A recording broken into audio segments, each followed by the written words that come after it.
Members, take your seats.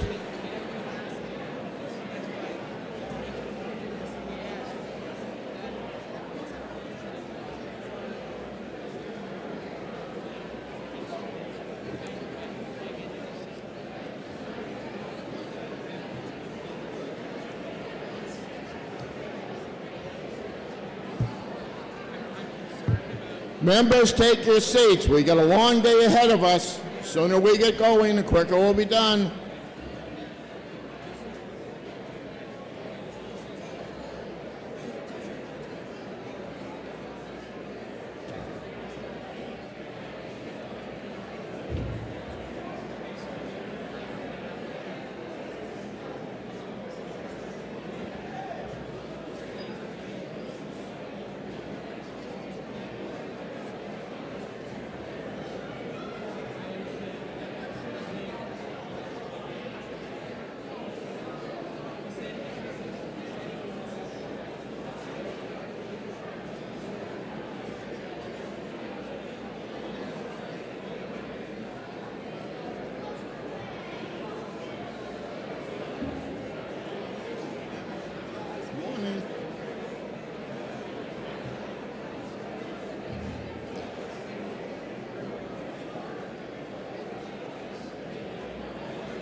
The House will come to order.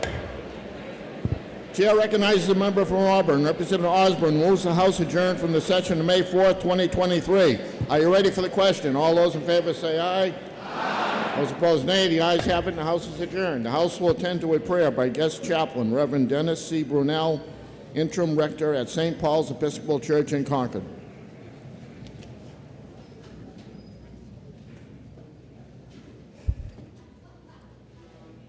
O God, you have given us this good land for our heritage. We humbly ask you that we may always prove ourselves to be a people mindful of your favor. Bless our state with honorable industry, sound learning, and respect for each other. Save us from violence, confusion, and discord, from pride and arrogance, and from every disrespectful way. Defend our liberties and fashion into one united people the many different multitudes that have settled in this granite state. Endue with the spirit of wisdom and generosity those whom we entrust the authority of government, especially the legislature of New Hampshire, that they may enact such laws that may bring true justice and peace, freedom and dignity for all the citizens of New Hampshire.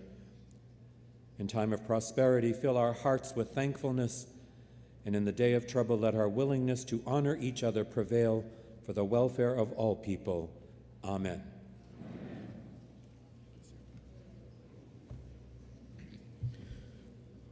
Chair recognizes a member from Campton, Representative Tommy Holt, who will lead us in the Pledge of Allegiance.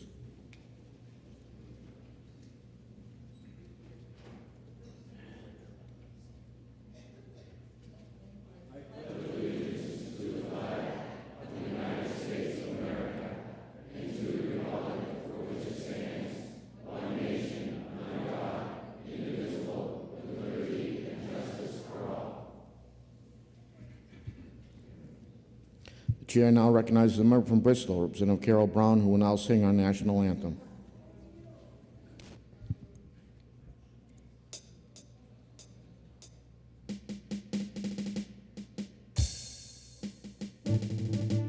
Oh, say, can you see by the dawn's early light what so proudly we hailed at the twilight's last gleaming, whose broad stripes and bright stars through the perilous fight o'er the ramparts we watched were so gallantly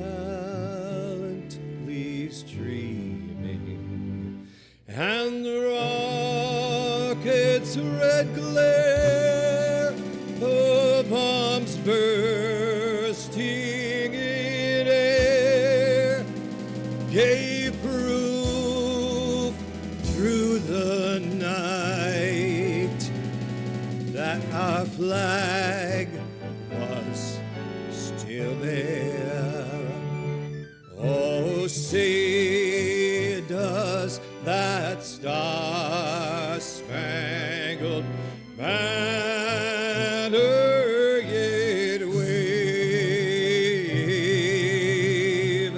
o'er the land of the free and the home of the brave?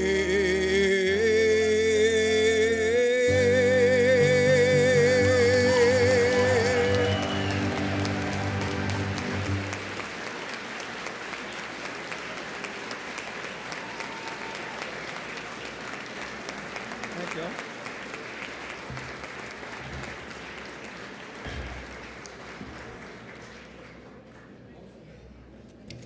The House will attend to requests for leaves of absence. Mr. Speaker, the day, illness, Representatives Hatch and Summers. The day, important business, Representatives Bean, Plett, Sodi, Trottier, Verville, Vogt, and Wolf. These leaves of absence will be granted unless otherwise ordered by the House. The House will attend to the introduction of guests. Mr. Speaker, please welcome John Farrelly and Chris Brown, sons of Representative Carroll Brown. Jennifer Sylvester, guest of Representative Hoyt. Lucas Naring, guest of Representative Bay. Robert and Iris Siebert, parents of Representative Siebert. Roy and Mary Dennehy, David Russell, and Tom Aria, guests of the Wyndham delegation. Hal Stokes, guest of Representatives Luno and Myler. Fourth grade students from Pelham Elementary School, guests of Representative Hebert, and fourth grade students from Interlakes Elementary School, guest of Representative Plosia. They're with us in the gallery today. Welcome to the New Hampshire House.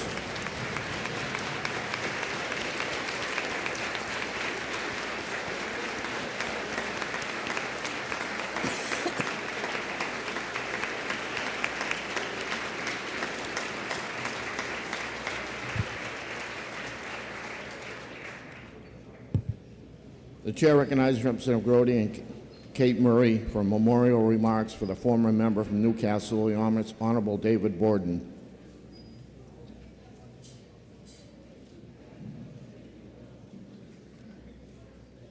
Thank you, Mr. Speaker. David Borden served in New Hampshire House for 4 terms, from 2006 through 2012. Before coming to Concord, David had a life experiences which gave him a broad perspective. He was an infantry medic, a training officer in the Peace Corps, and a community development specialist. He and his family formed Victoria International Corporation, giving hundreds of international corporations opportunities to improve their customer service. David had always been an environmentalist and served on the New Hampshire Rivers Council, the Seacoast Land Trust, and Sustainable Harvest International. David and Nancy Borden became friends when I married and moved to Newcastle in 1999. Their home, the Little Red House, with their large extended family, was always a fun place to visit. Many friends and neighbors added a warm touch to many evenings on the shore of the Piscataqua while rocking on their porch. When Nancy thought it would be a good idea to have a small cafe, the entire family got into the act and opened Henry's, named after Nancy's brother. It soon became a central meeting place for meals in between visits to the town's post office across the street. Now called the Islander, it is still adorning Newcastle's downtown district. Our friendship took an interesting twist when he and my late husband, Otto Grota, ran for state representatives. Many an afternoon was spent looking at maps of Newcastle and Rye to organize their canvassing. They started the tradition in our town to go door to door with their literature on bicycles. It was a happy sight to see them riding through Rye and Newcastle and always relying on its background for customer service. I know David wrote hundreds of thank you notes from those visits that summer. In November of 2005, they were both elected, and we have canvassed on bicycles in their honor ever since. David served on the Science, Technology, and Energy Committee while in the House and focused his efforts on reducing energy consumption at the municipality level. Renewable energy was always on his mind, and when biofuels became available for heating homes, he made sure everybody was aware of its availability. Additionally, he was appointed to the New Hampshire Stormwater Commission and the Agricultural and Energy Committee of the National Conference of State Legislators by then House Speaker Terry Norelli. And now to share with you the rest of the story is my friend and colleague, Kate Murray.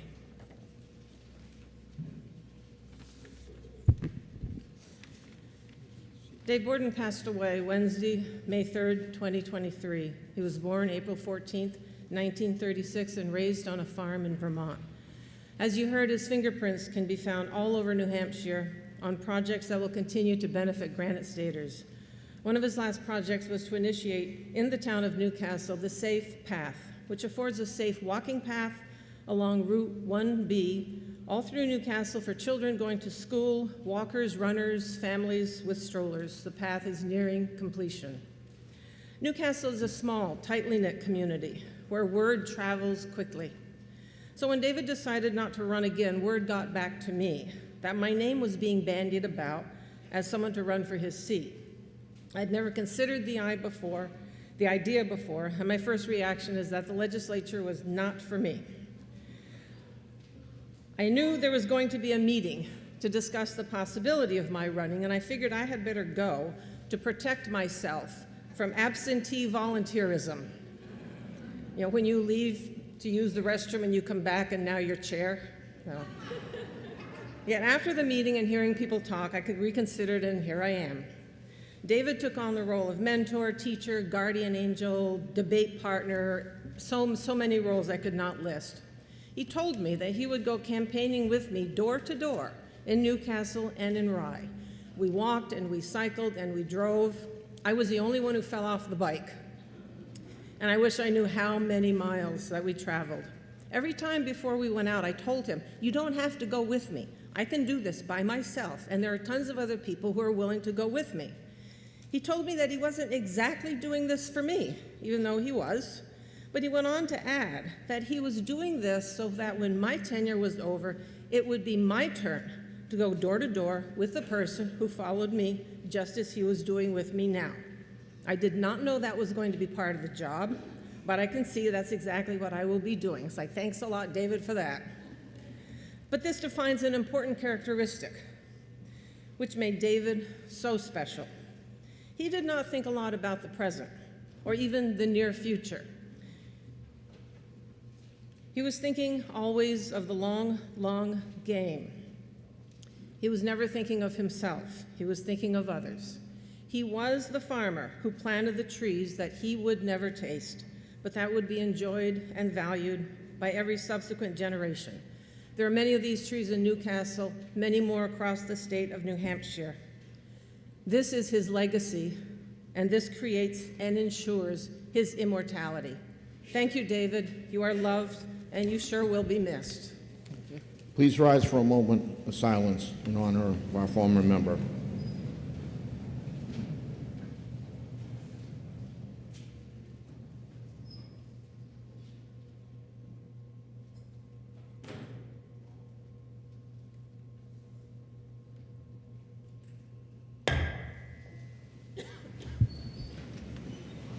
House will attend dissent.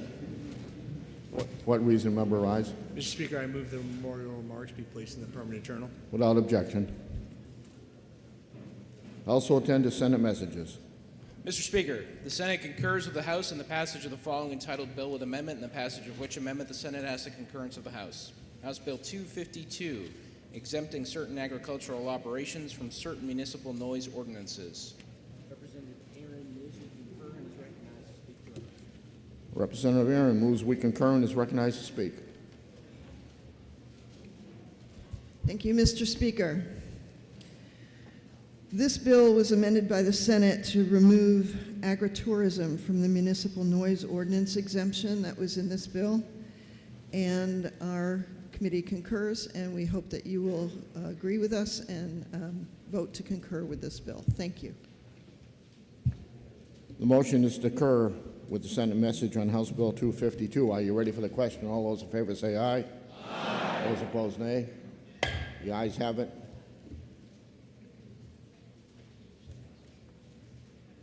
Further Senate message. Mr. Speaker, the Senate concurs with the House in the passage of the following entitled bill with amendment, and the passage of which amendment the Senate asks the concurrence of the House. House Bill 72, relative to the tenure of public librarians. Senator Lynn Turcott moves we concur with the Senate message and is recognized to speak. Thank you, Mr. Speaker. We sent this bill over to the Senate. It came back to us with 2 words added to it, basically allowing the librarians may be allowed to stay on until another one was found when there's a vacancy. So, yes, we do concur on that.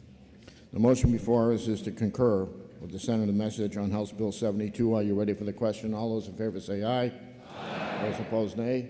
The ayes have it, and the motion passes. Further Senate message. Mr. Speaker, the Senate concurs with the House in the passage of the following entitled bill with amendment, and the passage of which amendment the Senate asks the concurrence of the House. House Bill 111, establishing a committee to study electrical vehicle charging for residential renters.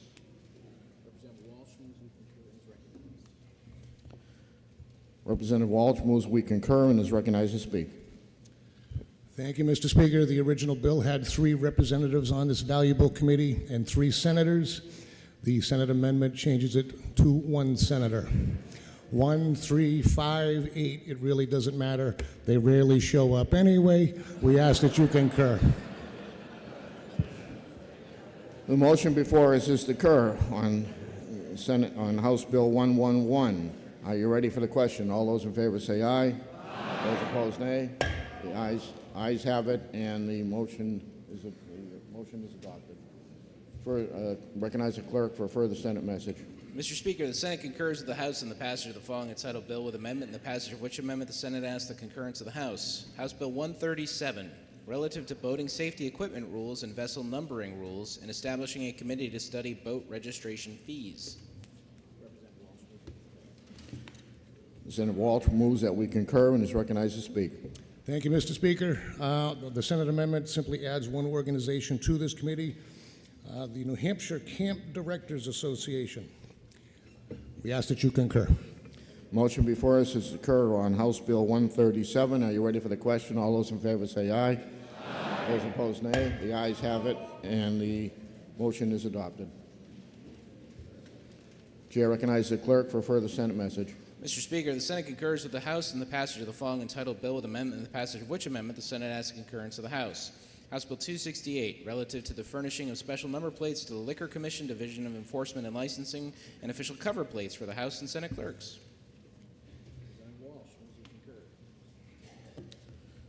Representative Walsh moves we concur and is recognized to speak. Thank you, Mr. Speaker. Senate amendment simply adds the Senate clerk to this list. We ask that you concur.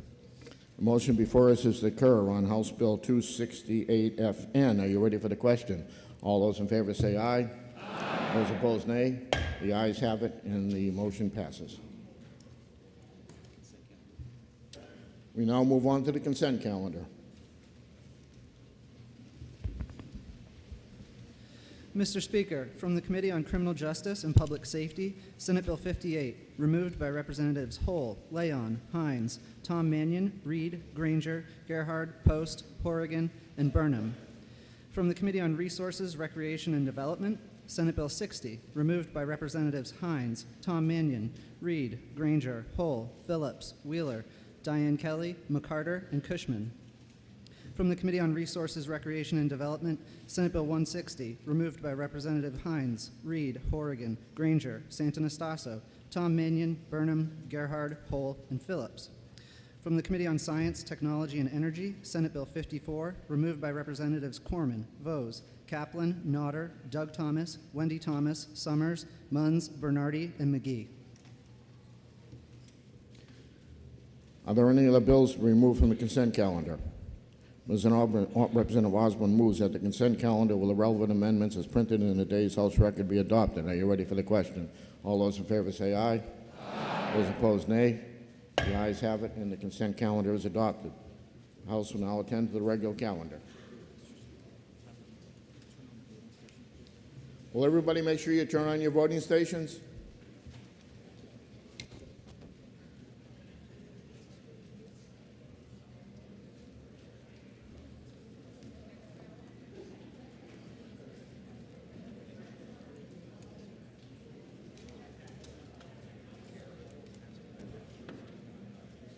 Majority of the Committee on Judiciary, to which was referred Senate Bill 128 FN, an act relative to payment for legal services for the persons voluntarily admitted from mental health services. Consider the same, report the same with the following amendment and a recommendation that the bill ought to pass with amendment. Senator Bob Lynn for the majority of the committee. Minority of the committee, having considered the same, being unable to agree with the majority, report with the recommendation that the bill ought to pass. From Senator Timothy Horrigan for the minority of the committee. Amendment is 1676H, printed in House Record 24, pages 28. Chair recognizes Representative Mark Page. Thank you, Mr. Speaker. Mr. Speaker, I rise today in opposition to Amendment 1676 to SB 128. Almost every day, our constituents ask us to do more to address the lack of mental health services available to them. While we can and should do more, we should most certainly refrain from making things worse, something this amendment would do, especially for our most vulnerable citizens experiencing mental health crises. The underlying bill that this amendment impacts would make 3 changes related to the appointment of counsel in involuntary emergency admission and commitment proceedings. At issue here with this amendment is one particular change, SB 128's codification of the state's longstanding practice of not requiring individuals who experience a mental health crisis to pay legal fees to defend petitions for involuntary emergency admission to the state's mental health system. It is this part of the bill that the amendment seeks to change. It's important to understand how these emergency admissions proceedings unfold to appreciate the importance of not disturbing the bipartisan bill that came over to us from the other body.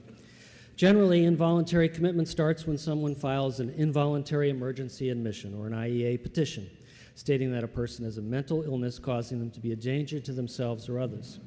The person is transported to a hospital, usually by a police cruiser, and examined by a doctor. If the doctor believes the person should be held on an IEA, the person generally remains in the hospital's emergency department, awaiting a remote hearing before a judge who will determine whether there is probable cause to continue to hold the individual. These hearings must occur within 3 days of the transport to the hospital, and a person could be held up to 10 working days under certain circumstances. If the court ultimately finds probable cause, the person may be required to remain in emergency departments for an extended period of time, with little to no psychiatric treatment until a bed is available at New Hampshire Hospital or another appropriate facility. During this process, New Hampshire law rightfully requires that the person facing institutionalization must have legal representation. Typically, one of a small panel of attorneys contracted with the state is appointed to represent the individual.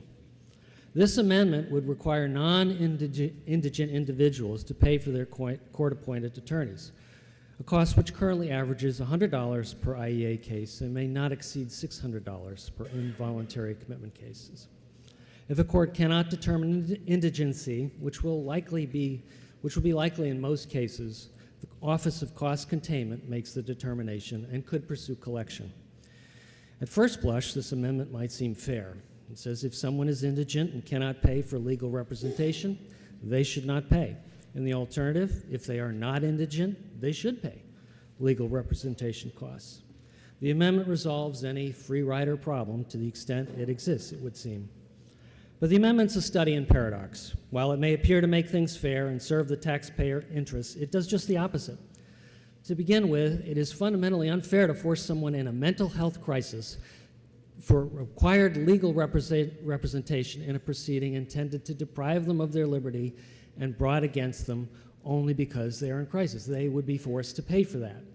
Quite apart from the means testing contemplated by this amendment, consider this in balancing fairness. Even if someone has the ability to pay, is it fair we require them to pay for state-required legal representation in a required hearing they didn't ask for, and one that could result in the state taking away their liberty and forcing them into treatment? Worse yet, and however improbable, what if a judge determines that no probable cause to commit exists? In that case, should we require anyone, even those with or without means, to pay for required legal representation? This amendment requires that result.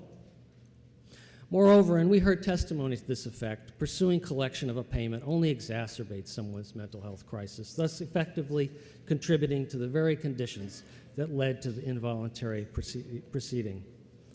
And importantly, it's unfair to remember this is unfair to the taxpayer, because the real cost associated with determining and pursuing someone who might be able to pay exceeds the amount the state would ever recover. In reality, the overwhelming majority of individuals facing commitment are indigent, thus qualifying the state for state subsidization. This makes sense. People with means have access to prevent the occurrence of an extreme mental health crisis in the first place, and chances are less likely that they're going to find themselves in a situation where a court determines whether they should be involuntarily admitted. In other words, the pool of people who might not qualify for state-subsidized legal representation is small, if it even exists. So this amendment effectively focuses on seeking repayment from a tiny fraction, if that, of non-indigent individuals to be pursued for collection. The costs associated with this effort, investigating individuals' financial circumstances, filing to seek a court order for repayment, are quite high, but the benefits are quite low. As we heard from one witness, the Office of Cost Containment's efforts at collection are typically, quote, less than successful, and even investigating whether someone's not indigent carries significant transaction and opportunity costs.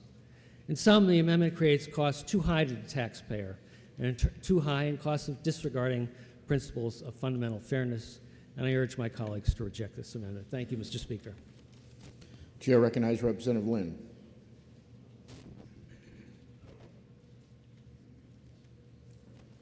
Thank you, Mr. Speaker. Colleagues, I rise in support of Amendment 2023-1676 to SB 128.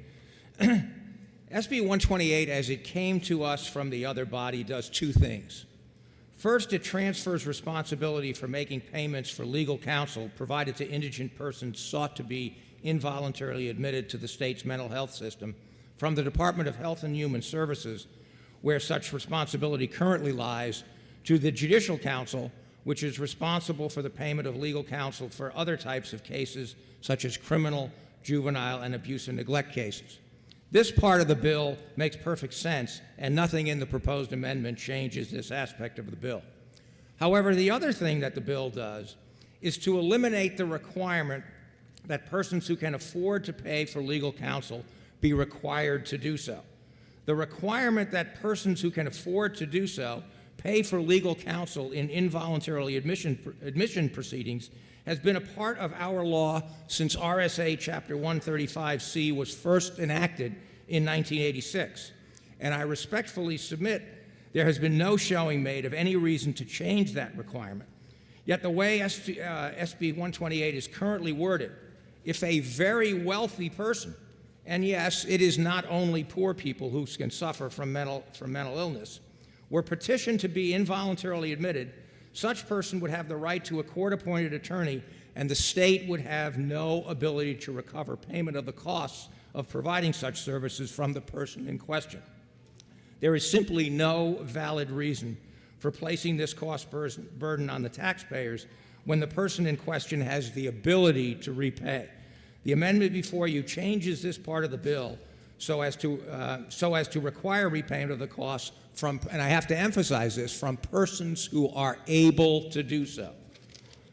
Let me now address the arguments advanced in opposition to this amendment. First, it is claimed that persons facing involuntary emergency admission are often in a highly volatile emotional state, and that requiring them to pay for their counsel will only increase their emotional distress. Persons petitioned for involuntary admission often are upset and emotional. However, it is the fact of this happening in the first place that is likely the greatest cause of their upset. Weighed against the emotional reaction of being hauled off to a receiving facility, usually a hospital, and brought before a judge for a hearing, having to pay for an attorney likely pales in comparison. It is also important to note that in many of these cases, the person is involuntarily held at a hospital, as I said, and if the person doesn't have Medicaid and can afford to repay for the time spent at the hospital, the person is responsible for those costs, which again are likely to be much greater than the cost of an attorney. Second, it is asserted that persons who are candidates for involuntary emergency admission will not be able to complete the financial affidavit necessary to determine if they qualify for appointed counsel, especially because of the short 3-day time period in which the court must hold a hearing in such cases. This is a very legitimate concern, but based on conversations I had with Judge King of the Circuit Court and with Commissioner Arlinghouse of the Department of Administrative Services, the amendment is specifically drafted to deal with this situation. It says that if the court is unable to determine whether a person qualifies for appointed counsel because of the person's emotional state, the court must appoint counsel anyway, and then the court is directed to refer the matter to the Office of Cost Containment in the Department of Administrative Services. This is the office that has been in existence for a long time and whose duty it is to collect repayment of the costs of attorneys provided by the state to persons in various types of cases, not just involuntary admission. Under the amendment, the Cost Containment Office looks into the matter after the fact. That is, after the hearing is over and the person presumably has had a chance to calm down. The Office of Cost Containment decides whether the person was indigent and whether the person has the ability to repay. It then provides a report and recommendation to the court, which makes the final decision on whether the person has the ability to repay. Please note that in many of these situations, it may be obvious from the facts presented at the hearing that the person is indigent and can't afford to pay. For example, if the police or a family member show that the person has been homeless for several months and has been begging for food, that very likely is sufficient for the court to make a finding that the person is indigent and does not have the ability to repay without even needing to make a referral to the Office of Cost Containment. If a referral is made and cost containment determines that the person does have the ability to repay, it will so inform the court, does not have the ability to repay. Cost containment, again, can so inform the court, and the court can waive the right of repayment. Cost containment may also recommend where it is determined that it will cost the state more to attempt to collect than it is likely to recover, that no effort at recovery should be made. The amendment is designed to give the courts and the Office of Cost Containment maximum flexibility to ensure that repayment is ordered only where the person actually has the ability to do so. Third, it is argued that persons sought to be involuntarily admitted shouldn't have to pay for their lawyers because they didn't ask to have such proceedings brought against them. But the same could be said about any person who is named as a defendant in any civil or criminal proceeding brought against them by the state or even by a private party. Yet, except in very limited circumstances, all such persons are responsible for paying for their own legal services. That's what's known as the American rule in the legal system. You pay for your own attorney. Two other quick points. The right to counsel under Chapter 135 applies not only to emergency involuntary admissions, but also to non-emergency involuntary admissions, which involve admissions for longer than 10 days and where court proceedings can be longer, more complicated, and more costly to the state than the $100 fee typically paid to an attorney for the emergency hearings. The fiscal note on this bill estimates that the total expenditure per year for counsel services is approximately $1.5 million for these types of cases. This is only the amount for the attorney's fees and does not include the costs for related services such as investigators or expert witnesses, which sometimes can be far more than the costs for attorneys. Although the state will not be able to recover all of these funds, I submit that fiscal prudence to the taxpayers demands that the state make reasonable efforts to recover as much as is possible from persons who are in a position to repay. I therefore urge you to support the bipartisan committee amendment to this bill. Thank you, Mr. Speaker, and I would ask for a division vote. Does the member yield to questions?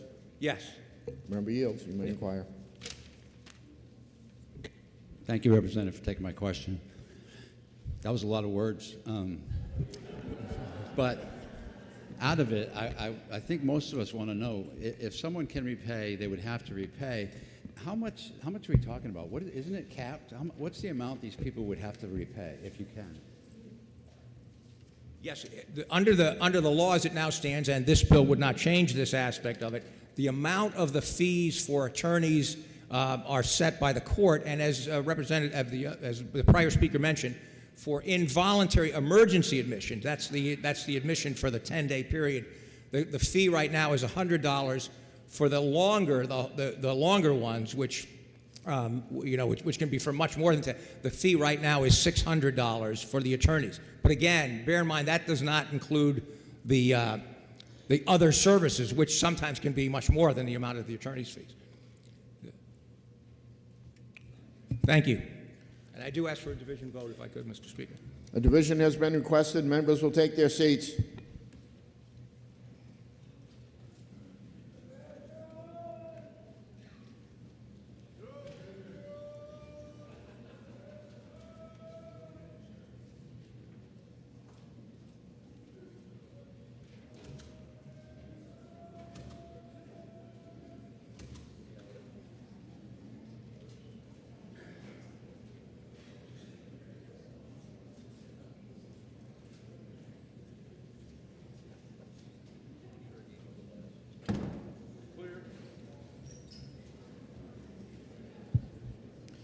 The motion before us is the amendment 1676H. This is a division vote. Chair recognizes Representative Eaton for a parliamentary inquiry. Mr. Speaker, if I know that Senate Bill 128 was asked for by the judicial branch for the sole purpose of transferring the cost of legal counsel from the Department of Human Services to the Judicial Council, if I know that people in involuntary commitment do not have the wherewithal to choose about legal counsel of their own choosing or whether to receive appointed counsel, if I further know, Mr. Speaker, that where the cost is $100 to $600 per individual, undoubtedly, the cost of recovery will far exceed whatever the costs owed are. Mr. Speaker, if I know that recovery cost agents are likely to impair the ability for someone who's gone through an involuntary commitment to recover in a speedy and successful fashion, would I now vote no on the pending amendment and go back to the original bill as requested by the judicial branch? Chair recognizes Representative Lynn for a parliamentary inquiry. Thank you, Mr. Speaker. Mr. Speaker, if I know that this amendment keeps in place the long-standing requirement that a person who receives legal counsel and related services at the expense of the state in involuntary admissions proceedings must pay the state for such expenses if he or she has the ability to do so.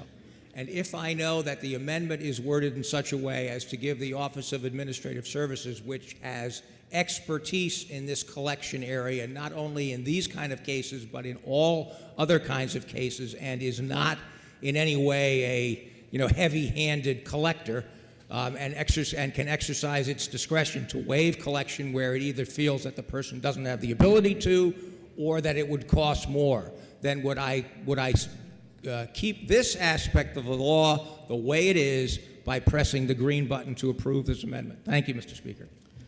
The motion before us is on the amendment 1676H. This is a division vote. If you're in favor, you'll press the green button. If you're opposed, you'll press the red button. Voting stations are open for 30 seconds.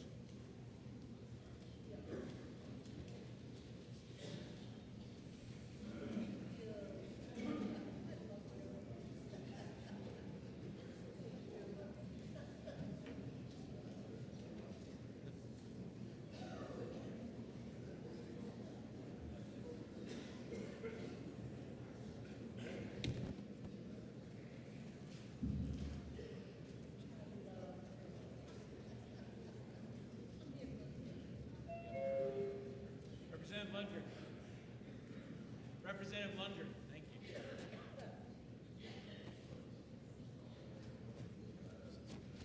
If all members present had an opportunity to vote, House will attend the state of the vote. 182 voting yea, 201 voting nay. The amendment fails. Now we're on to the motion of ought to pass. The chair recognizes waving off. And Representative Marjorie Smith waves off. A roll call has been requested. Roll call has been requested. Is that sufficiently seconded? It is sufficiently seconded. This will be a roll call vote.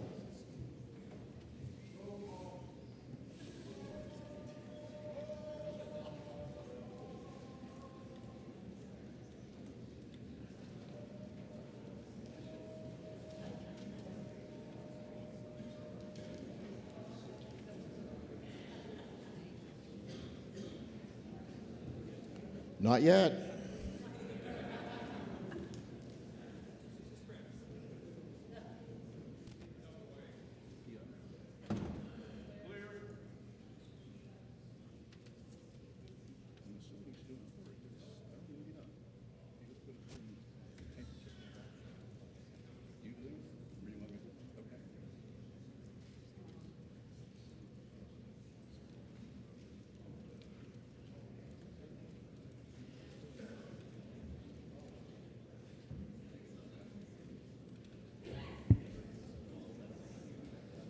The motion before us is the motion of ought to pass. This is going to be a roll call vote. Chair recognizes Representative Kutab for a parliamentary inquiry. If I know that our Constitution requires that we provide counsel if there is a need, and if I know that that is how we currently do it, and if I know that this bill now seeks to give counsel when there is not a need, then I would then press the red vote so that another motion may be made. Chair recognizes Representative Eaton for a parliamentary inquiry.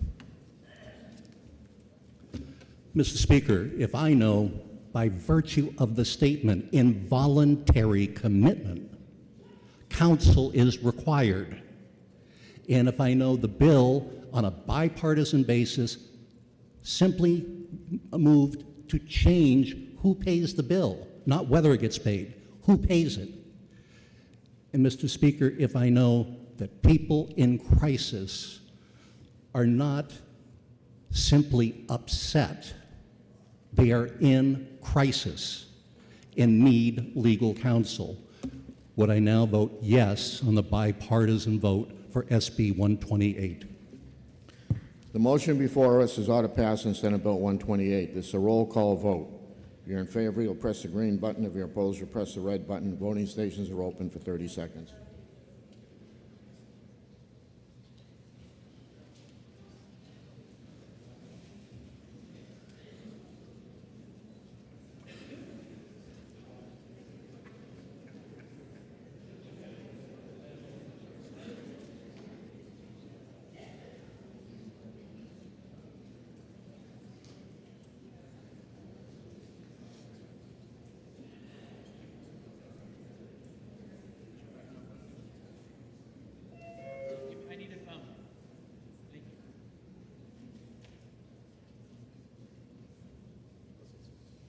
If all members present had an opportunity to vote, House will tend to state of the vote. 207 voting yea, 177 voting nay. Motion of ought to pass passes. And it is referred to Finance.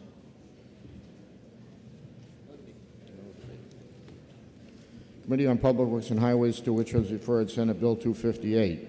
Act relative to disposal of highway or turnpike-funded real estate. Having considered the same, report the same with the following resolution, that it's inexpedient to legislate. Senator David Mills for the committee. Are you ready for the question? All those in favor say aye. Aye. Those opposed, nay. The ayes have it, and the committee report is adopted.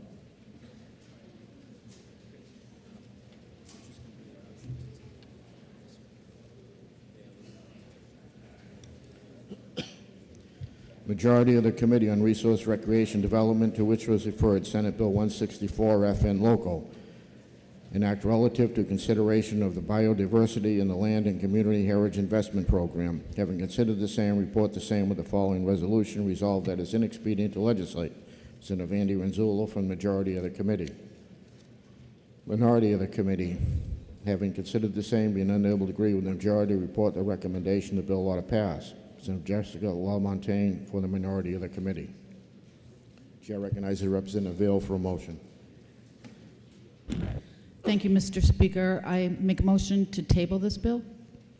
That is a proper motion. The motion before us is to table House Bill 164. Are you ready for the question? All those in favor say aye. Aye. Those opposed, nay. The ayes have it, and the tabling motion is adopted.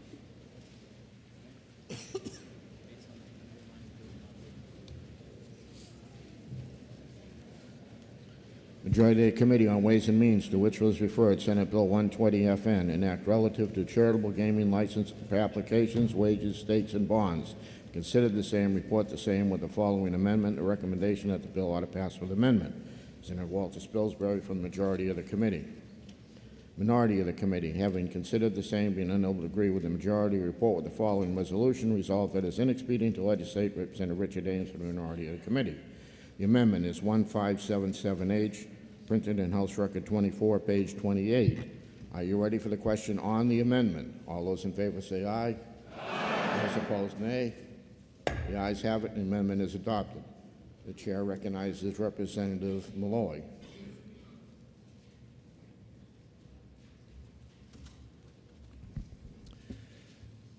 Thank you, Mr. Speaker. I rise today in opposition to SB 120 FN because those of us on the Ways and Means Committee who recommended the ITL agreed that increasing the maximum single wager from $10 to $50 goes too far. However, we do support an interim step of moving to $25 before the $50 limit is voted into law. A $25 limit is a responsible move that would increase revenue for chosen nonprofits and mitigate potential losses to players. Going to $50 is a five-fold increase over current law, and the legislature does have the power to go to $50 once we see how the market responds. SB 51 is another reason to wait on this vote. It creates a study commission that will look at our New Hampshire nonprofit gaming structure, including the revenue from historic horse racing, changes to the selection and allocation of funds to nonprofits, and the effects of wagering on our New Hampshire citizens. We'll have those results by November of 2024, so it's prudent to wait for the committee's findings before making this bold move today. If you believe that gambling becomes an addiction when people lose money they cannot afford and seek to save themselves by gambling more, let's give the $25 limit a try before moving to $50 and consider the findings proposed by the study commission.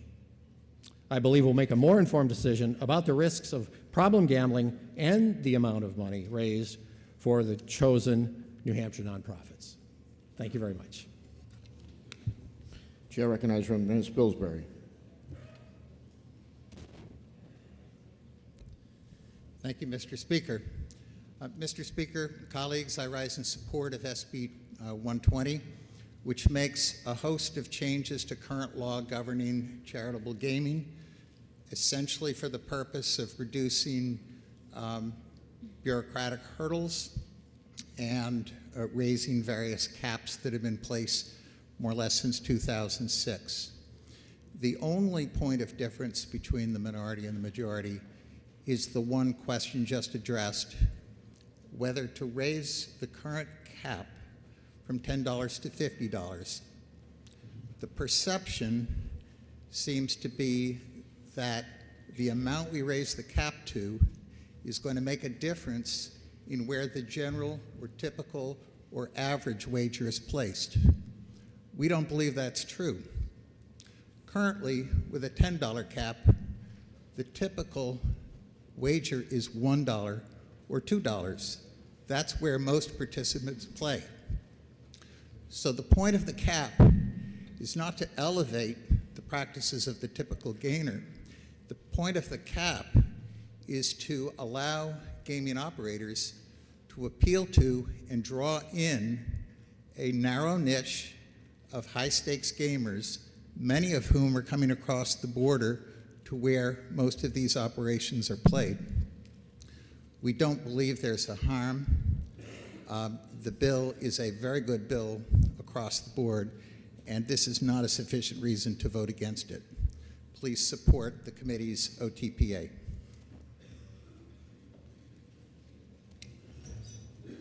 The motion before us is the Majority Committee report of order passed as amended.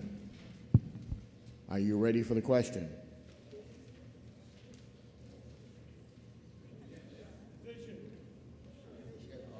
Okay, division was just called for. This will be a division vote. Members, take your seats.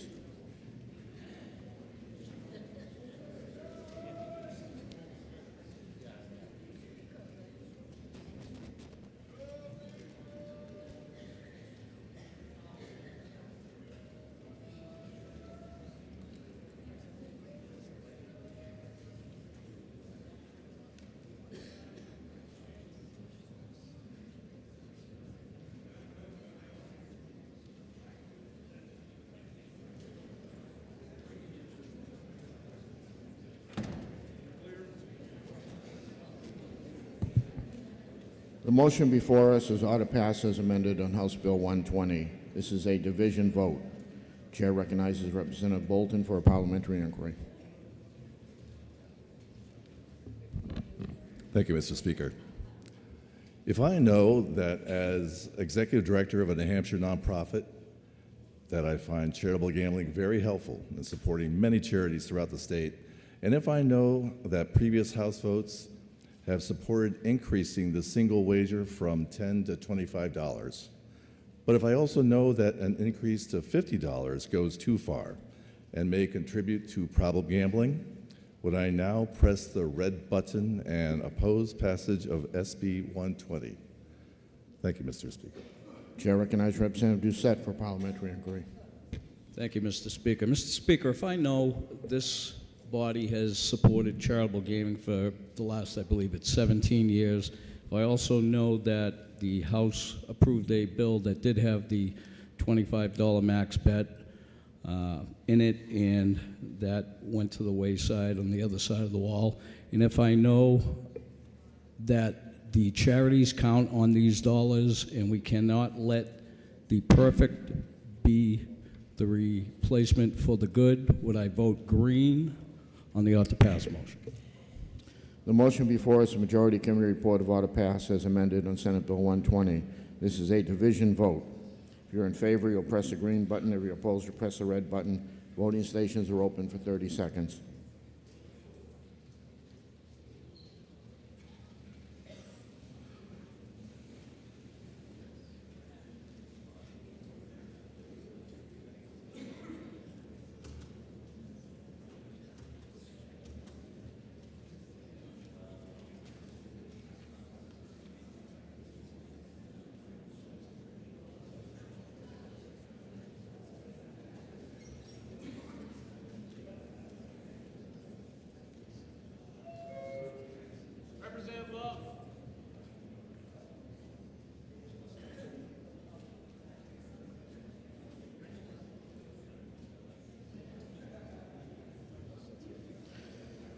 Have all members present had an opportunity to vote? House will attend the state of the vote. 202 voting yea, 182 voting nay. Committee report is adopted.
Okay, the next bill that we're going to be taking up is Senate Bill 272. I realize this is a highly controversial and emotional issue, so I'm going to be very strict when people give their testimony. You will not in any way infringe or consider somebody else's motives or impede somebody else's motives, and the chamber will remain respectful to the speakers. No booing, yelling, hollering, and that goes for the gallery also.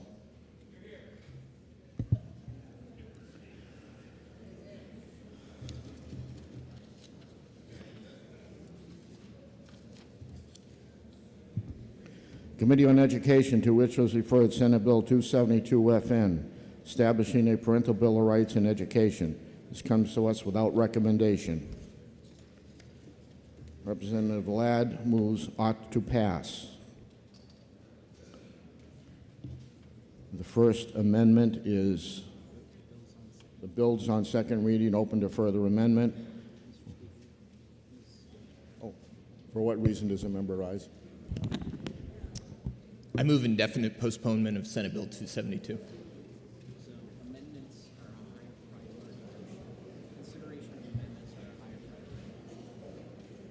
I'm being informed that the consideration of the amendments is a higher priority at this point.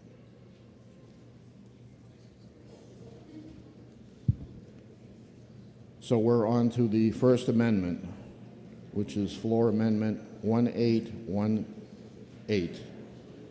The chair recognizes Representative Ladd.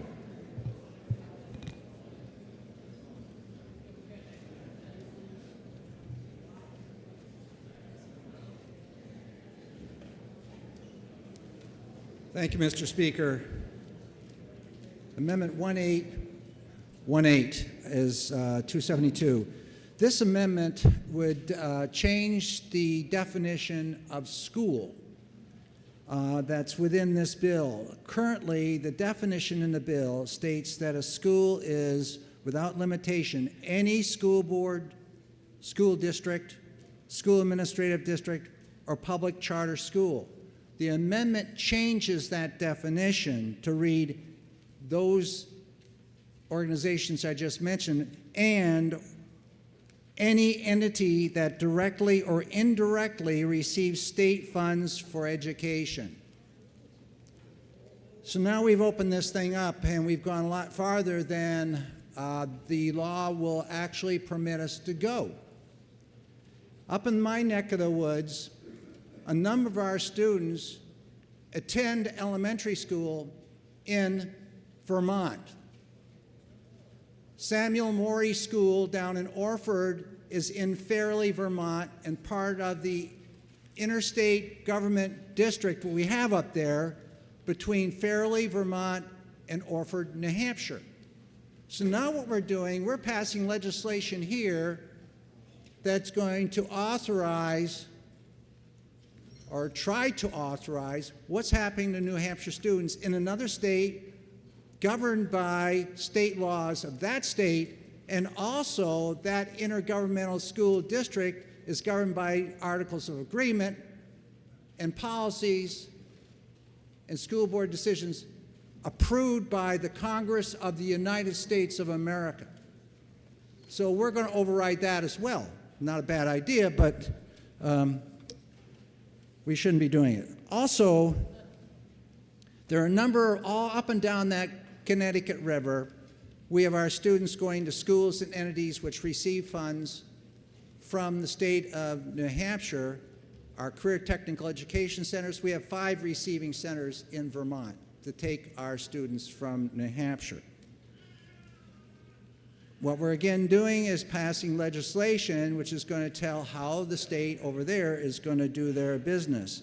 But there's another area. We have a number of students in the state that receive education and support from residential placement and medical institutions, approximately 600 students. And those students are in those residential centers 24/7. They're students which come as a result of what we used to call catastrophic aid, now it's special education aid. They all have IEPs which require this 24/7 attention and support. So now we're going to write in legislation telling how these residential centers, because there are other entities which receive our funding, how to do business. I don't think it will work, seeing that there's different situations where students are living and boarding in those particular locations or housed in a hospital. So in conclusion, this amendment never came before the House Education Committee.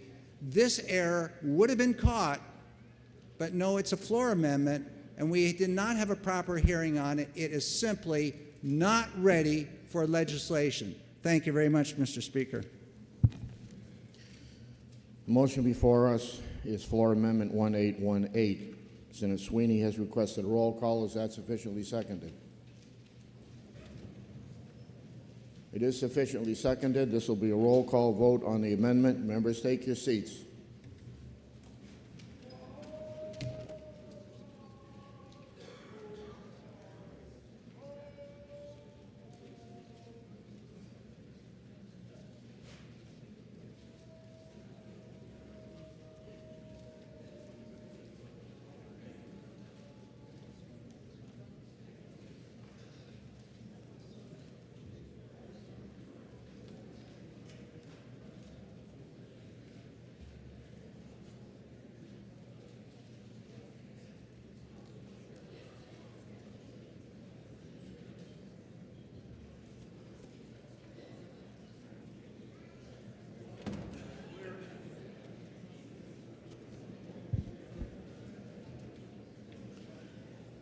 The motion before us is the Floor Amendment 1818. This is a roll call vote.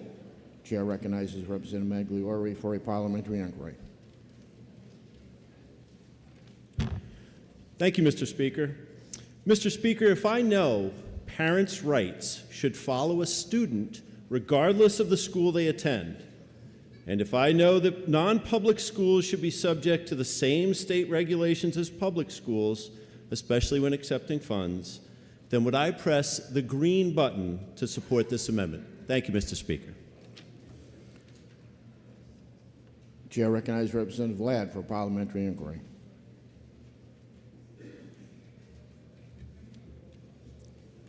Thank you, Mr. Speaker. If I know this amendment has not had a public hearing, if I know several questions have been raised as to how the amendment will impact tuition program schools located in both Vermont and Maine, and interstate school districts previously approved by the United States Congress, and if I also know this definition change will have unforeseen consequences for New Hampshire students placed in 24/7 residential and medical facilities, where I then press the red button. Thank you. The motion before us is the floor amendment 1818. This is a roll call vote. If you're in favor, you'll press the green button. If you're opposed, you'll press the red button. Voting stations are open for 30 seconds.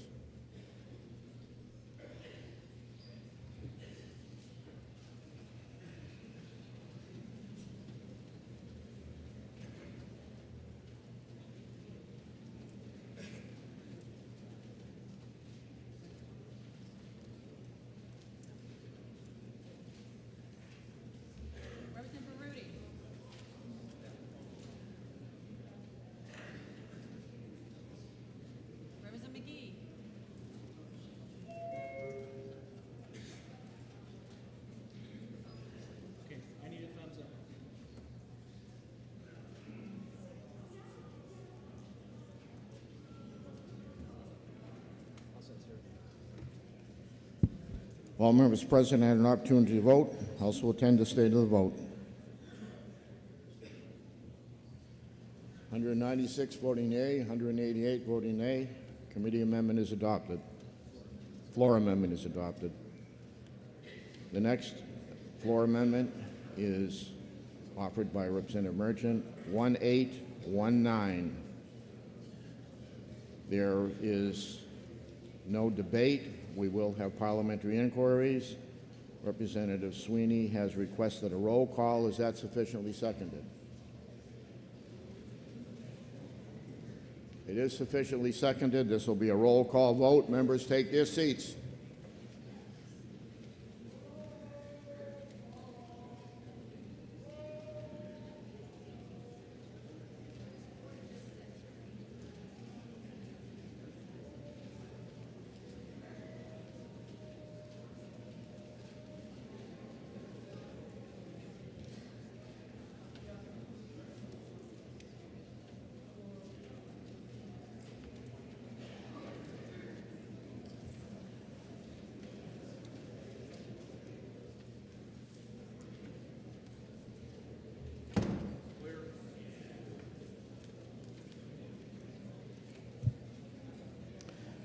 Motion before us is floor amendment 1819. This is going to be a roll call vote. Chair recognizes Representative Shurtleff for parliamentary inquiry. Thank you, Mr. Speaker. Mr. Speaker, I rise today to ask the House to support this amendment. In the wording on this bill, if I know that the wording on this bill is somewhat ambiguous, as if it applies to certified police officers or to school resource officers. And if I know that no child or an adult in a school district should be afraid to talk to a law enforcement officer, and conversely, that a law enforcement officer shouldn't be able to interact with a child who wants to tell them something, and they should not be handcuffed by this bill. And I also know that if a police officer who's a resource officer is investigating a sexual assault case and has articulable suspicion to get a warrant to take bodily fluids from a 17-year-old who is a prime suspect, that an attorney should not be able to come back at a later date when that evidence is conclusive to say it should not be admitted in court because of this law.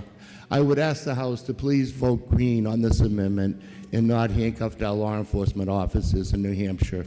Thank you, Mr. Speaker. Chair recognizes Representative Ladd for parliamentary inquiry. Thank you, Mr. Speaker. If I know nothing in this bill prohibits law enforcement from acting in their official capacity, and if I know this is yet another attempt to derail the codification of parent rights, And if I know now is the time to recognize that parents, not schools, not school personnel, are the parents with all those rights and responsibilities for their minor children. So parents have that responsibility. Would I then press the red button to dismiss this unnecessary and untimely amendment? Thank you. The motion before us is Floor Amendment 1819. This is a roll call vote. If you're in favor, you'll press the green button. If you're opposed, you'll press the red button. Voting stations are open for 30 seconds.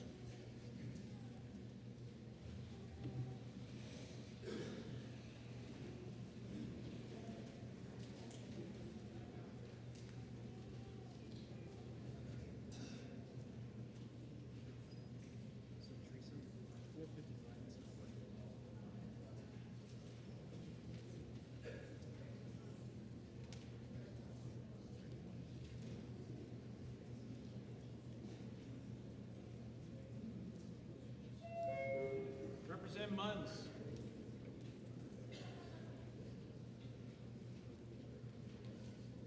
Representative Panic.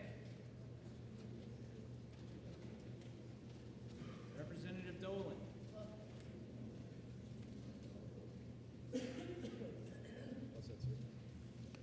All members present had an opportunity to vote. House will attend the state of the vote. There are 96 voting yea, 189 voting nay. Floor amendment is adopted. Bills on second reading open to further amendment. Representative Merchant offers floor amendment 1836. There is again, the chair recognizes Representative Ryan.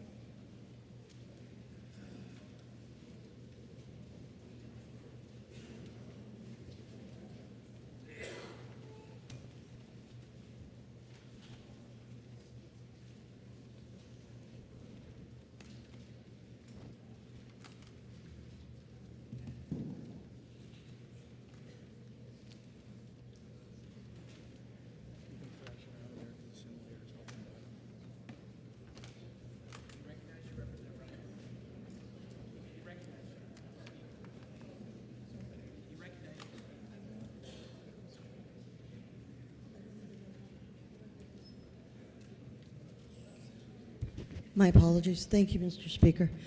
I rise in support of Amendment 1836H to Senate Bill 272FN. This amendment takes steps to rectify a destructive portion of this bill that allows us to sue teachers. As a retired public school teacher, I would like to give you just a snapshot of my day. Every 48 minutes, a new roll of lovely faces and wiggly bodies come into my room. In between, I need to stand in the hallway and watch many, many, many of those bodies go back and forth. I have bus duty, I have lunch duty, and God forbid, sorry, heaven forbid, I ever have to chaperone a middle school dance ever again. Okay? Joey is dancing with Jimmy, Susie is mugging it up with Sally, and 10 minutes later, they're not gay anymore.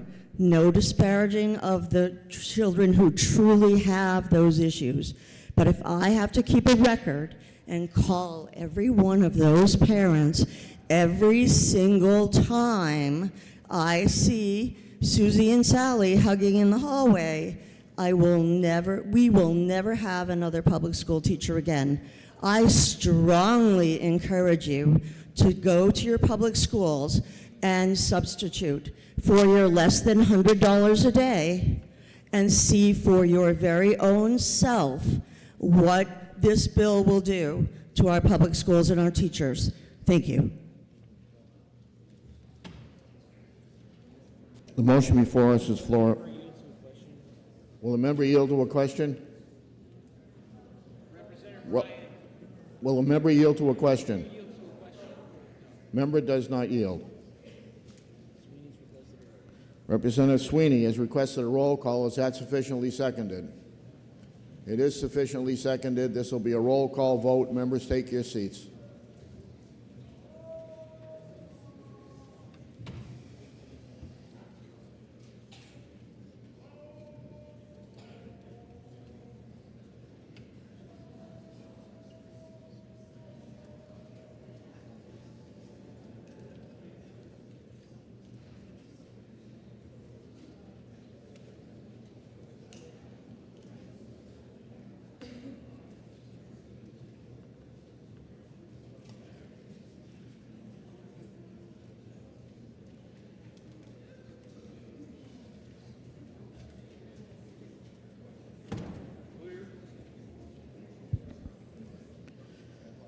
The motion before us is the floor amendment 1836. This is going to be a roll call vote. Chair recognizes Representative Shurtleff for parliamentary inquiry. Thank you, Mr. Speaker. Mr. Speaker, if I know that as you walk up the front stairs of the United States Supreme Court, there are 5 words chiseled above its doorway, and it says equal justice under the law. In this bill, if I know, Mr. Speaker, that this bill allows for a plaintiff to recoup legal fees and court costs if they succeed in their motion to seek judgment. Would I also know, Mr. Speaker, that in this state where we hold dearly the idea of fairness, that the defendant who has lost sleep, has lost time, and most of all has lost money in putting up a defense, if they prevail, they should receive the same treatment, equal justice under the law. Mr. Speaker, would I now push the green button and level this playing field for all parties involved? Thank you, Mr. Speaker. Chair recognizes Representative Petronel for a parliamentary inquiry. Thank you, Mr. Speaker. If I know that this amendment in particular creates yet another obstacles for parents to seek retribution for harm caused to their child, creating an impediment for their duty to protect and defend their children, would I now press the red button? The motion before us is the floor amendment 1836. This is a roll call vote. If you're in favor, you'll press the green button. If you're opposed, you'll press the red button. Voting stations are open for 30 seconds.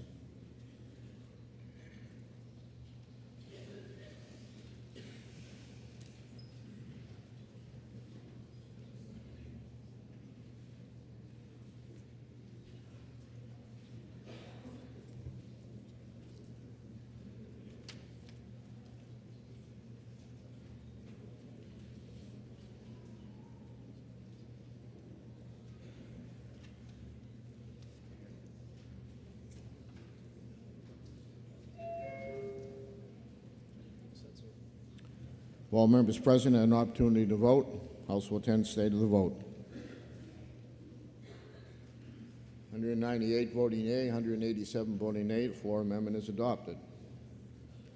Bills on second reading and open to floor for the amendment. Representative Bordas offers his floor amendment 1675.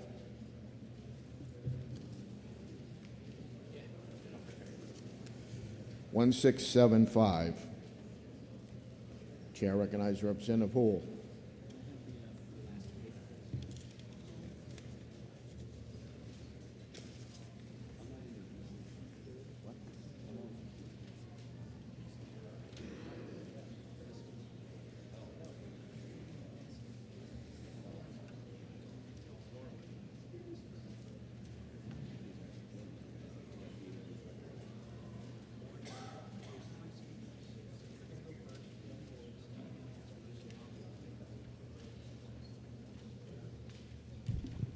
Thank you, Mr. Speaker.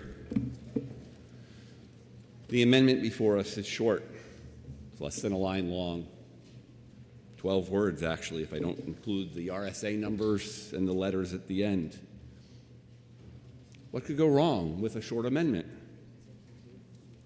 Well, the bill fundamentally changes this law. It takes something that is currently entitled the Parents' Bill of Rights and turns it on its head. Our parents, our families are entrusted with the upbringing of their children. That's how society has been for decades, for centuries, for millennia. Only recently has government taken a stronger role in families. I should know. I had a report. A mandatory reporter, in fact, put our family through a long and arduous 4 months. Justice system ultimately turned around and said, "You're right, you're a loving family, you've taken great care of your children, but it wasn't without emotional pain for my children to go through that. Every time government gets involved with a family, there is some level of harm done. The goal is admirable, which is if government's getting involved, there's less harm at the end than by not getting involved. But I'm not sure we're there today with this amendment. Teachers are already mandatory reporters. If they fundamentally believe that sharing information with the parent will harm the child, they already have an obligation. That's not changing in this law. That's not changing in this amendment. That is current law. And while I believe that the system should be far more efficient, it shouldn't take 4 months to prove your innocence, there is a judicial system in place.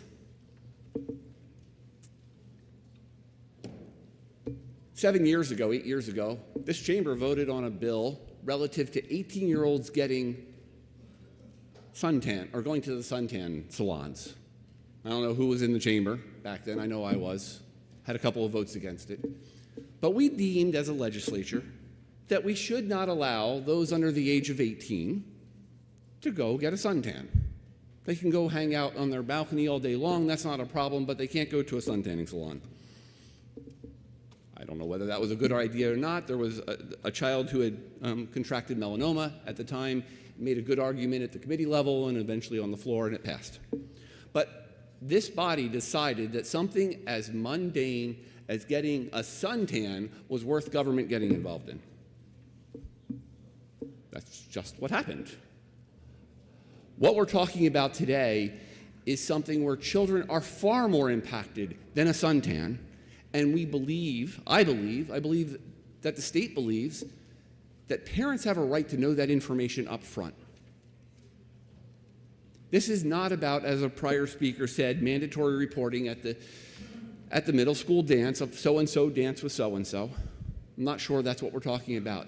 This requires, quite simply, that when a parent asks the school a question, that they be given an honest answer. If there's anything that we should count on government for, it should be transparency and openness and honesty. If we can't get those simple things, then what is our government doing for us? I would ask that you would oppose this amendment because it fundamentally takes the bill that was the Parental Bill of Rights and turns it on its head and actually complicates this both legally and procedurally in such a way that it could damage families. Please oppose this amendment. Thank you. Chair recognizes Representative Kofold.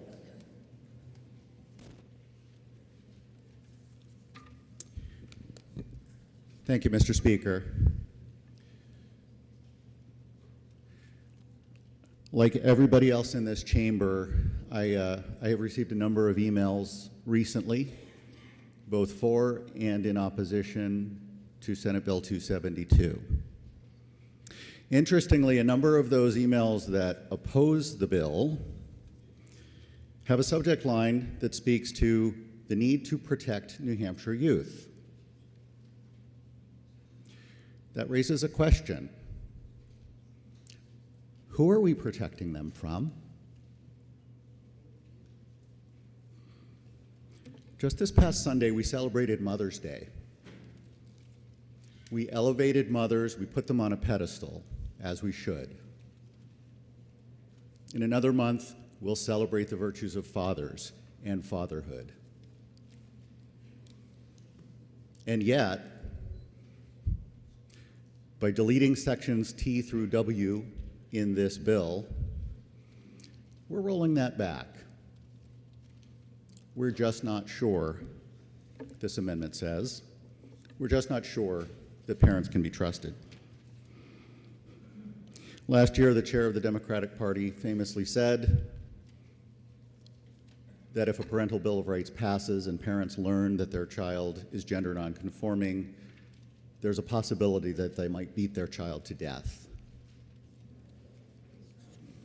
I'd like to offer a different perspective This comes from a press release issued by the Log Cabin Republicans just this past week in support of Senate Bill 272. It says, LGBT youth often experience the worst that adolescence has to offer, including bullyings and feelings of despair and isolation. That is when they need their families the most. It is time to bring parents closer to their child, not push them further away. Our public education system depends on trust and transparency. And I'd say nothing says transparency like, I don't have to tell you. This amendment strips out language that says parents have the right to inquire and be truthfully and completely informed about certain things, including names, nicknames, and pronouns, the gender which they are being identified as by school staff.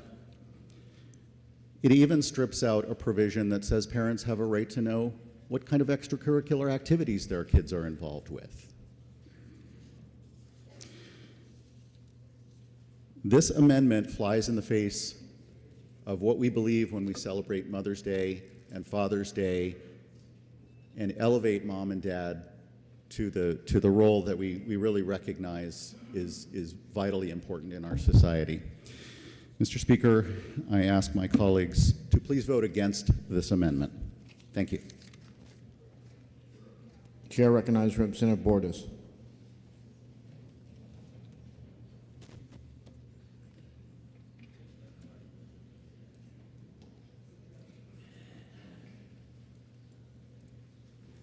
Thank you, Mr. Speaker.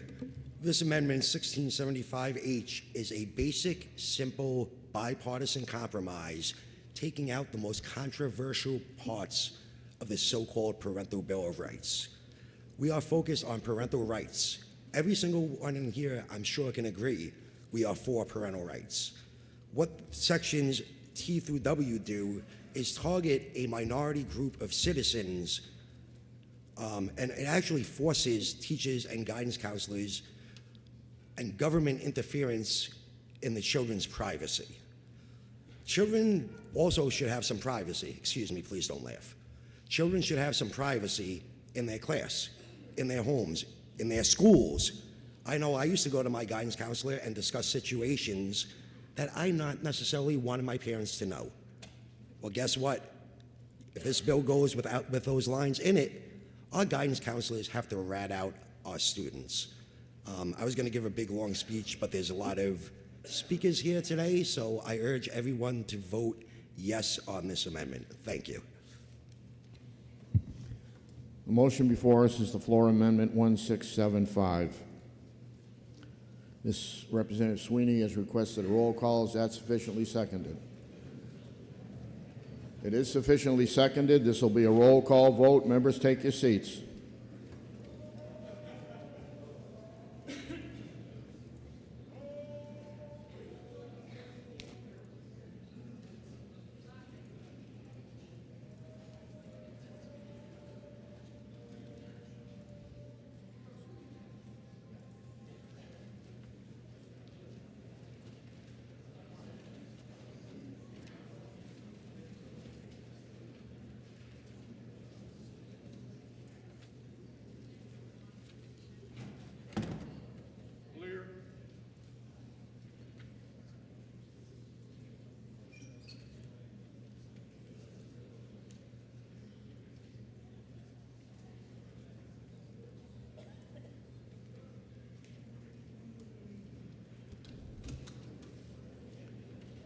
The motion before us is the floor amendment 1675.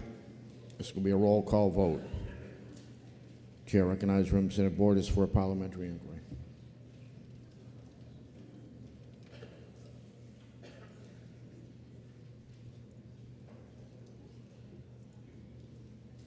Thank you, Mr. Speaker. If I know that this amendment strips out the controversial parts of this bill and makes it a bill truly about parental rights, will I now vote green? Thank you. Chair Chair recognizes Representative Ladd for a parliamentary inquiry. Thank you, Mr. Speaker. If I know this amendment deletes sections T through W of 272 that provide parents the right to inquire of the school or school personnel to be truthful and responsive to communicating matters of gender identification and extracurricular activity participation, to inquire. If I also know hundreds of parents and advocates rallied in front of the State House and testified in this very chamber in support of 272 just a few weeks ago. And lastly, if I believe as a parent, a grandparent, a retired fourth grade teacher, a retired distinguished national principal, and administrator, that these rights are not rights of teachers, they're not rights of the school, they're the rights of parents, caring, loving parents wanting to know truthfully what is going on inside the schoolhouse. I ask you to vote down this bill. Thank you very much. Or this amendment. The motion before us is Floor Amendment 1675. This is a roll call vote. If you're in favor, you'll press the green button. If you're opposed, you'll press the red button. Voting stations are open for 30 seconds.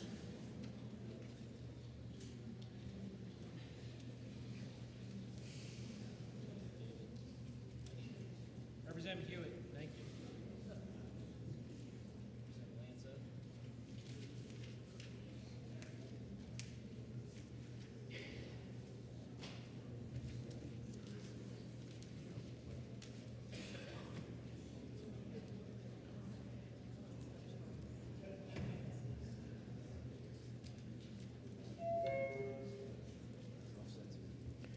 While members present had an opportunity to vote, House will tend to stay to the vote.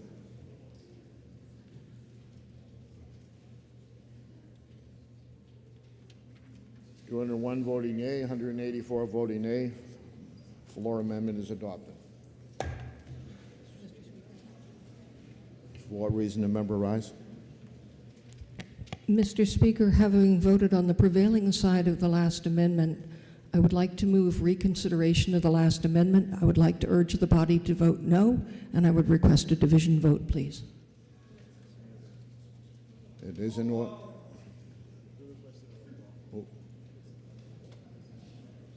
Roll call has been requested. Is that sufficiently seconded?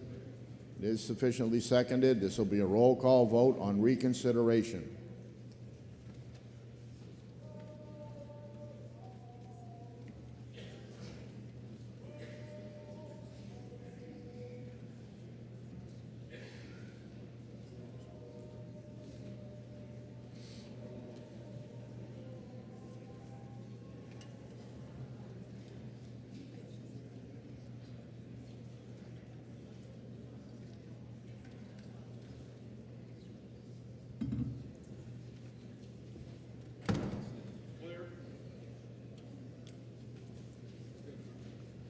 The motion before us is reconsideration on House Bill, on the amendment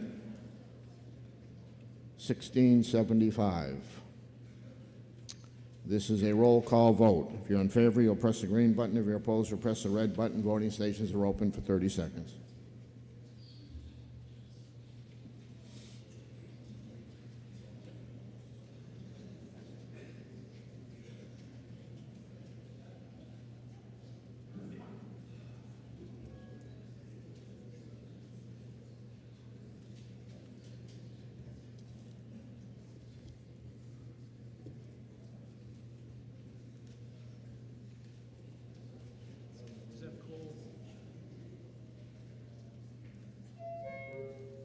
Representative Cole.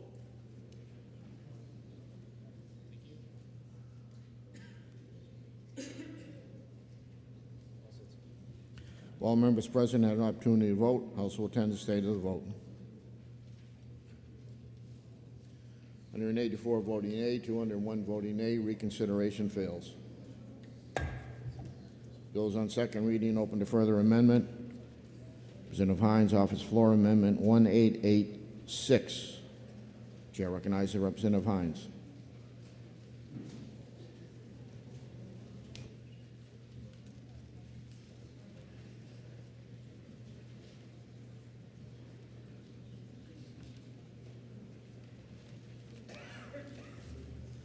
Thank you, Mr. Speaker.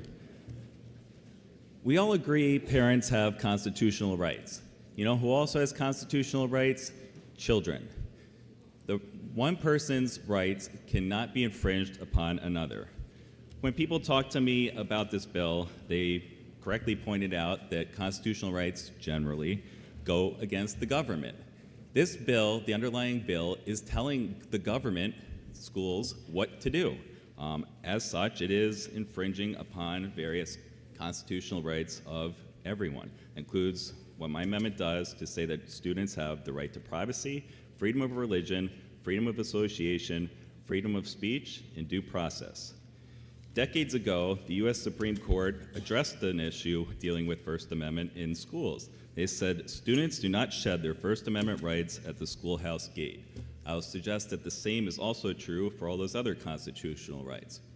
A few years ago, when New Hampshire passed or amended our Constitution to have the right to privacy, it says an individual's right to live free from governmental intrusion in private or personal information is essential. It didn't say parents' rights, an individual's rights. I would suggest that students do have these rights, and we need to protect it, and that's what this amendment does, and I ask you to support it. Thank you. Motion before us is the floor amendment 1886. Representative Sweeney has requested a roll call. Is that sufficiently seconded? It is sufficiently seconded. This will be a roll call vote.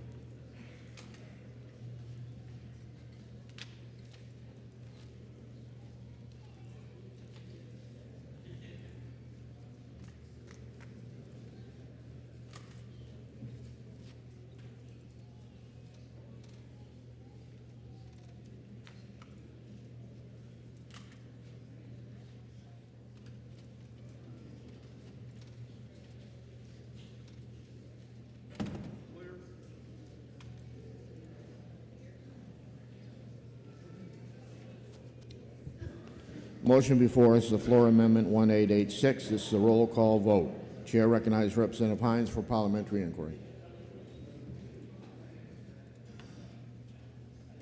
Thank you, Mr. Speaker. If I know the Constitution protects everyone, would I then support this bill or amendment and vote yes? Thank you. Chair recognizes Representative Lynn for parliamentary inquiry. Thank you, Mr. Speaker. If I know that this amendment, which is basically a poison pill amendment, will fundamentally undercut the purpose of this bill as it came to us from the Senate, and if I know that the various rights of children that the amendment references could easily be construed by a court to be intended to apply against the parents if they were included in this bill, whereas they would never otherwise be construed in that way, then would I reject this amendment by pressing the red button. Thank you, Mr. Speaker. The motion before us is floor amendment 1886. This is a roll call vote. If you're in favor, you'll press the green button. If you're opposed, you'll press the red button. Voting stations are open for 30 seconds.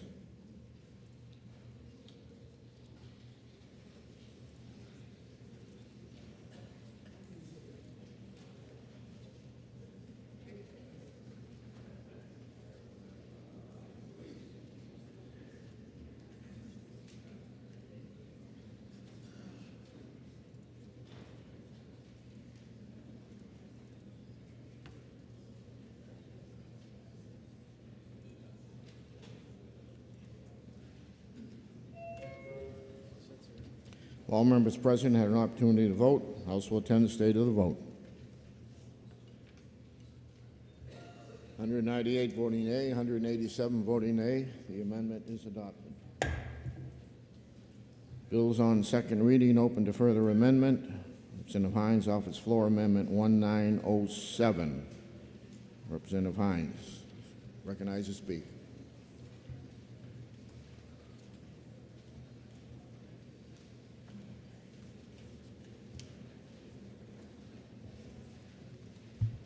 Thank you, Mr. Speaker.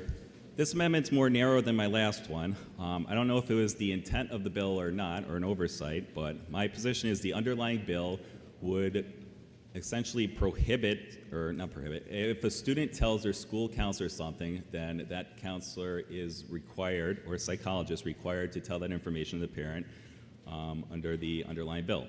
This changes that to make an exception so that students have a right to privacy if it's reasonably objective when they tell information to their counselor, school psychologist, school nurse, or other certified health provider.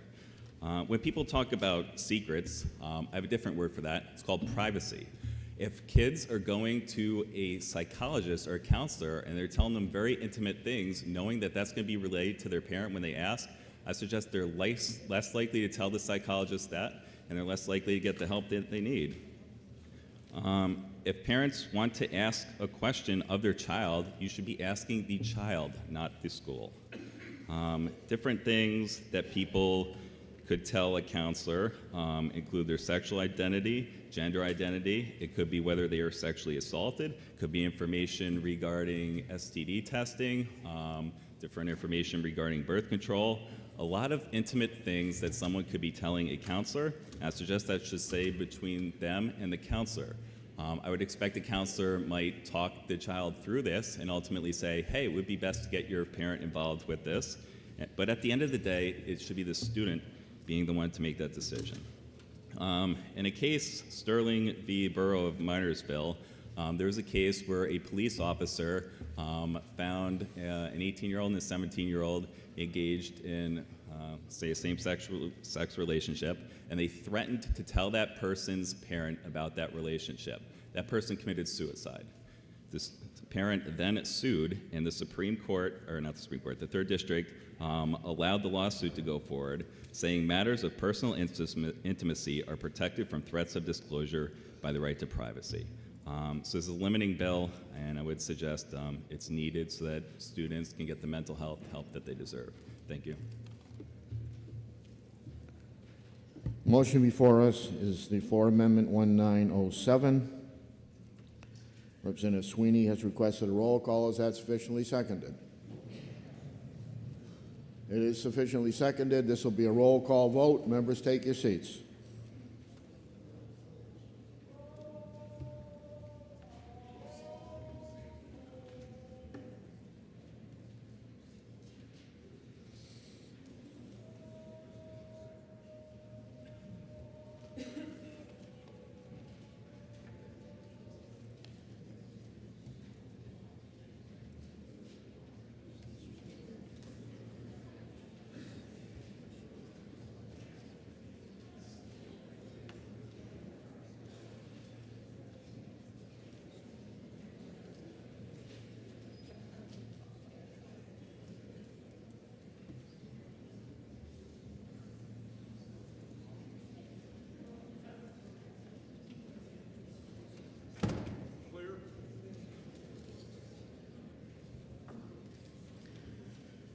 The motion before us is the floor amendment 1907.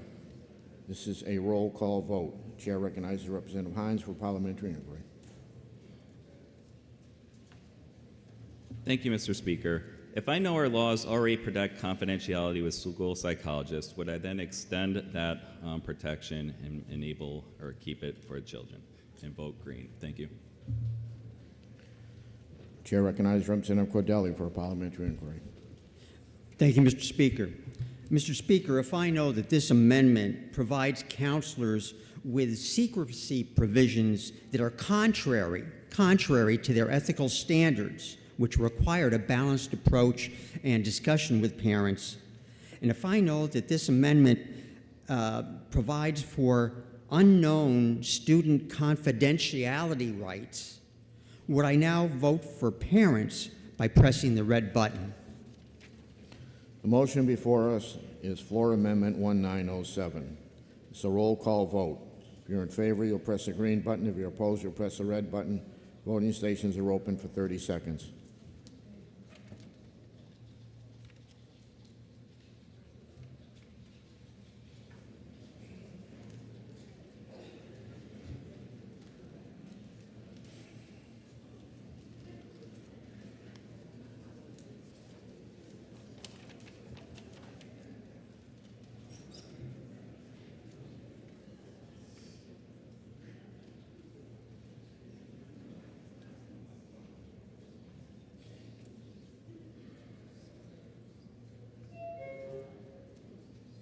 Representative Cordelli.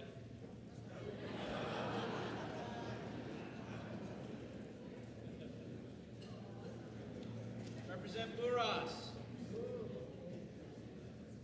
You can't push it now, it's closed. You gotta give me a thumb up or down, thank you.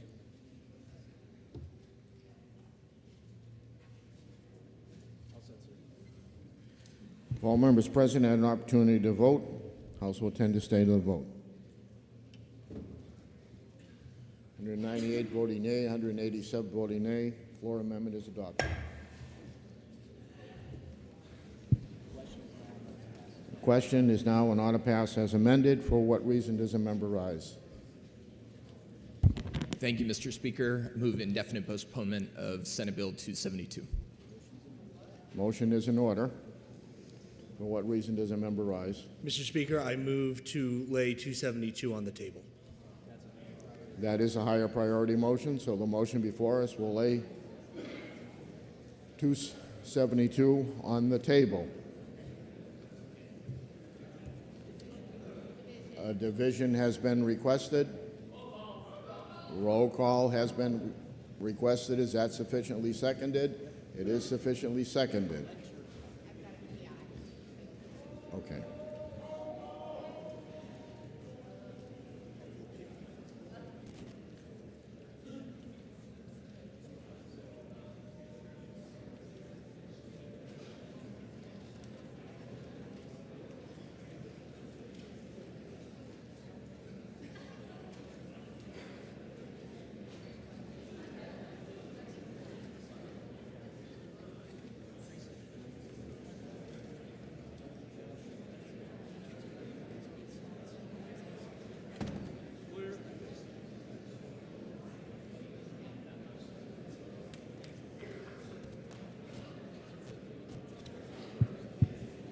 The motion before us is a tabling motion on Senate Bill 272.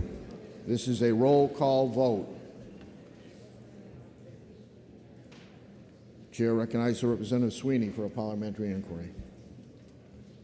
Thank you, Mr. Speaker. Mr. Speaker, if I know that the amendments already adopted today on Senate Bill 272 fundamentally change the bill, and further, Mr. Speaker, if I know that considering that fundamental change of the bill would rise into question what impact any other motion might have, for instance, indefinite postponement, and if I know further that we should not be cutting our legs off in order to have this continued discussion and debate that we had thoroughly today, would I now vote the green button to table Senate Bill 272? Thank you. Chair recognizes Representative Simpson for a parliamentary inquiry. If I know that over 500 bills have been introduced in state legislatures this year, specifically targeting vulnerable LGBTQ+ people, and if I know that we need to debate and dispense with this bill today, and if I want the opportunity to act on this bill as soon as possible to give relief to New Hampshire parents, students, and teachers, would I now press the red button to vote against tabling SB 272? The motion before us is a tabling motion on Senate Bill 272. It's a roll call vote. If you're in favor, you'll press the green button. If you're opposed, you'll press the red button. Voting stations are open for 30 seconds.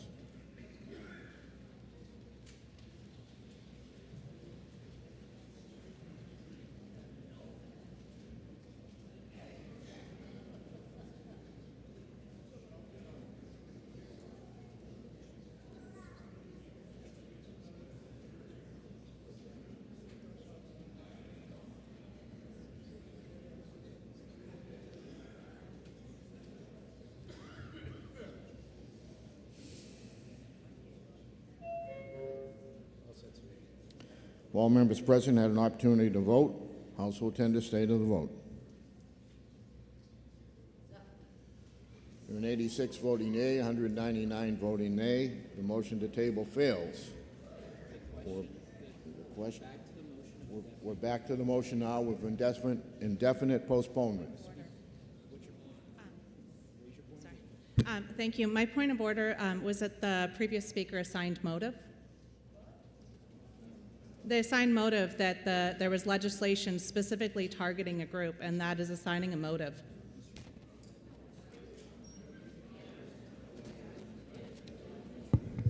I did not see that went over, so I'm not going to accept that. The motion before us now is back to the motion of indefinite postponement. Are you ready for the question?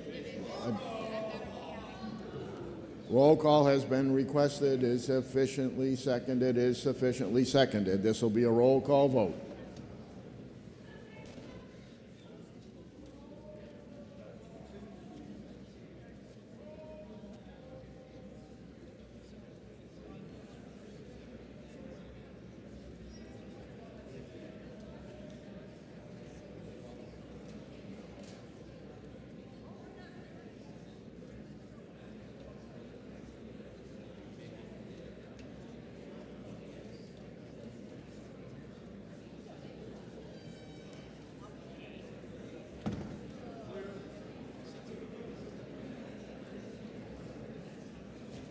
The motion before House will be in order. The motion before us is the motion of indefinite postponement on Senate Bill 272. Chair recognizes Representative Simpson for a parliamentary inquiry.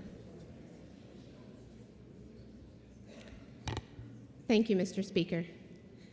If I know that adolescent development involves identity exploration, and finally, if I know that having trust between students and teachers means that students have better mental health outcomes and lower suicide rates, would I now press the green button to indefinitely postpone SB 272? Thank you. Chair recognizes Representative Osborne for parliamentary inquiry. Thank you, Mr. Speaker. If I know that the adoption of this motion will not only ensure that we do not act today, but will also ensure that we do not even discuss this topic in this body for the remainder of the biennium. And if I know that this will send a message to parents that they must continue until the next election when they can replace their representatives, that they must continue to accept that school is a mysterious and secretive black box where they deposit their children. Who knows what happens inside that box, and who knows what comes out the other side.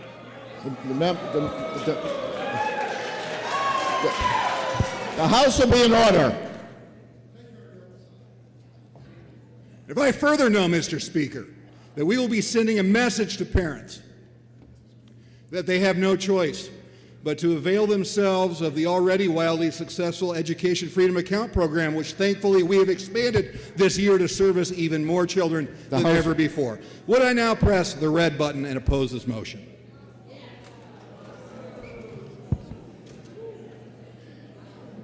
The motion before us is indefinite postponement on Senate Bill 272. This is a roll call vote. If you're in favor, you'll press the green button. If you're opposed, you'll press the red button. Voting stations are open for 30 seconds.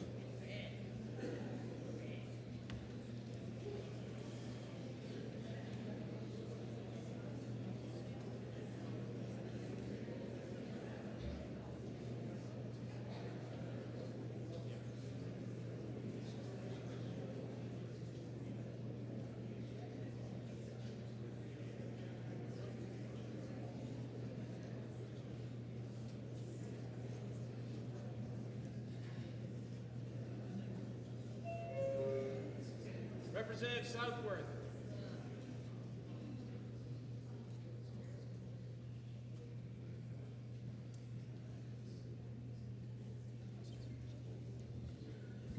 All members present had an opportunity to vote. House will attend the state of the vote.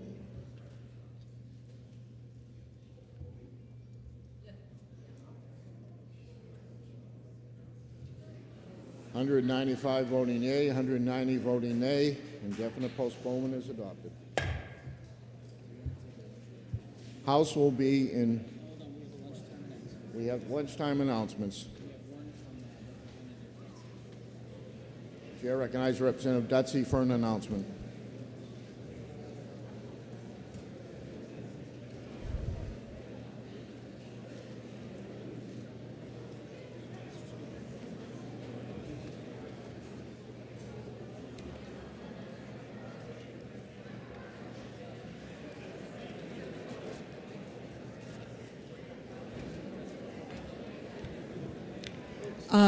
Hillsborough County delegation will be meeting, having a very short meeting during the lunch hour in Section 5. If everybody from Hillsborough can join us, we'll make it as short as possible. Thank you. The House will be in recess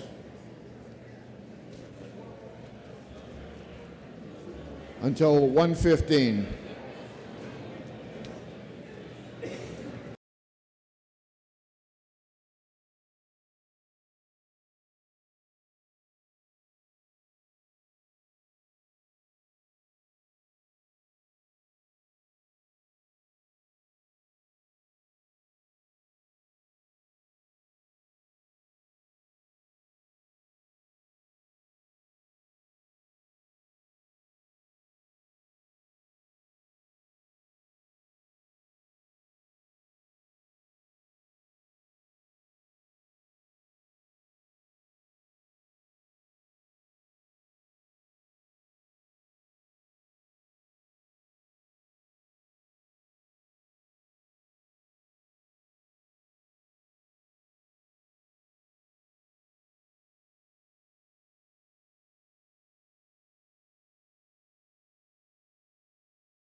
Agriculture, which was referred, Senate Bill 267 FN.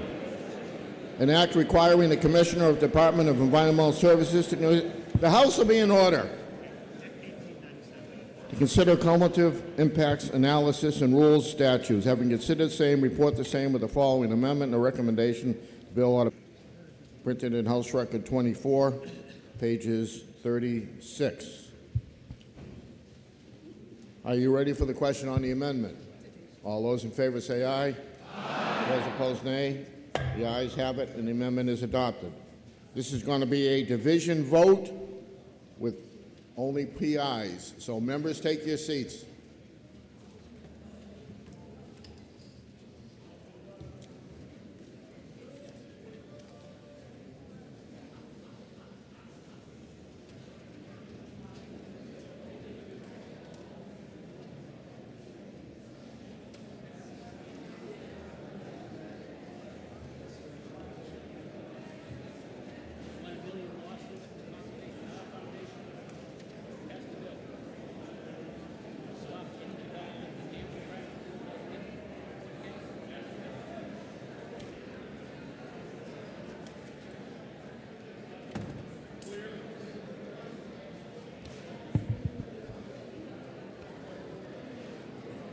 The motion before us is ought to pass and amended on Senate Bill 267. This is going to be a division vote. Chair recognizes Representative Harrington for a parliamentary inquiry. Thank you, Mr. Speaker. Mr. Speaker, if I know allowing cumulative impact analysis to be put into statute as a basis for deciding which projects in the state go forward and which don't, that'll basically put everything to a standstill.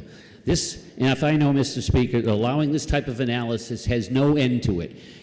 Cumulative impact means you can take this element and that element and analyze that, and then someone can say, what about another element, and so forth and so on. If I know organizations like the Conservation Law Foundation have been pushing this so they can have endless lawsuits to prevent any expansion of anything in New Hampshire, and I know DES has not requested this bill, where I then push the red button and retain some sanity in our citing process in New Hampshire. Thank you.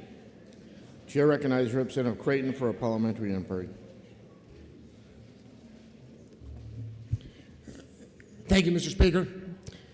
If I knew that the Environmental Agriculture Committee listened to hours of testimony and voted 19-0 ought to pass, if I further knew that we heard overwhelming evidence in support of this bill, and finally, if I knew that this bill was going to, in fact, help protect our water and our environment, would I not press the green button to pass HB 267? Thank you. The motion before us is ought to pass as amended on Senate Bill 267. This is a division vote. If you're in favor, you'll press the green button. If you oppose, you'll press the red button. Voting stations are open for 30 seconds.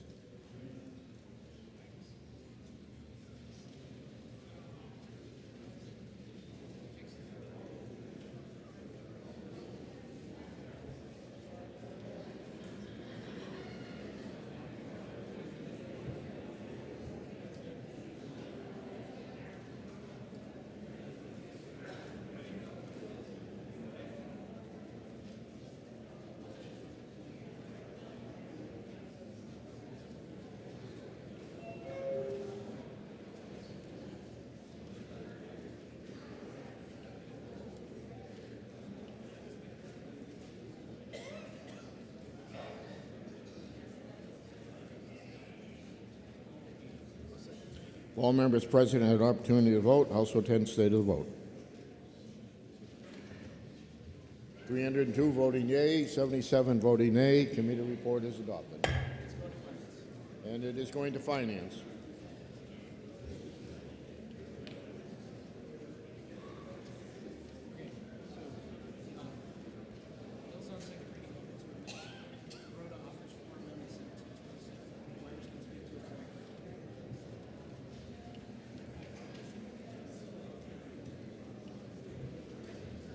Committee on Executive Department's Administration, to which was referred Senate Bill 195 FN, relative to the purchase of steel products with Buy American certification. Having considered the same, report the same with a recommendation the bill ought to pass. Senator J.C. Grotti for the committee. Bills on second reading open to further amendment. Senator Grotti offers floor amendment 1727H. printed in House Record 24, page 29. Chair recognizes Representative Carroll McGuire. Thank you, Mr. Speaker. This bill simply clarifies our existing Buy American Steel statute. It was requested by Administrative Services and the steel fabricators, so everyone's in agreement. The amendment is because a very sharp-eyed legislator actually read the bill without being familiar with it and noticed that between the bottom of page 1 and the top of page 2, a line had been left out. This amendment puts the line back in, and I hope you will support it. Thank you. The motion before us is Floor Amendment 1727H. Are you ready for the question on the amendment? All those in favor say aye. Aye. Those opposed, nay. The ayes have it, and the amendment is adopted. Motion before us now is ought to pass as amended. You ready for the question? All those in favor say aye. Aye. Those opposed, nay. The ayes have it, and the committee report is adopted.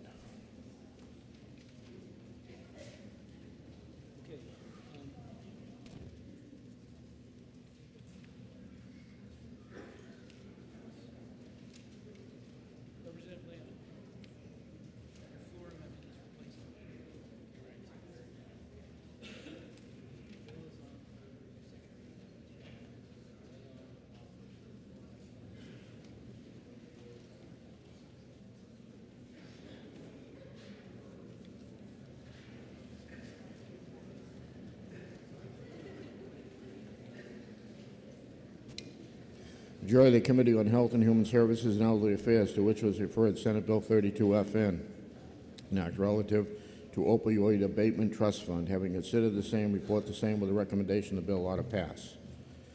Bills on second reading and open to further amendment. Representative Leon offers floor amendment 1833H. And Chair recognizes Representative Leon.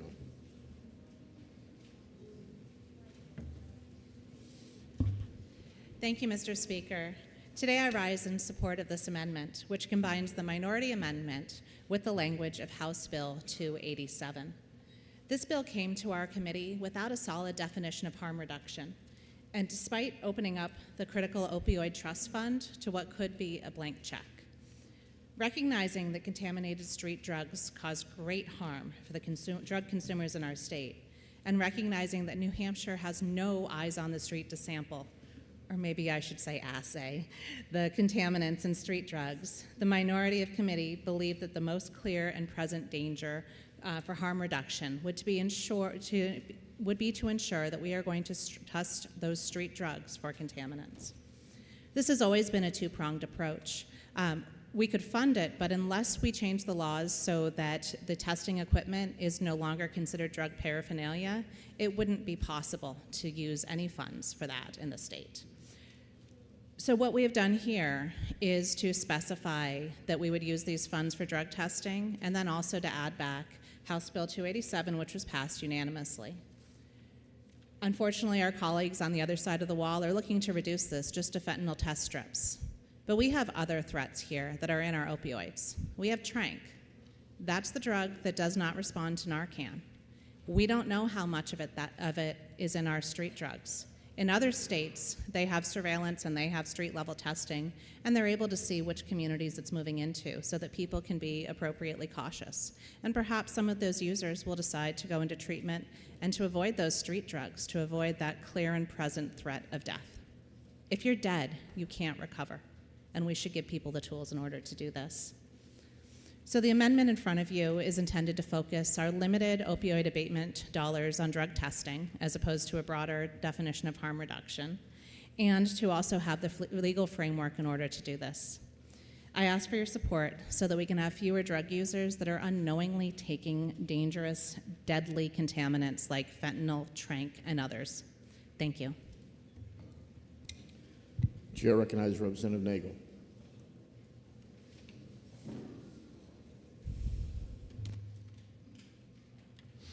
Thank you, Mr. Speaker.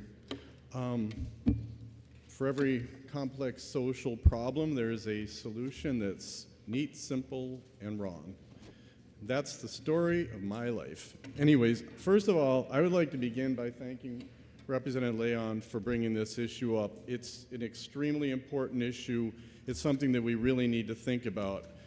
The reason why I'm opposing it is because it changes the SB 32 in a way that I think could be will be harmful. For those of you who don't know me, I'm a physician. I've worked in New Hampshire for the last 34 years, serving the needs of people with complex disability, particularly pain. I've traveled all over the area, the country, and internationally to advocate on the rights of people with chronic pain. And as part of that, I'm really proud to be the vice chair of the Opioid Debate Commission, which is actually the subject of SB 32. The words harm reduction, which this amendment would actually strike from SB 32, are very important to me and to those I represent, and I'm honored to be standing here in support of them and to oppose the amendment. First of all, the primary purpose of SB 32 is actually to align two programs. One is the Governor's Commission on Alcohol and Other Drugs with the Opioid Abatement Advisory Commission, both in terms of function and terminology.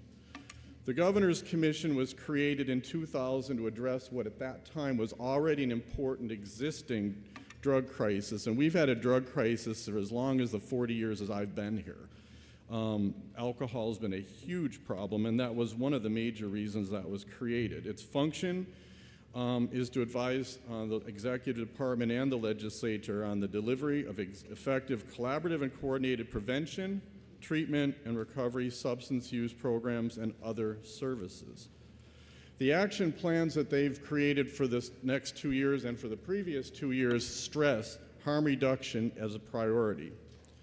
The Opioid Abatement Advisory Commission was created in 2020, and it manages the Opioid Abatement Trust Fund, which comes from dollars and cents that come from the lawsuits from various pharmaceutical agencies and whatever.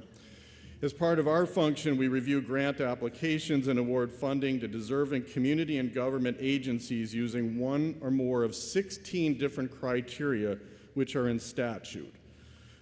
It's important for you to know that there are rules on who gets this money. It has to be only for the use of opioid abatement, nothing else.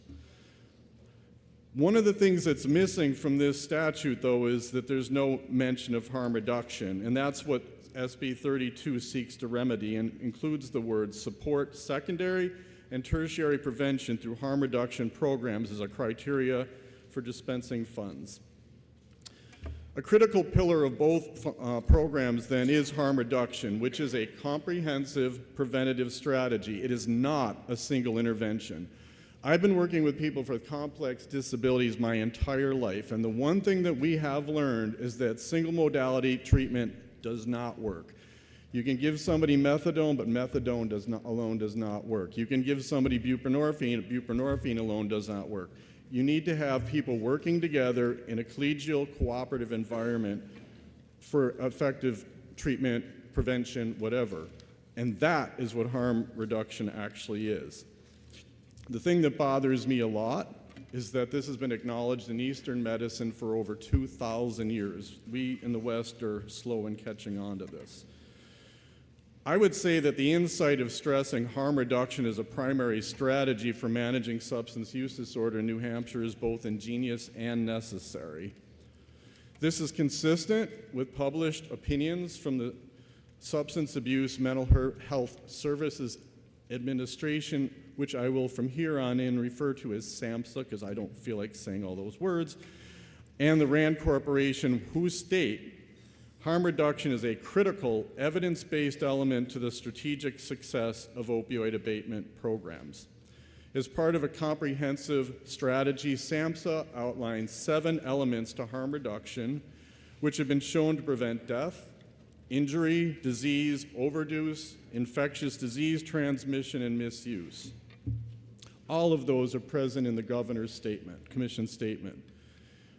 The problem is if this amendment were approved, all these critical harm reduction services would be removed from consideration by the Opioid Abatement Advisory Commission, except for drug checking, which again is extremely important, but only one of things.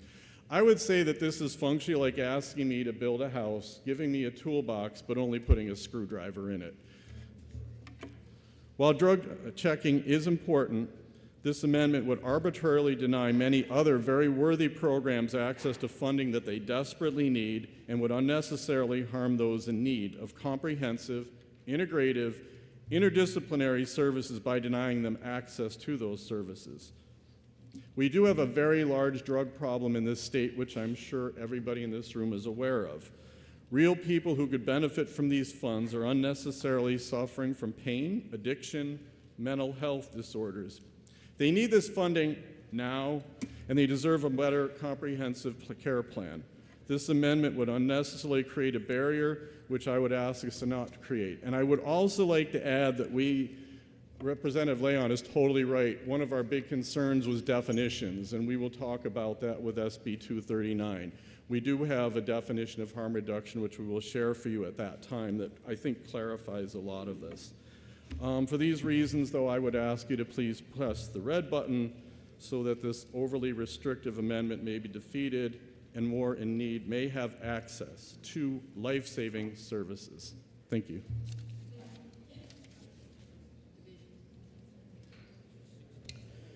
A division has been requested. Members, take your seats.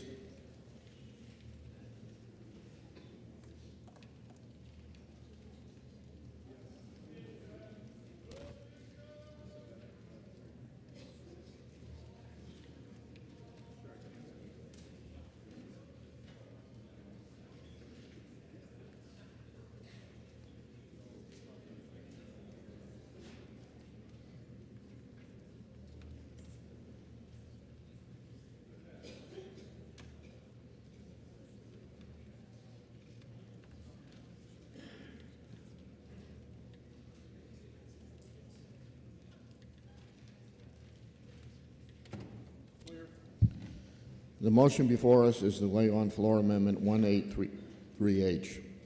This is a division vote. Chair recognizes Representative Leon for a parliamentary inquiry. Thank you, Mr. Speaker.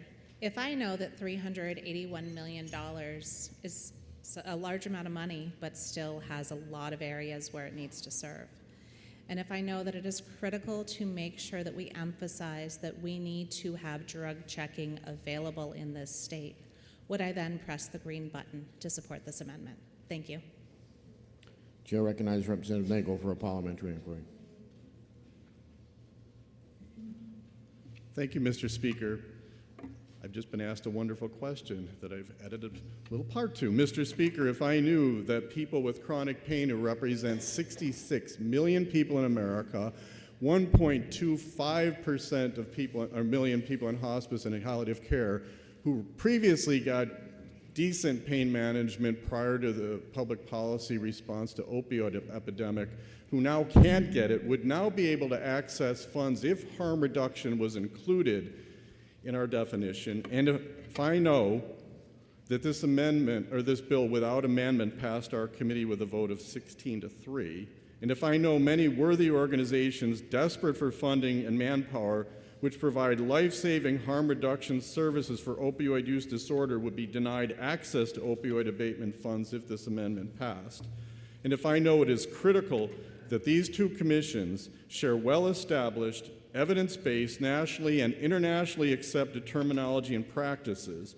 not just to distribute opioid abatement funds, but also to remain competitive in receiving grants and awards from other sources, then I would press the red button to defeat this amendment. Thank you. The motion before us is the floor amendment 1833H. This is a division vote. If you're in favor, you'll press the green button. If you're opposed, you'll press the red button. Voting stations are open for 30 seconds.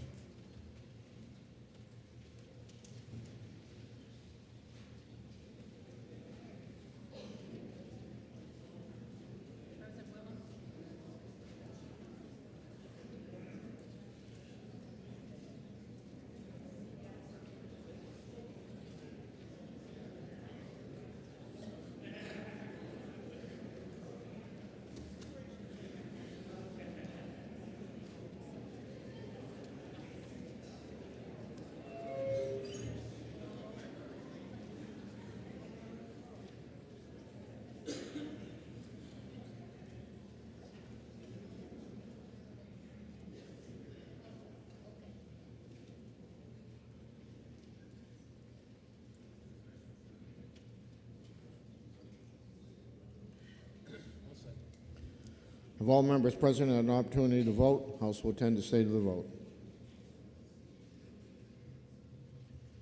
152 voting yea, 230 voting nay. The floor amendment fails. We're back to ought to pass. The chair recognizes Representative Leon. She's waving off. Representative Nagel? Waving off. The motion before us is ought to pass on Senate Bill 32. Are you ready for the question? All those in favor say aye. Aye. Those opposed, nay. No. The ayes have it, and the committee report is adopted. And it is on its way to Ways and Means.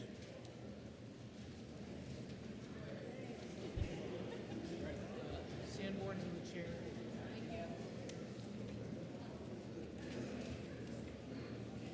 My notes.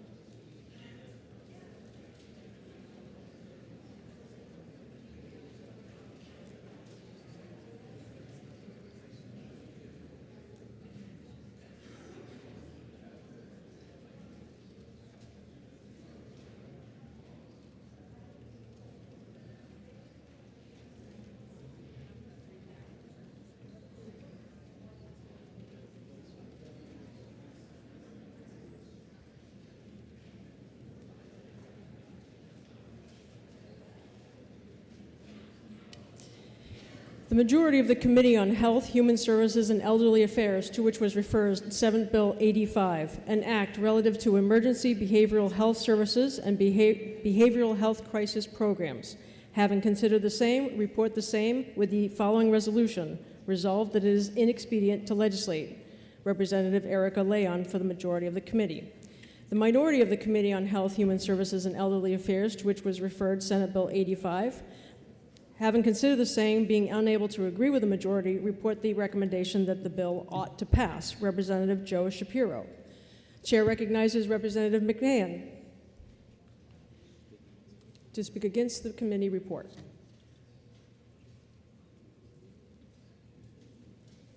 Thank you, Madam Speaker, and good afternoon, members. Madam Speaker, I rise in opposition to the 10-9 committee vote of ITL for Senate Bill 85. This bill passed the other body unanimously with support across the full political spectrum. It would place mental health emergencies on a par with physical health emergencies. And that's to say, when someone is having a heart attack, currently, that person needs to be treated right now, not after an insurance company has given its prior authorization. So similarly, when someone is having a mental health crisis, that person needs immediate professional attention, not professional health attention after an insurance company has allowed it. Timing is critical. There are many in the House who believe that recent events, and specifically mass shootings that we are witnessing, are not because of guns, but because of mental health issues with the individuals carrying out these horrible acts. Irrespective of what we may believe about guns, it seems to be true that many of the shooters had and have mental health issues. What if, when someone is seen to be having a crisis, that treatment is delayed? As a result, wouldn't many people then conclude, myself included, that the only answer left would be to red flag such a person and confiscate the guns? That's what voting ITL might lead to. At present, there is a committee to examine how many committees should be abolished. So why add another one which is referenced in Senate Bill 85? But actually, if you read the bill, what happens is a replacement of one committee with another, so therefore there's a net zero gain in terms of the number of committees. The newly constituted committee will look at how other states fund programs similar to what Senate Bill 85 is establishing. There are some frugal states in our country which have programs similar to what Senate Bill 85 proposes, how they do it, and how do they achieve their goals with good economic sense. Further, how can we address the crisis in real and frugal ways? That's one issue that this reconstituted committee will examine. Further, concern was raised that someone might fake a mental crisis simply to get attention. The bill speaks, however, and I'll quote, it's in the bill, the sudden onset of a medical or mental health condition or substance use disorder that manifests itself by symptoms of sufficient severity that a prudent layperson with average knowledge of health and medicine could reasonably expect that the absence of immediate medical or mental health attention could be expected to result in any of the following. And I'll stop there, that's unquote, because what follows is already in law, and that's in the bill that hopefully you have in front of you. The law is there already for sudden physical health conditions. The bill recognizes that mental health conditions are parallel. So we ask together for your support with the unanimous decision from the other body and with a enhanced common sense of the multitasking it takes to meet the challenges of both mental and physical health emergencies, that we vote no on ITL and consider another motion to then be made. Thank you, Madam Speaker. The chair recognizes Representative Leon to speak for the majority of the committee. Thank you, Madam Speaker. I rise in favor of inexpedient to legislate on Senate Bill 85. This bill has the noble intention of addressing the emergency room boarding crisis and mental health problems, but in trying to cover 1 square foot, it covers many, many acres. Now, I recognize that we have a mental health crisis, and it appears that just yesterday, multiple lives were lost to the mental health crisis very close to here, 1.5 miles from my house. It's a tragedy, and every person unable to access appropriate care and every life lost to violence which stems from a mental illness is a tragedy.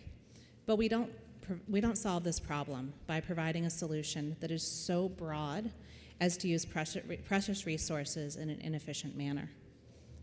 If you have one weed in the middle of your lawn, you don't coat the whole lawn with Roundup. If it's a dandelion or an autumn olive, you go to the root and get the whole root out. If it's crabgrass, you mow down in that area so that it doesn't keep spreading.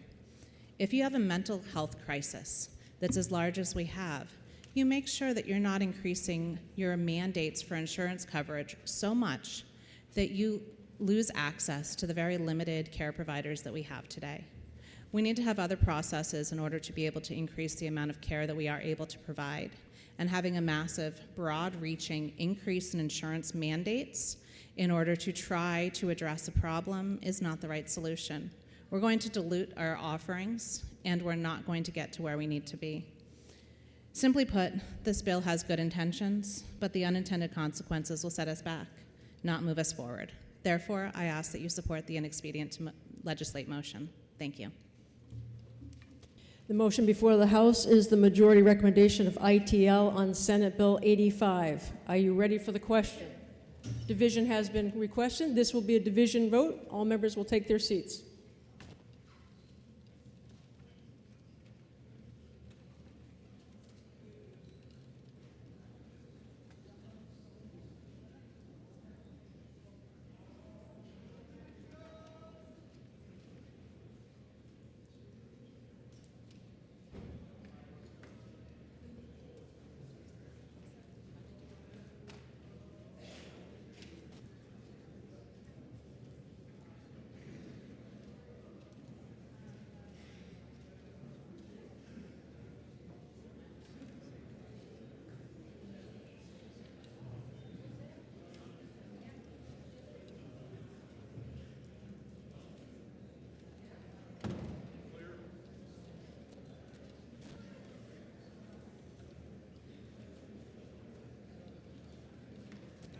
The chair recognizes Representative Shapiro for a parliamentary inquiry. Thank you, Madam Speaker. Madam Speaker, if I know that the mobile crisis teams are a key strategy enacted by this legislature and implemented by the community mental health centers across the state to alleviate the ER boarding crisis, and if I know that mobile crisis teams are but one part of a comprehensive behavioral crisis stabilization system planned by the Bureau of Mental Health Services, and if I further know that the funding to complete and sustain these services is uncertain, and Madam Speaker, if I know that the limitation on pre-authorizations refers only to the mobile crisis team responding to acute psychiatric crises, and if I know that acute psychiatric crisis, is not the time to pursue pre-authorizations from an insurance company, would I then push the red button to defeat the ITL motion so that another motion can be made to ensure sustainably funded, effective, community-based crisis stabilization in New Hampshire? The chair recognizes Representative Leon for a parliamentary inquiry. Thank you, Madam Speaker. If I know that large increases in insurance mandates require careful consideration and that our resources need to be appropriately allocated, would I then press the green button? Thank you. The question is on the majority committee recommendation of ITL on Senate Bill 85. This will be a division vote. If you are in favor, you will press the green button. If you are opposed, you'll press the red button. Voting stations are open for 30 seconds.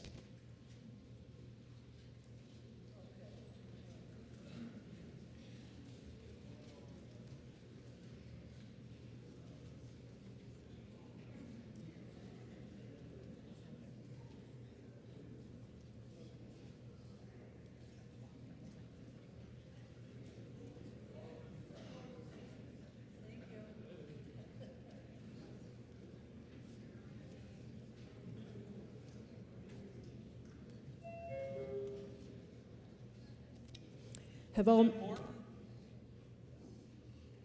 Representative Morton. Intercede. Representative Stringham.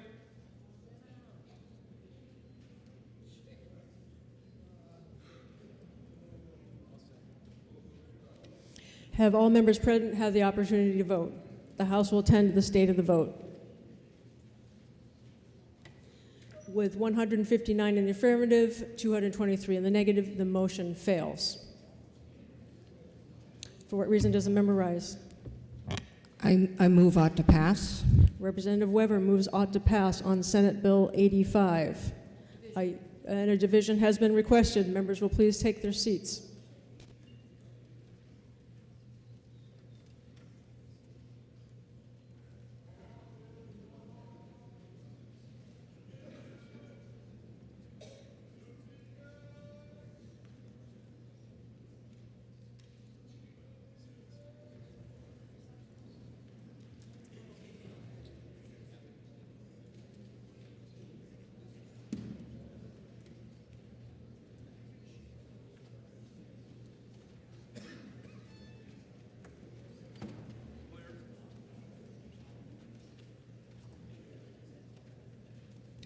The chair recognizes Representative Stephen Person for parliamentary inquiry. Thank you. Thank you, Madam Speaker. Madam Speaker, if I know we are facing a serious and growing mental health crisis that needs addressing, and if I know that this bill does not add a new committee to the hundreds we already have, but rather changes an existing committee to one that is tasked with finding financially responsible solutions, and finally, if I know this bill came to us with a unanimous bipartisan vote from those guys, and if I also know that as the vice chair of the PTSD Commission, this is something that really deserves the state's attention, would I now press the green button? The chair recognizes Representative Shapiro for parliamentary inquiry. Representative Shapiro is waving that off.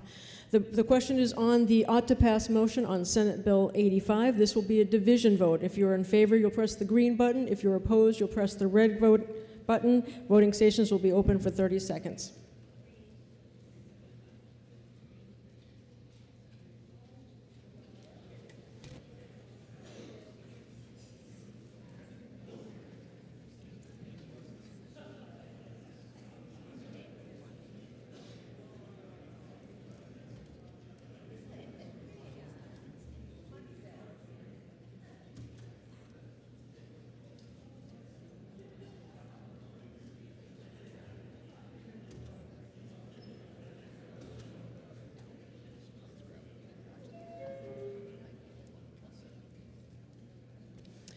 Have all members present had the opportunity to vote? The House will tend to the state of the vote. With 271 in the affirmative, 112 in the negative, the ought to pass motion carries. And it's referred to the Committee on Commerce.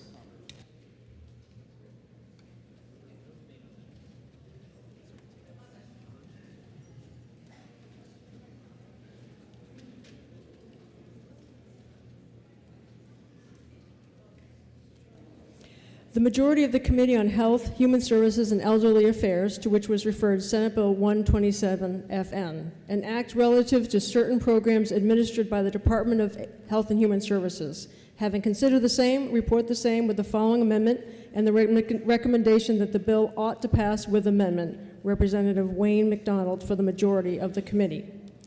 The minority of the committee, having considered the same and being unable to agree with the majority, report with the following resolution. Resolved that it is inexpedient to legislate. Representative Jim Colfault for the minority. The bill is open to amendment, and you'll find, is it floor amendment? Committee Amendment 1457H, printed in House Record 24A.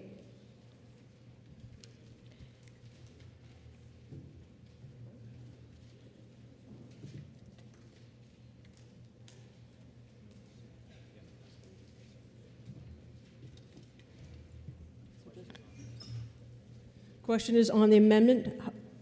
Are you ready for the on amendment 1457? Are you ready for the question? All those in favor say aye. Aye. All those opposed, nay. All those opposed, nay. Nay. The ayes have it, and the amendment is adopted. Okay, now the question is on the ought to pass as amended on Senate Bill 127. Are you ready for the question? All those in favor say aye. Aye. All those opposed, nay. The ayes have it, and the ought to pass as amended is adopted.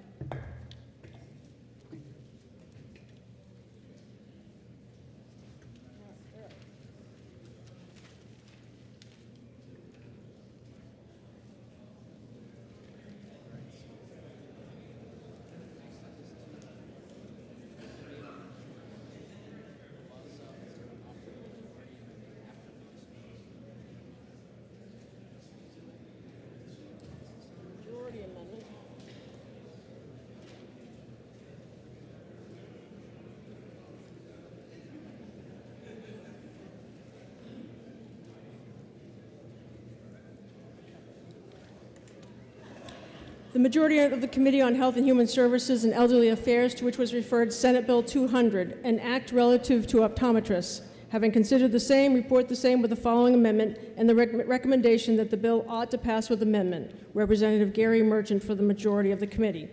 The minority of the committee, having considered the same and being unable to agree with the majority, report with the following amendment and the recommendation that the bill ought to pass with amendment. Representative Yuri Polozov for the minority of the committee.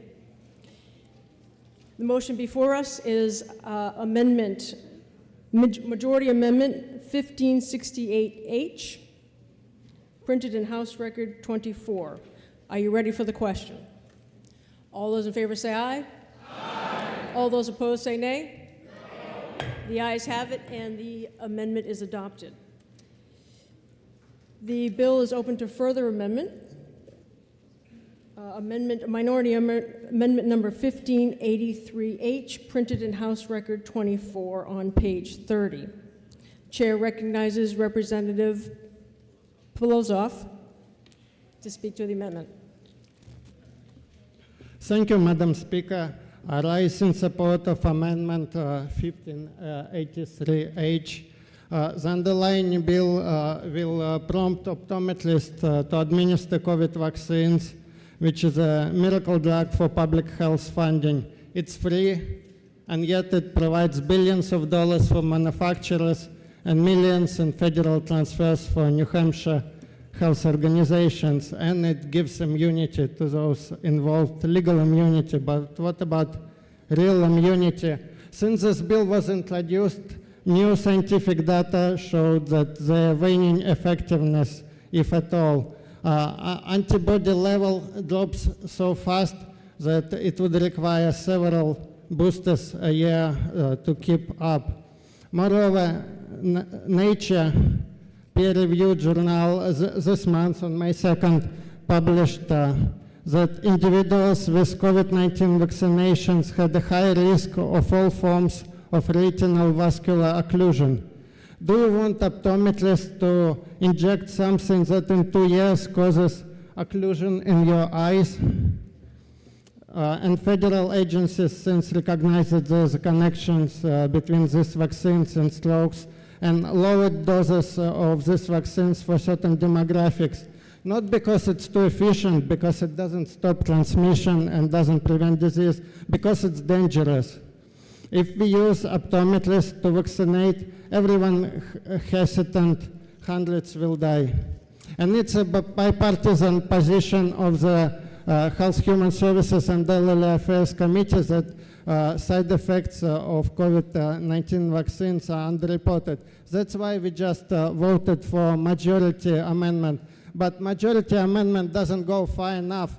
We can't wait 2 years to protect our constituents. We need to do it now.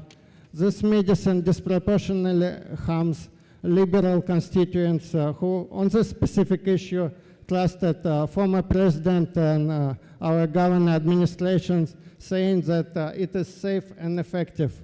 It's everything but safe, anything but safe and effective. And for this reason, Madam Speaker, I use the support of this amendment, press the green button, and I ask for division vote, and I'm ready for any questions.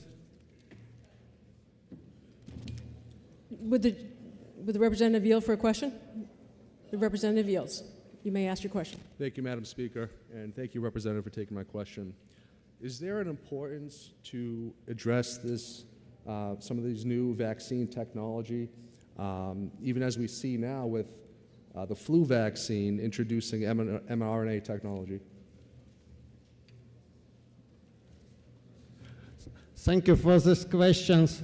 Opponents of this amendment saying that mRNA technology is safe and effective because it was researched for many years. But if it was fully researched, why nobody informed us that it won't stop the transmission and won't prevent the disease? Why nobody told us 2 years ago that it will be associated with myocarditis and stroke? And why women were gaslighted who had periods messed up by these medications? So side effects are not well researched. I saw death certificate data of 60+ years old New Hampshire resident who perished in Massachusetts hospital, killed by lipid nanoparticles. Cause of death allergy to phospholipids, and it's not the single case. We don't know how often it happens. The same with the mRNA technology. A new report shows that there's contaminations with DNA in these vaccines. Is it important?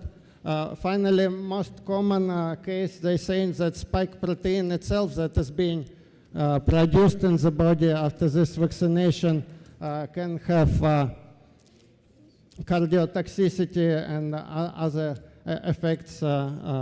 So we don't know if science needs a year or two to figure out which one of this or some other technologies in this new vaccines causing side effects, blindness, and sometimes death.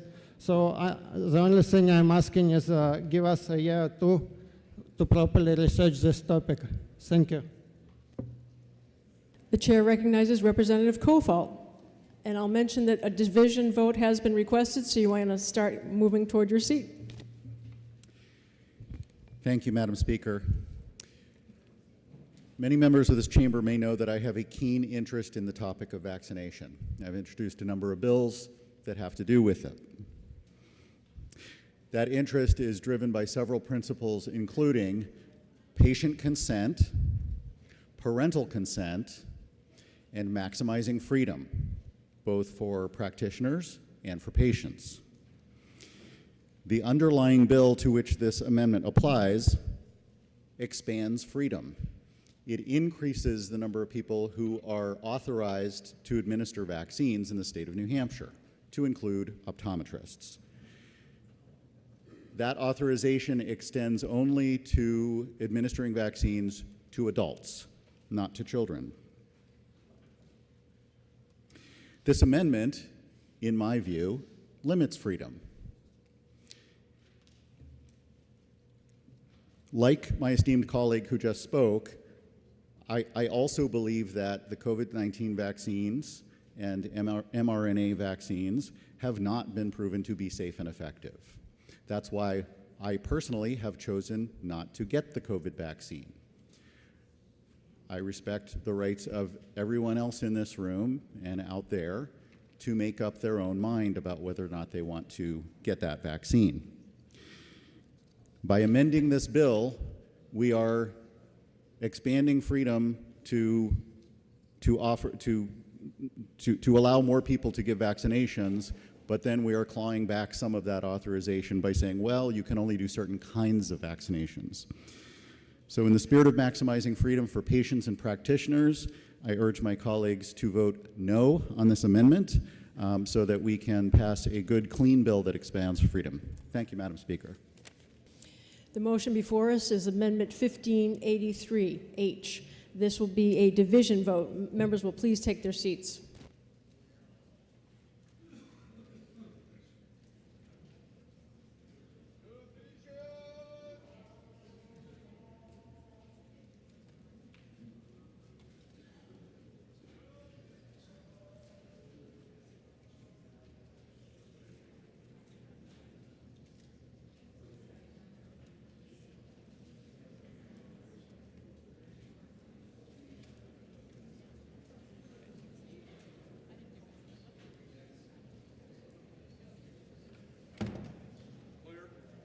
The chair recognizes Representative Phillips for parliamentary inquiry.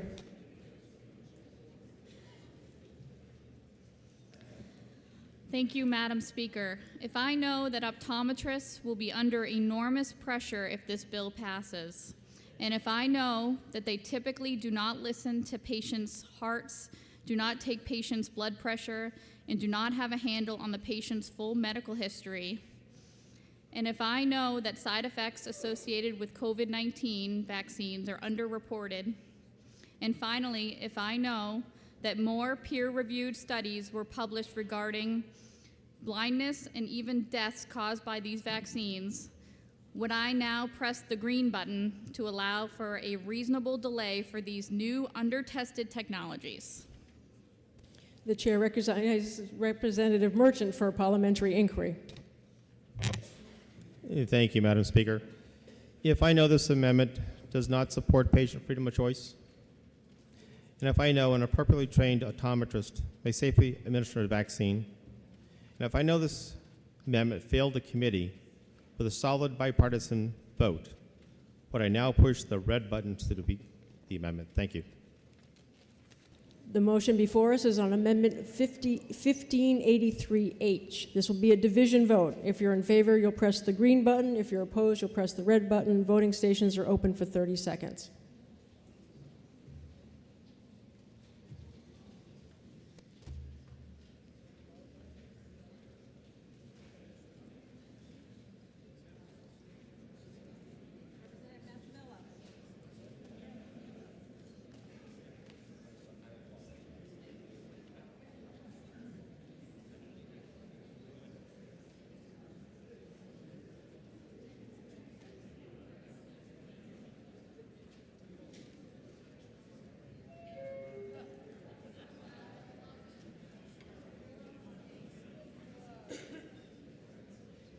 Representative Perez.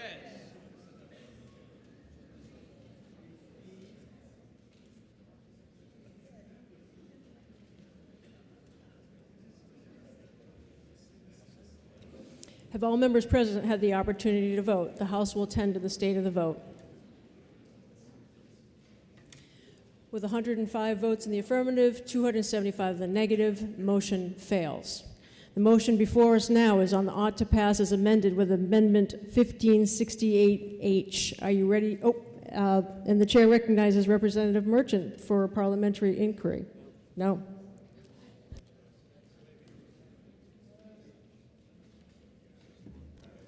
So the motion before us is ought to pass as amended. Are you ready for the question? All those in favor say aye. Aye. All those opposed say nay. No.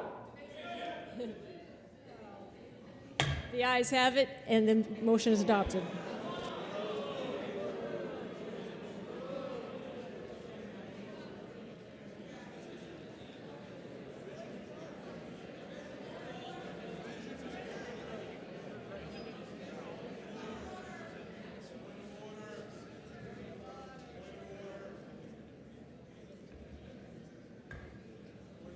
If you want a point of order, you have to come down and state your point of order. Yes.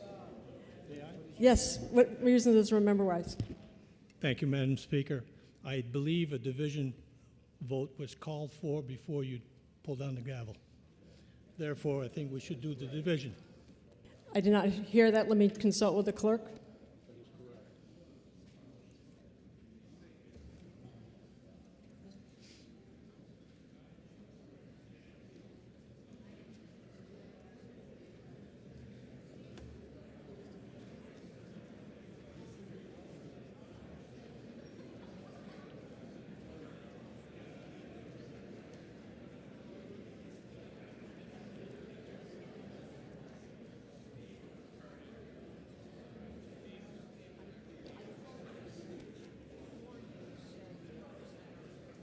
I just said that. The chair is in doubt, and I did not hear it. I apologize. I did not hear the request for a division, but this will be a division vote. The challenge, though, now is if people have left the room or come into the room after the vote, this can only be the people who were in the room at the time of the voice vote. Thank you, Madam Speaker.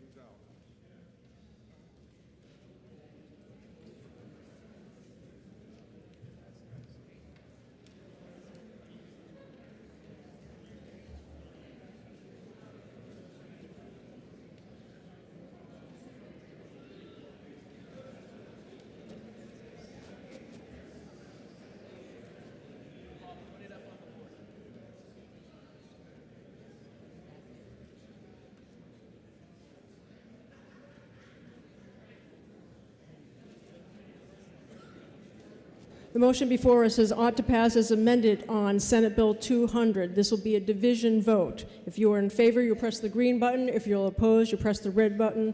Voting stations are now open for 30 seconds.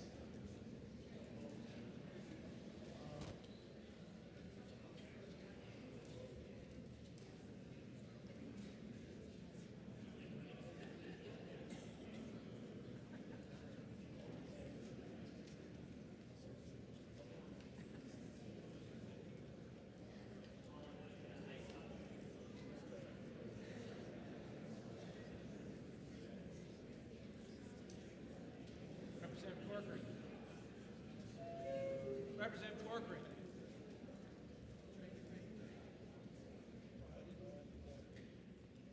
Representative Spear.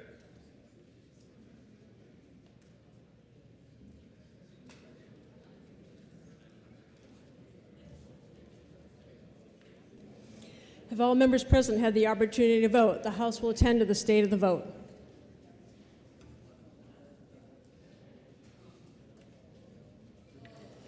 With 239 voting in the affirmative, 145 in the negative, the motion passes.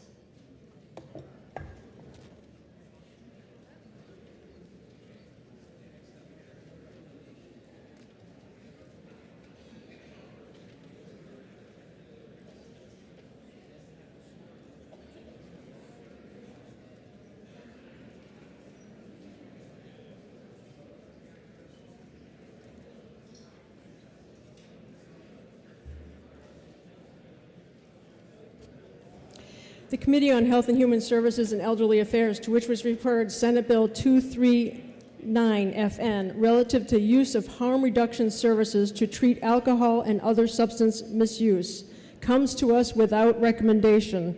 The chair recognizes Representative Weber to move ought to pass. Yes?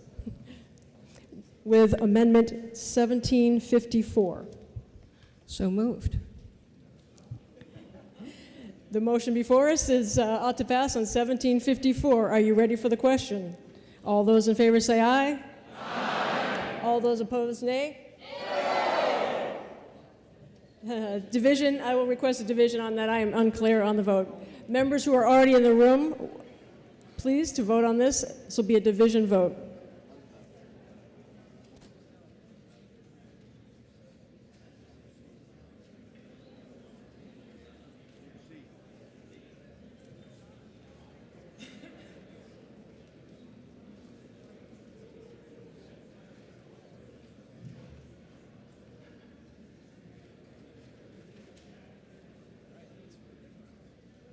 Representative Spillane.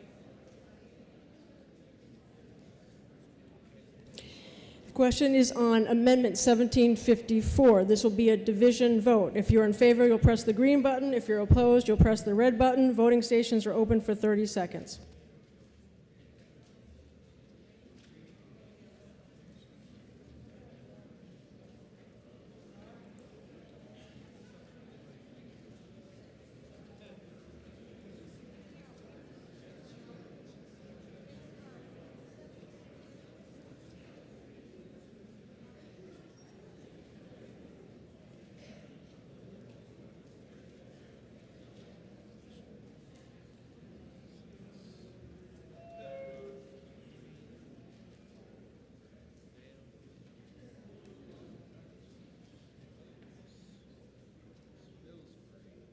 Representative Spilsbury. I need a thumb up or down, please. Thank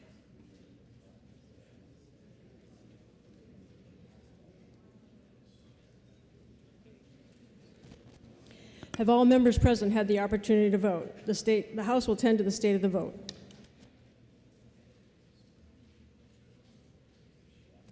With 249 in the affirmative, 127 in the negative, the motion carries. The bill is now open to further amendment. Representative Nagel moves floor amendment 1861H and is recognized to speak to his motion.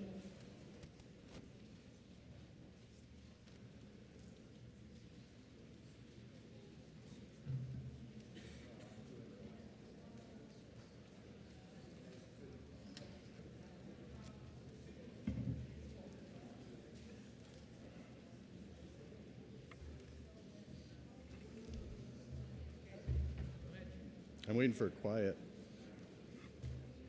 I'm a teacher. Thank you, Madam Chairman. Speaker, sorry.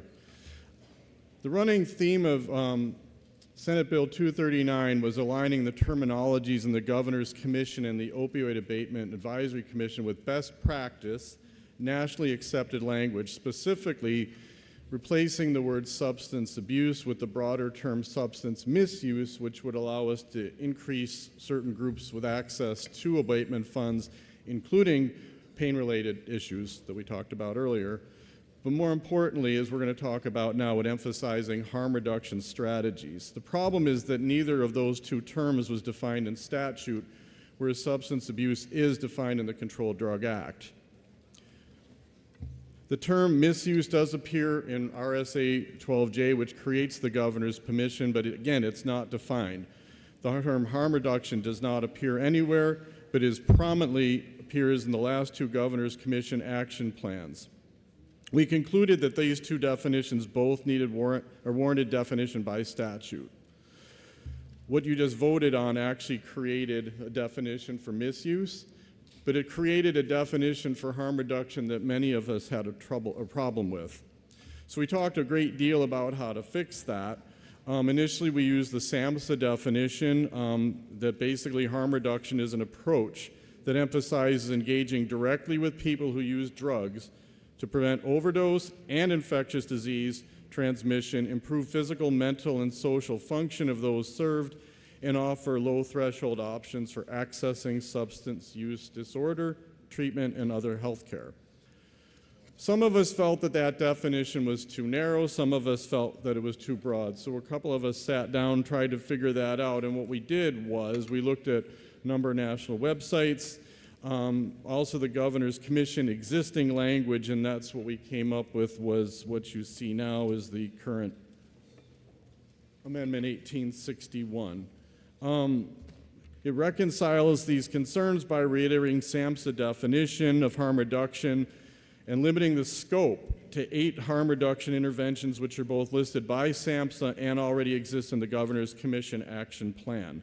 By adopting this definition, we can increase the potential list of grantees for the Opioid Abatement Fund through a broader definition of harm reduction and drug misuse, use terminology that is more consistent with what is considered best practice and used nationally, promote a coordinated, cooperative, interdisciplinary model of care which is badly needed for substance use disorder in this state, and promote a comprehensive preventive strategy as ways of controlling the adverse effect of opioids and the other drugs in crisis now. Also, that's important, it will increase the access for other funding sources for these programs. And finally, affect more lives in a positive way. In order to improve access to care for those affected, I would urge you to press the green button to support this amendment. Thank you. The motion before us is Amendment 1861H. The division vote has been requested, so this will be a division vote. Members will take their seats.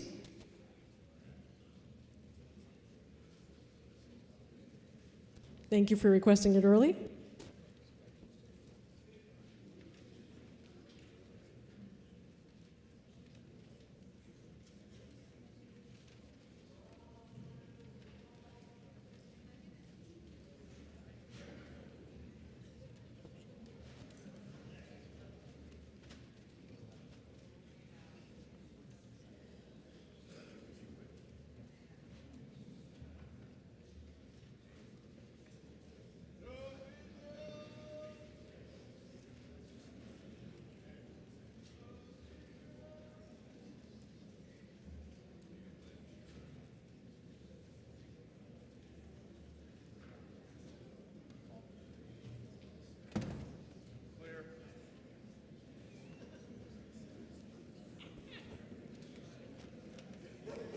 Question before us is on the motion of ought to pass on Amendment 1861H. This will be a division vote. The chair recognizes Representative Kofalt for parliamentary inquiry.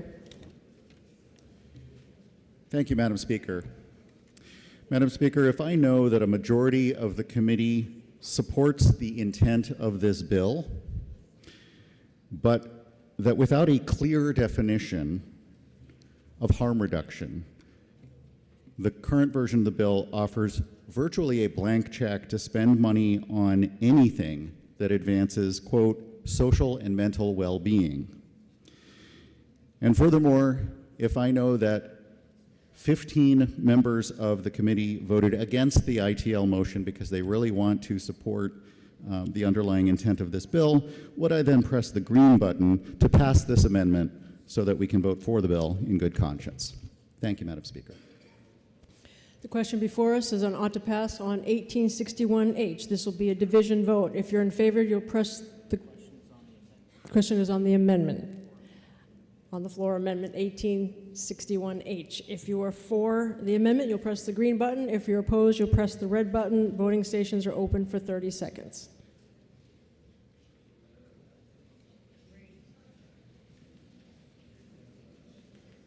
Representative Hewitt. Thank you.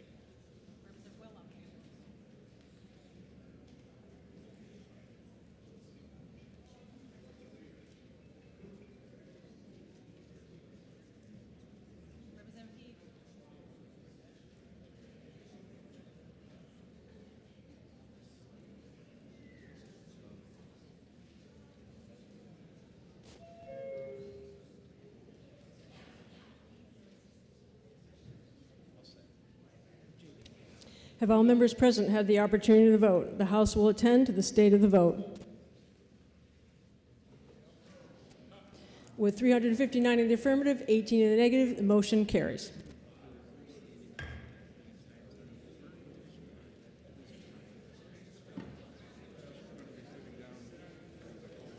Motion before us now is on the ought to pass as amended. Are you ready for the question? All those in favor say aye. All those opposed say nay. No. The ayes have it, and the motion is adopted. This bill will go to the Committee on Finance.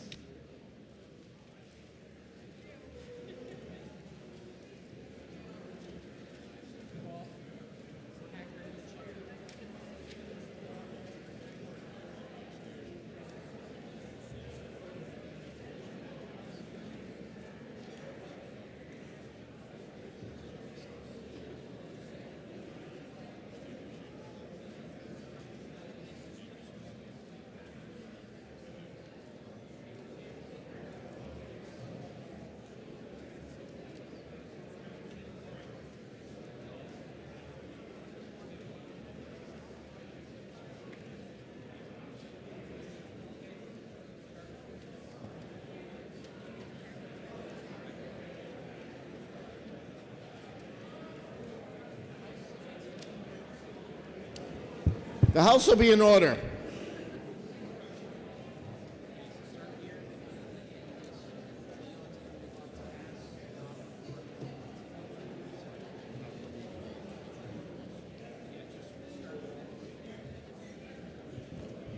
Committee on Health and Human Services and Elderly Affairs, to which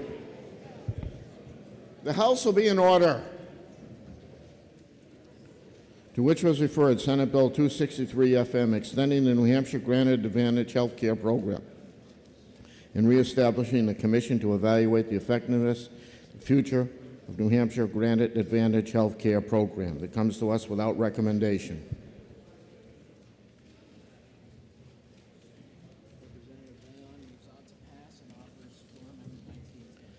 Representative Leon moves ought to pass and offers floor amendment 1910H. Chair recognizes Representative Shapiro.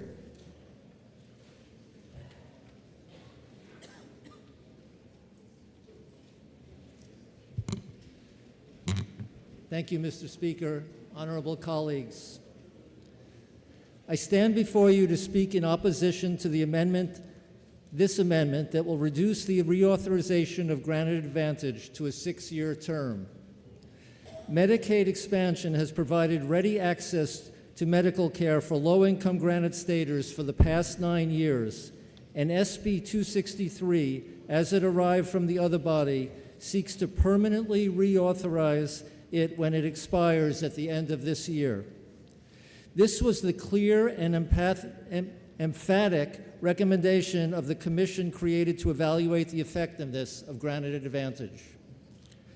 Granted Advantage provides tens of thousands of New Hampshire residents with primary care, preventive services, and specialty care when necessary.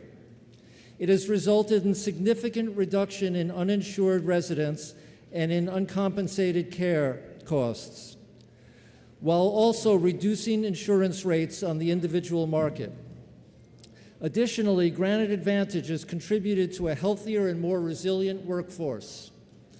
The availability of coverage through Granted Advantage has also proven to be an essential lifeline for those suffering with substance misuse disorders and mental illness. Originating in the Senate, SB 263, reauthorizing Granted Advantage without a sunset, arrived at the House with a unanimous bipartisan ought-to-pass vote from that body, 24 to nothing. It has broad and enthusiastic support from the business community, from medical providers, large and small, from advocates for public health, and from those who provide treatment for substance use disorders and mental illness. Reducing the term of Granted Advantage to 6 years will unnecessarily complicate Medicaid expansion going forward. It is less than optimal for the procurement of managed care contracts. Provider organizations faced with an uncertain future will be unable to plan strategically. And most important, fellow Granted staters will be unable to count on continued medical care. Granted Advantage is a successful program with proven results for close to a decade. Should federal funding decrease below the current 90% match, the program will automatically be discontinued. Permanent reauthorization of Granted Advantage will provide security for low-income residents and for healthcare providers generally. It will enhance public health while ensuring the viability of a healthcare system under considerable stress. There is simply no reason for a sunset. With that, I urge you to push the red button to defeat the amendment under consideration so that we can ensure the future of Granite Advantage. Thank you. Chair recognizes Representative Leon.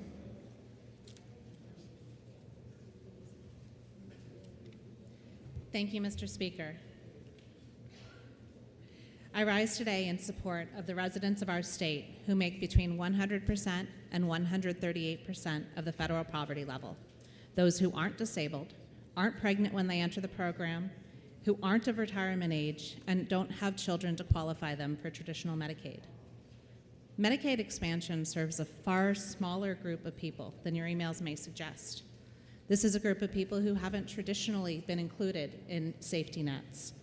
In 2010, the Affordable Care Act shifted the healthcare marketplace such that we can hardly today recognize what we had only a decade and a half ago. We see most doctors moving into hospital systems to survive the complexity introduced into the system.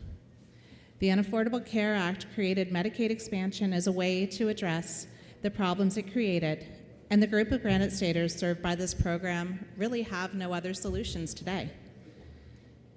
Our state took a half step to move towards this program in 2014 and fully engaged with Medicaid expansion in 2018. This program is still relatively new, and that's why I support a 6-year sunset so that this program can continue with appropriate legislative attention. Now, you all may have heard some arguments that we've already had an opportunity to review this program. In a normal world, that might make sense. But have the years since 2018 been normal? We saw the world shut down in March 2020.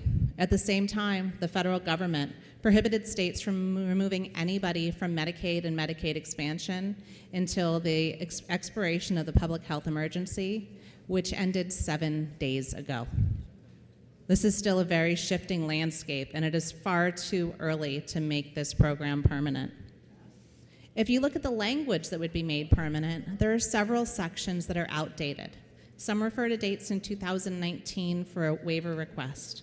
There are other ones that are not currently in effect. If we're going to make it permanent, shouldn't we make the language of the law good language in order to make it permanent? With a 6-year sunset and a reestablishment of the committee that addresses Medicaid expansion, we have a good reason to do the hard work required in order to make this program the best Granite solution we can. Without a sunset, there'll be a much higher hurdle to make this program the best that it can be. I ask for your support for this amendment to create a 6-year sunset and otherwise match the language that is in the budget.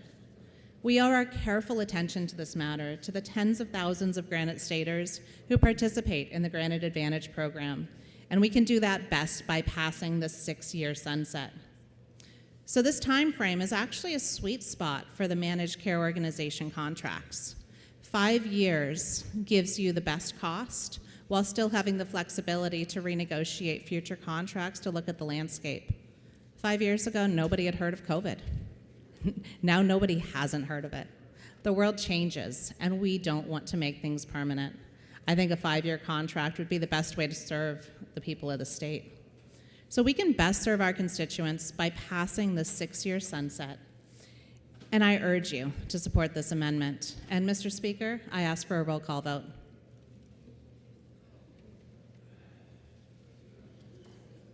The motion before us is ought to pass on floor amendment 1910. A roll call has been requested. Is that sufficiently seconded? It is sufficiently seconded. This will be a roll call vote. Members, take your seats.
The motion before us is Floor Amendment 1910.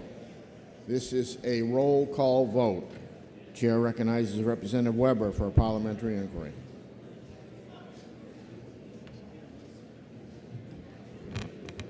The House will be in order.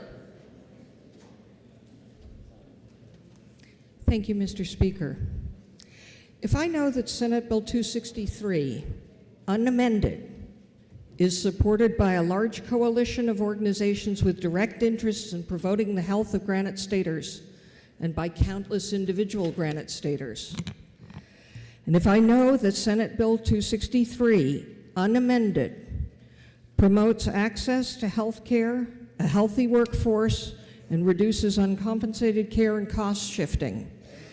And finally, if I know that the Granite Advantage program has already been in existence for longer than the 6-year amendment proposed, and that a 6-year amendment still does not provide the kind of permanence that allows for long-term investment in healthcare infrastructure, would I now press the red button to defeat the amendment? Chair recognizes Representative McDonald for a parliamentary inquiry. Oh, sorry.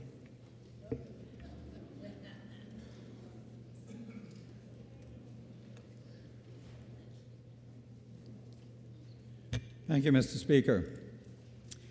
Mr. Speaker, if I know that tens of thousands of our fellow citizens rely on this important health care program, and Mr. Speaker, if I also know that there was an understandable concern about a 2-year sunset being proposed earlier because of the costs of such a short-term contract and the likely unwillingness of managed care organizations to bid on it, and that was why a 6-year sunset is now being proposed because a 5-year contract or longer is more desirable.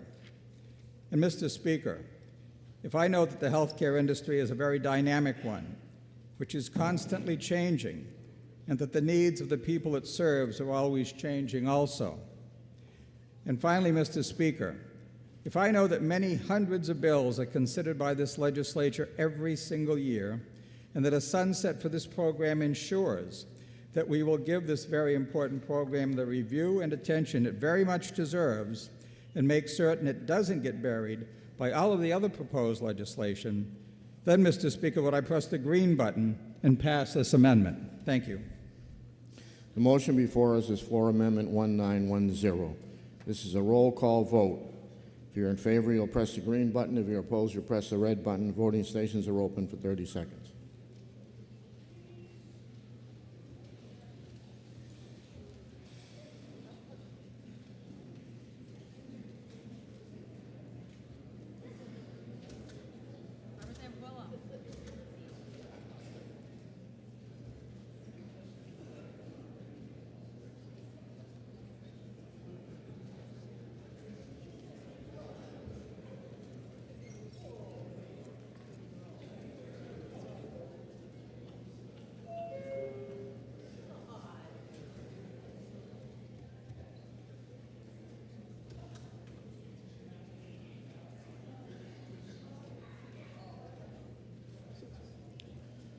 While members present have an opportunity to vote, House will attend the state of the vote. 184 voting yea, 192 voting nay. The amendment fails.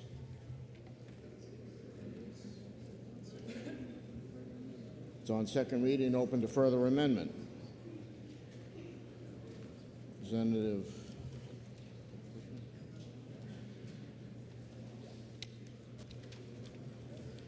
Cushman offers Floor Amendment 1864. Chair recognizes Representative Cushman. Thank you, Mr. Speaker. I rise before you to speak in support of Amendment 1864H to Senate Bill 263, a vital amendment that aligns the Commission to evaluate the effectiveness and future of the New Hampshire Granite Advantage Healthcare Program with RSA 14:49, which relates to legislative committees and commissions. This amendment ensures that the Commission adheres to the legislative intent by limiting its membership to no more than 15 members, with a majority of those members being legislators. Under this amendment, the 3 senators and 3 House representatives will be the only voting members, while non-legislative members will serve in an advisory role, providing valuable input without voting privileges. The proposed amendment reflects the original structure of the commission, where all members were part of the decision-making process, but only legislators possessed the ability to cast votes. By returning to this model, we uphold the principle of legislative oversight and ensure that elected officials who are accountable to their constituents have the final say in shaping the Granite Advantage healthcare program. One of the significant considerations in making this change is the potential conflict of interest that may arise when non-legislative members, particularly those with a direct stake in Medicaid funding, hold voting power within the commission. For example, we have representatives of managed care organizations, MCOs, appointed to the commission. Currently, these organizations are awarded contracts as vendors under the Medicaid managed care program. Granting voting rights to MCO representatives who depend on Medicaid funding for their operations raises concerns about a possible conflict of interest. It is essential to maintain the integrity and objectivity of the Commission's decision-making process, ensuring that the interests of the program's beneficiaries and the overall public welfare are safeguarded. Furthermore, the proposed amendment preserves the important role of non-legislator members by appointing them to serve in an advisory capacity. Their expertise and perspectives will still be sought after as they possess valuable insight and knowledge related to the healthcare, public health, and the specific challenges faced by the Granite Advantage healthcare program. Their contributions will be invaluable in shaping policy and improving the program's effectiveness. In light of these considerations, Amendment 1864H strikes a balance between ensuring legislative oversight and harnessing the expertise of non-legislator members. It maintains the integrity and transparency of the Commission while preventing potential conflicts of interest that could arise from allowing certain non-legislator members to vote on matters related to Medicaid funding. Let us not forget that the primary purpose of the Commission to evaluate the effectiveness and future of the New Hampshire Granite Advantage healthcare program is to assess and improve the program, ensuring that it fulfills the intended goals of providing accessible and quality healthcare to our citizens.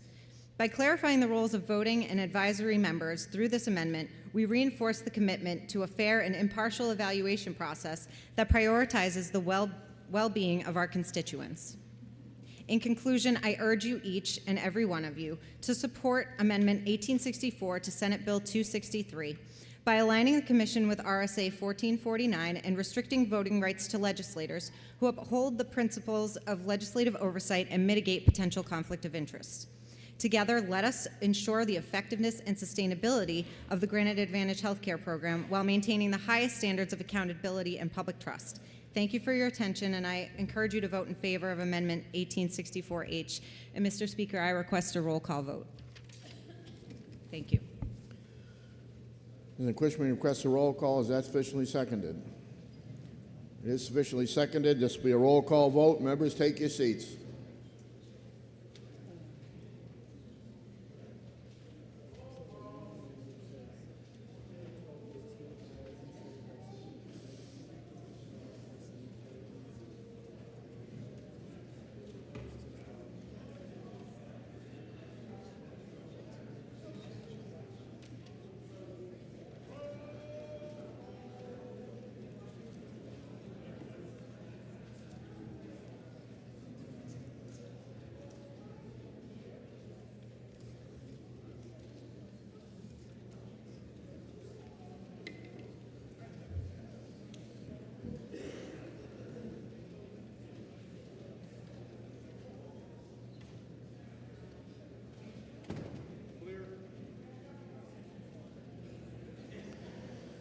The motion before us is on a pass on floor amendment 1864.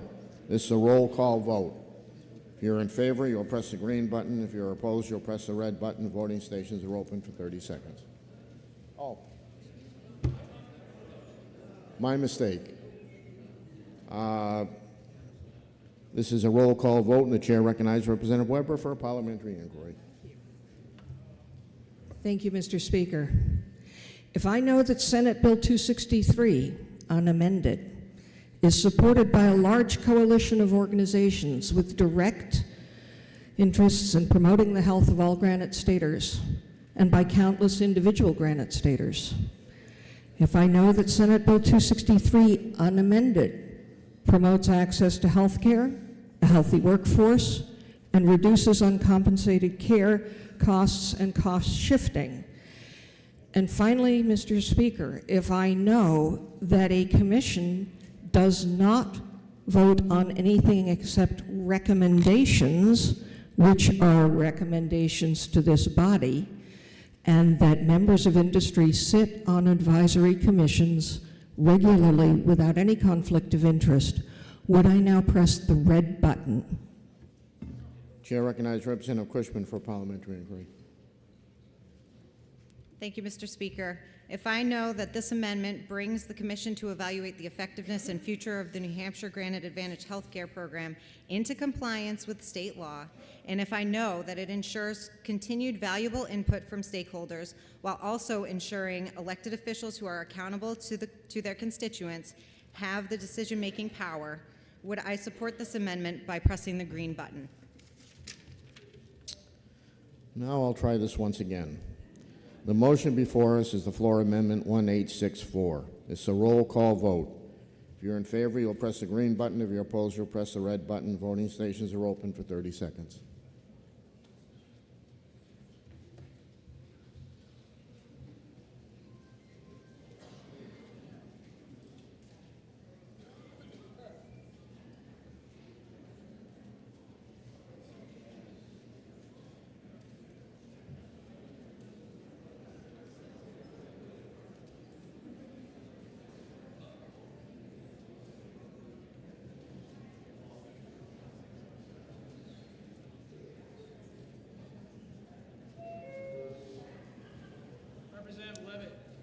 Members must stay in their seats.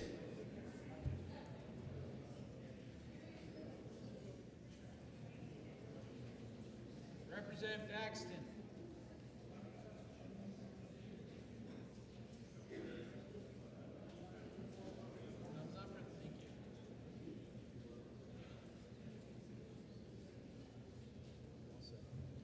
Will all members present have an opportunity to vote? House will attend to state of the vote. 181 voting yea, 199 voting nay. The floor amendment fails. Bill's on second reading, open to further amendment. Representative Houle offers floor amendment 1749. Chair recognizes Representative Mazur.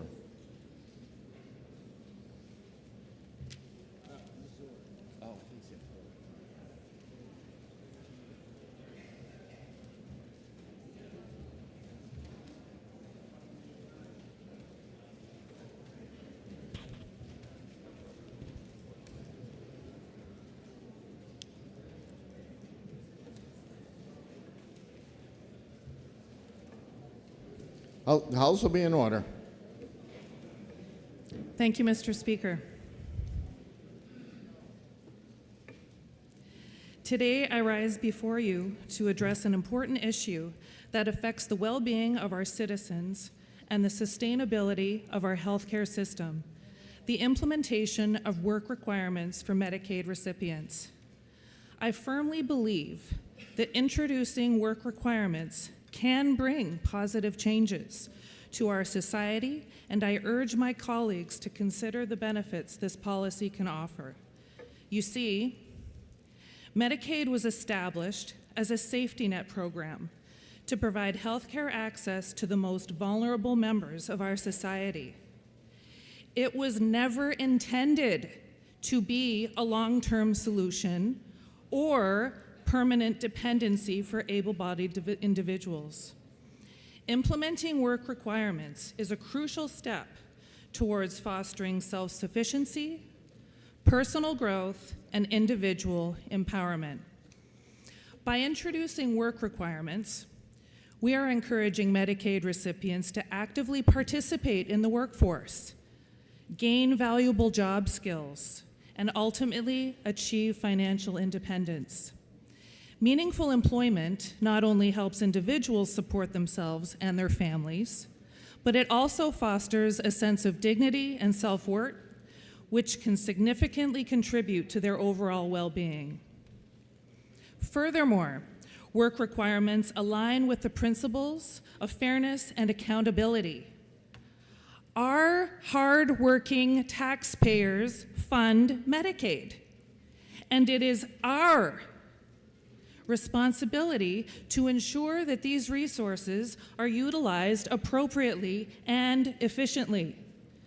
By incorporating work requirements, we are promoting a sense of responsibility and reciprocity among recipients, ensuring that taxpayer dollars are utilized to support those who genuinely need assistance. Critics argue that work requirements may lead to loss of coverage and hinder access to health care for some individuals. However, it's important to note that vulnerable populations, such as those with disabilities, elderly individuals, pregnant women, and caretakers of young children, are covered by traditional Medicaid and not Medicaid expansion. Work requirements have already demonstrated their effectiveness in other social programs such as SNAP. Studies have shown that individuals subject to work requirements experience improved employment outcomes, increased earnings, and reduced dependence on public assistance.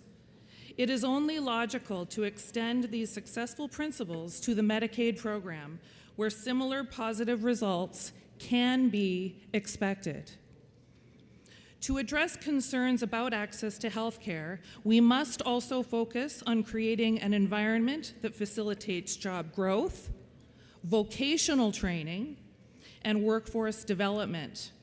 By investing in job creation initiatives, vocational programs, and educational opportunities, we can empower Medicaid recipients to transition from reliance on public assistance to meaningful employment, all while maintaining access to necessary healthcare services. In conclusion, implementing work requirements for Medicaid recipients is not about punishing or abandoning those in need. It's about promoting personal growth, promoting and fostering self-sufficiency, and ensuring the sustainability of our healthcare system. By encouraging able-bodied individuals to actively participate in the workforce, we are empowering them to reach their full potential, reducing dependency on public assistance, and creating a stronger, more resilient society.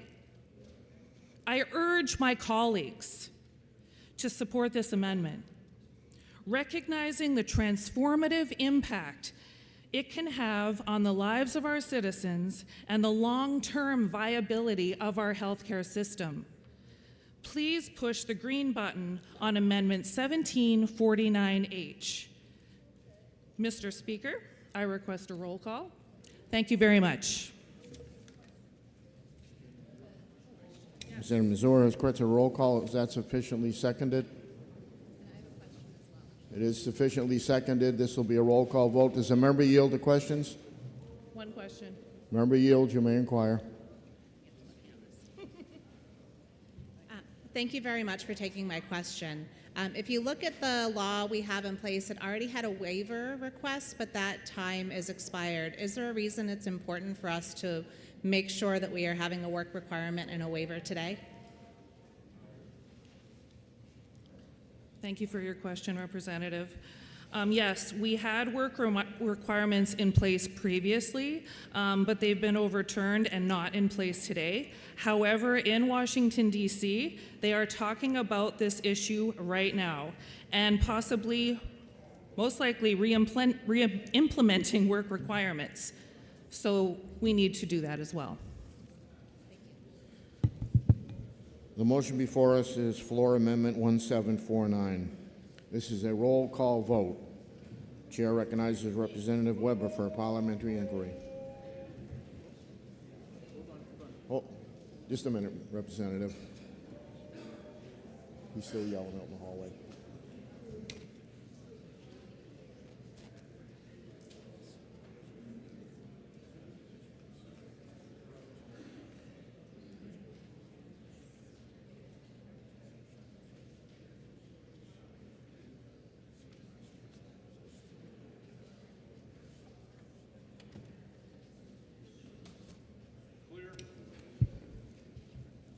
Now the chair recognizes Representative Weber for a parliamentary inquiry. Thank you, Mr. Speaker.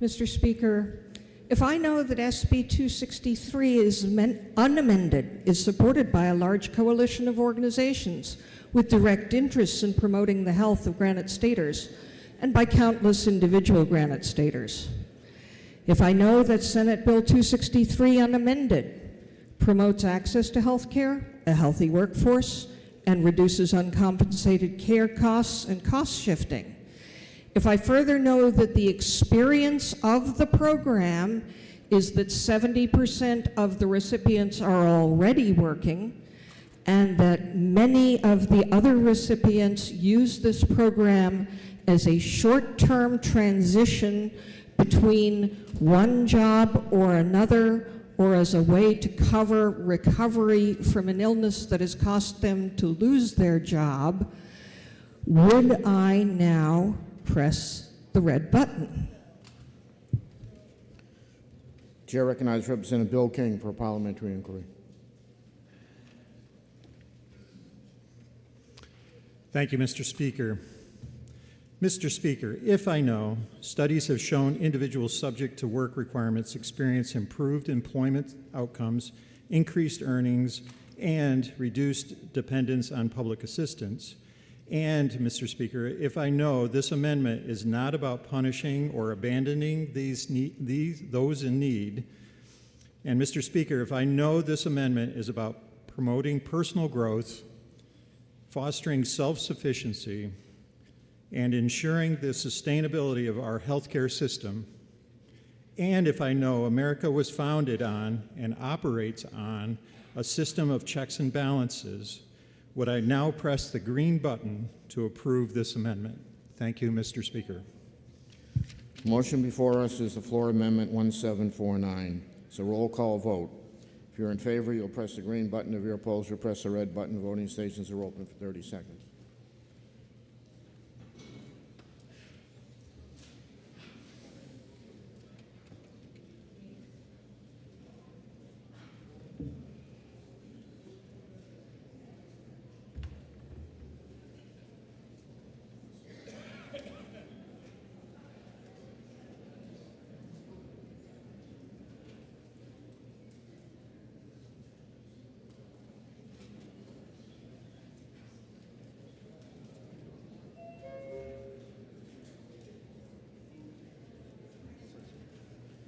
All members present have an opportunity to vote. House will attend to state of the vote. 186 voting yea, 193 voting nay. Committee amendment fails. The floor amendment fails. For what reason does the member rise? I rise to make a motion. State your motion. Mr. Speaker, I understand that we have to be out of here by 4 o'clock. I see some bills on the consent calendar. Would it be inappropriate at this point in time to ask to table Senate Bill 263? Motion is in order. The motion before us is to table Senate Bill 263. A division has been requested.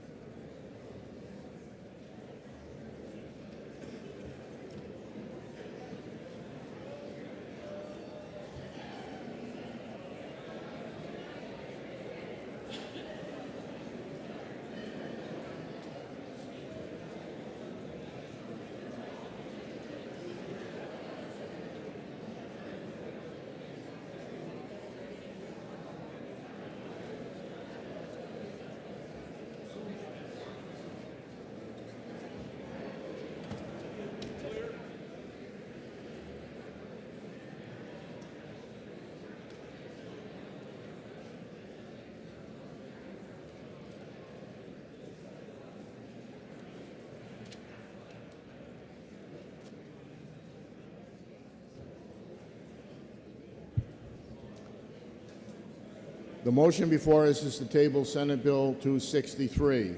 This is going to be a division vote. Chair recognizes Representative Hunt for a parliamentary inquiry.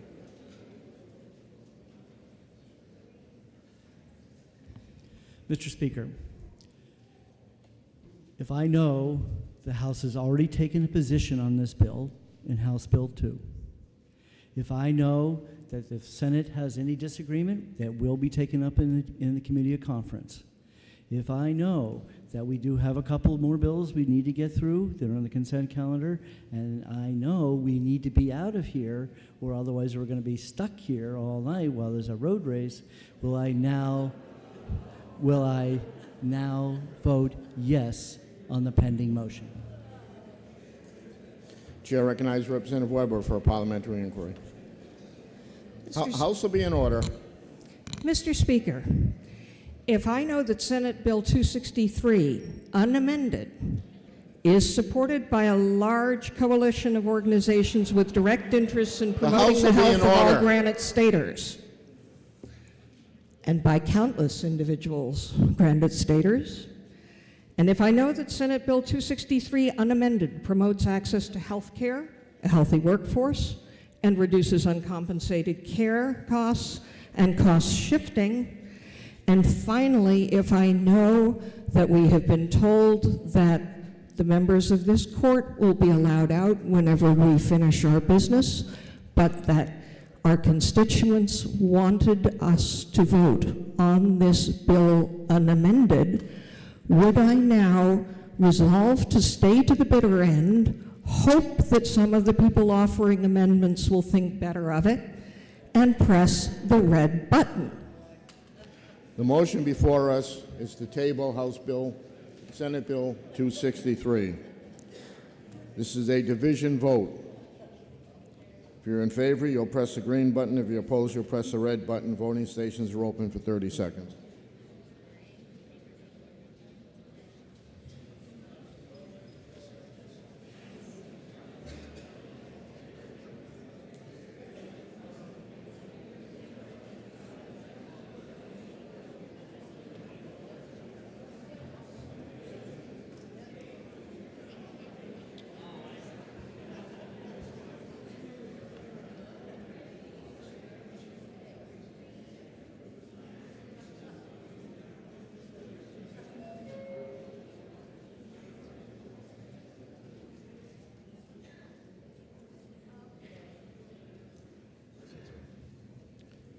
If all members present had an opportunity to vote, House will tend to stay to the vote. 185 voting yea, 196 voting nay. The tabling motion fails.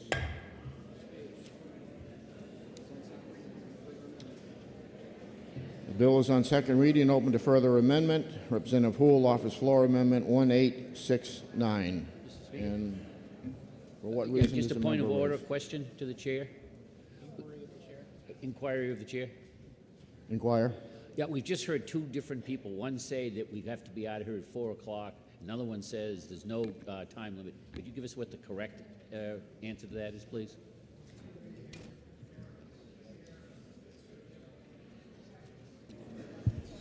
The problem we have is the road race actually starts at 6, but the roads is going to be closed down before that, beginning at 4 o'clock.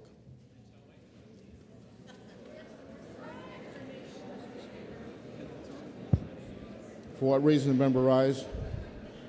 Question of the chair. Question. Were we not sent a communication yesterday via email saying that when we finished we would be let out? It depends on where you're parked and what time it is. I mean, everybody in Store Street will certainly be able to get out. The people around here might be a little bit different.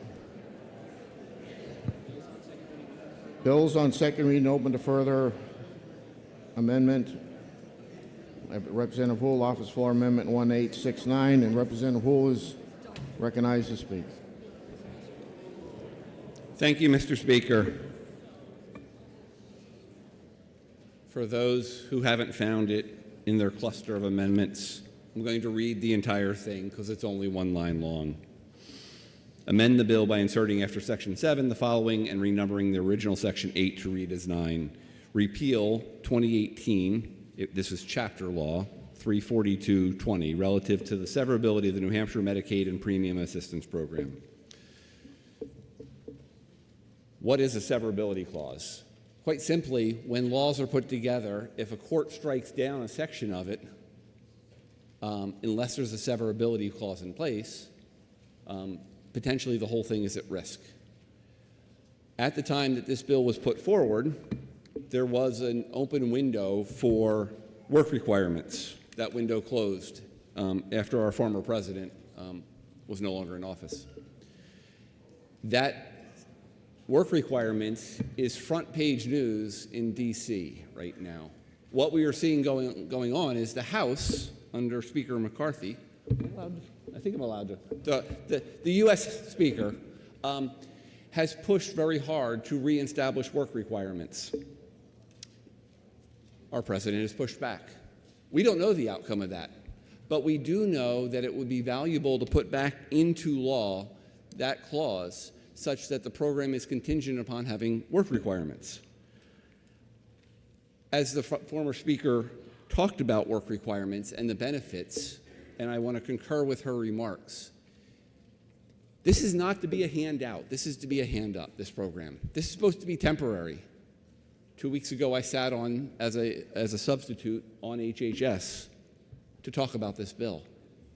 And we agreed at the time that those who are participating in the program, this is not a lifestyle choice. This is not a permanent decision. This is to be a transitory event.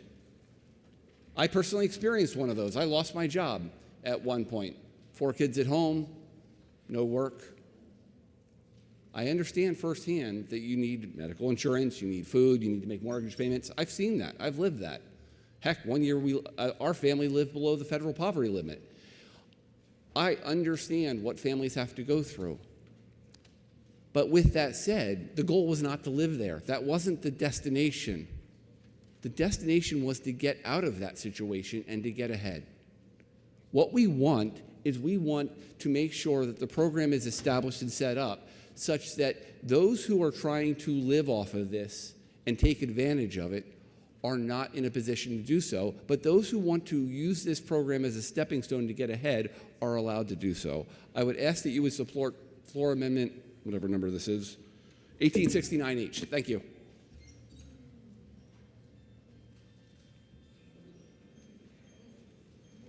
The motion before us is floor amendment 1869. Roll call has been requested. Senator Cushman, is that sufficiently seconded? It is sufficiently seconded. Members, take your seats.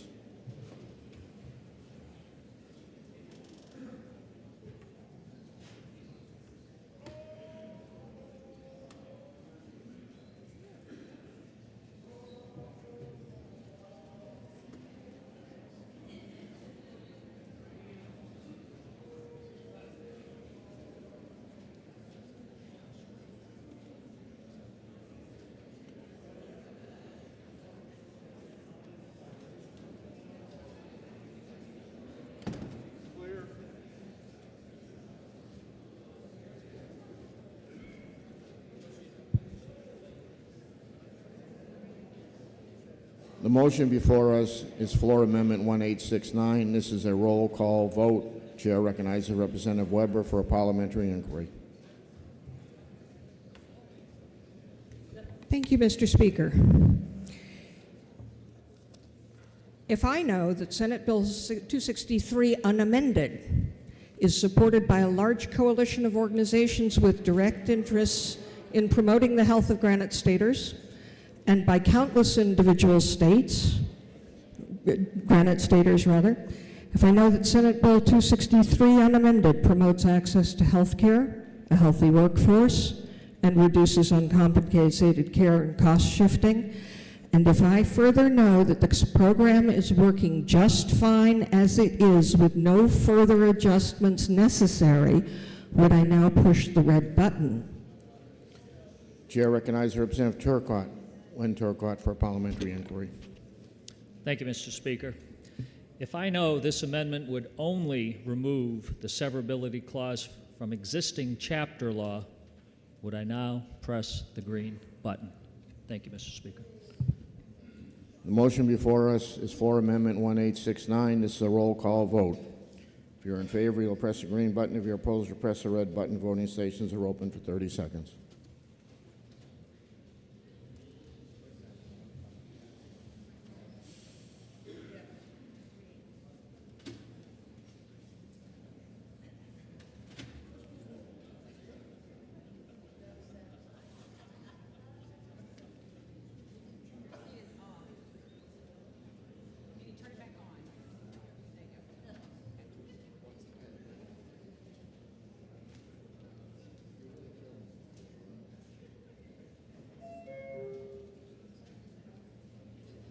Representative Fitzpatrick.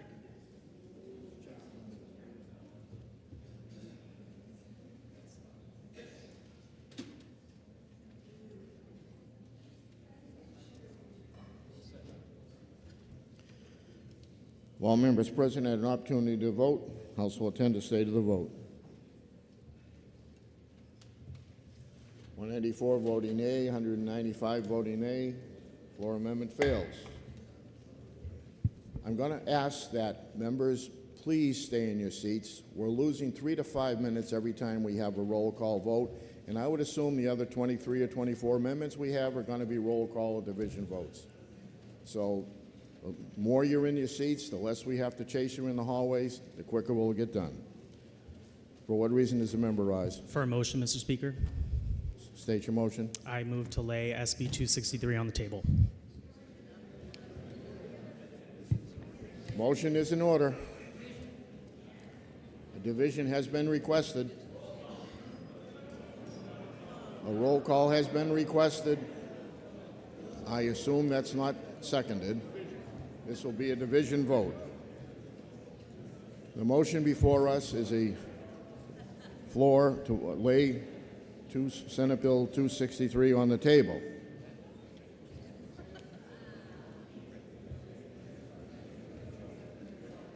Chair recognizes Representative Alexander for a parliamentary inquiry. Thank you, Mr. Speaker. Wait 1 second. We're good. Go ahead.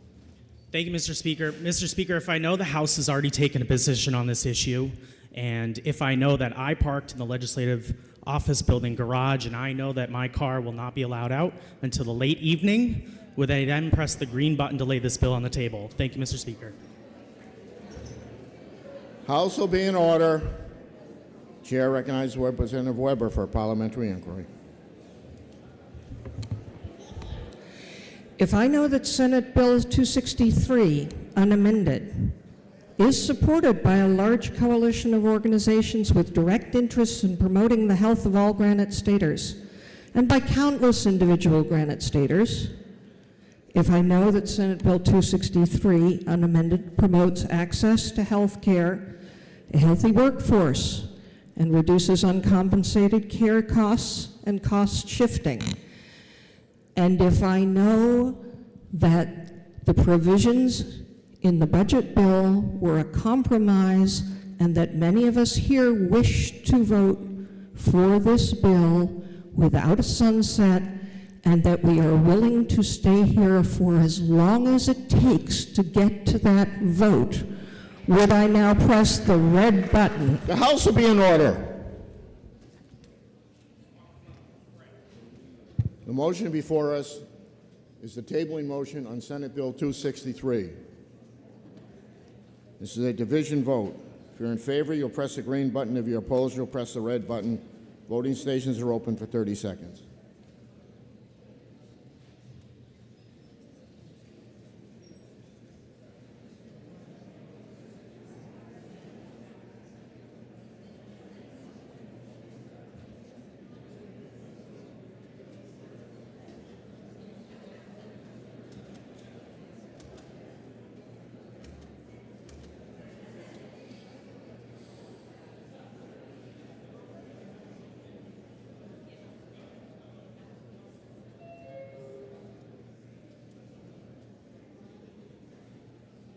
Representative Wood.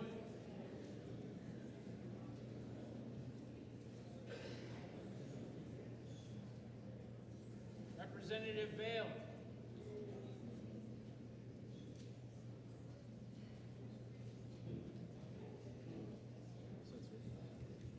All members present have an opportunity to vote. House will attend the state of the vote.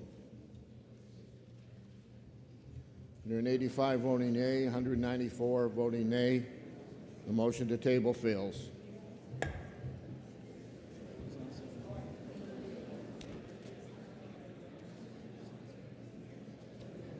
Bill is on second reading, open to further amendment. Representative Pelosi offers floor amendment 1841. Chair recognizes Representative Pelosi.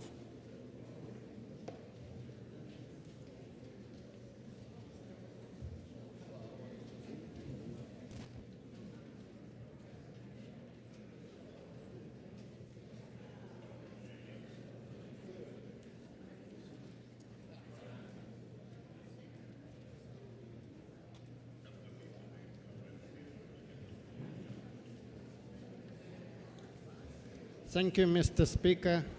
I raise in support of Amendment 1841H.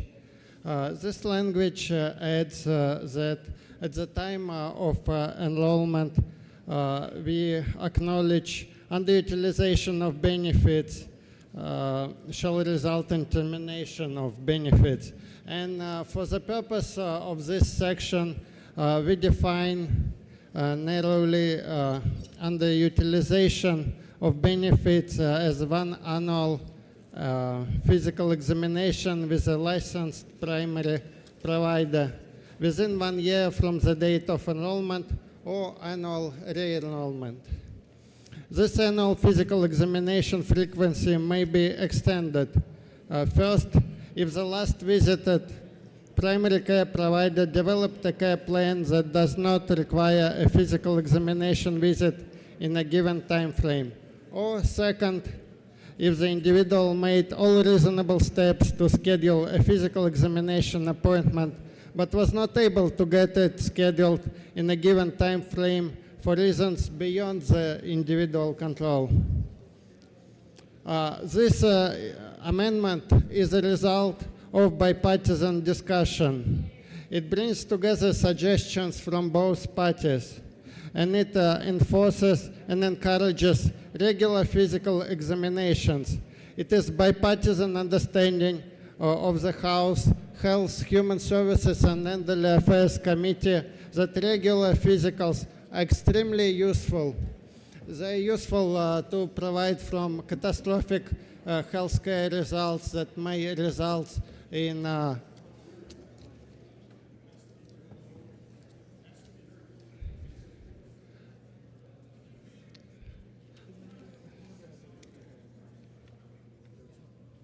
It's quiet now. It wasn't. Member may continue. Thank you, Mr. Speaker. So those physicals are extremely useful to avoid catastrophic results and unpaid medical bills, and that's why both parties support it.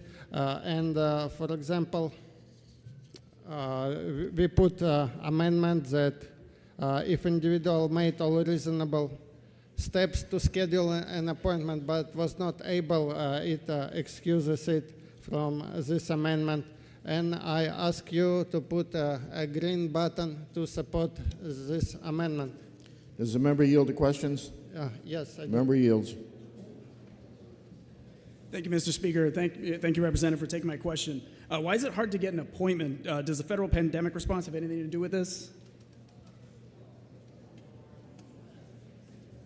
Thank you for the question. Yes, last 2 years it's a crisis in healthcare with workforce, and we are getting plenty of federal funds, but those federal funds come with mandates that destroy our healthcare force. Those vaccine mandates forced some healthcare workers to leave because they don't want to inject themselves with this ineffective and unsafe medication. And some medical healthcare workers were actually injured by these medications. Some people contracted COVID, but federal requirements to treat COVID were also extremely harmful to those medical professionals who got infected with COVID from their patients. For example, you all know that first recommendation was to put on oxygen intubation as early as possible.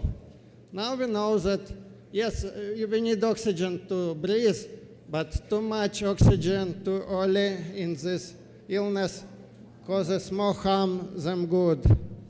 The same with... The representative, I think, has answered the question. Thank you. Chair recognizes Representative Dunn.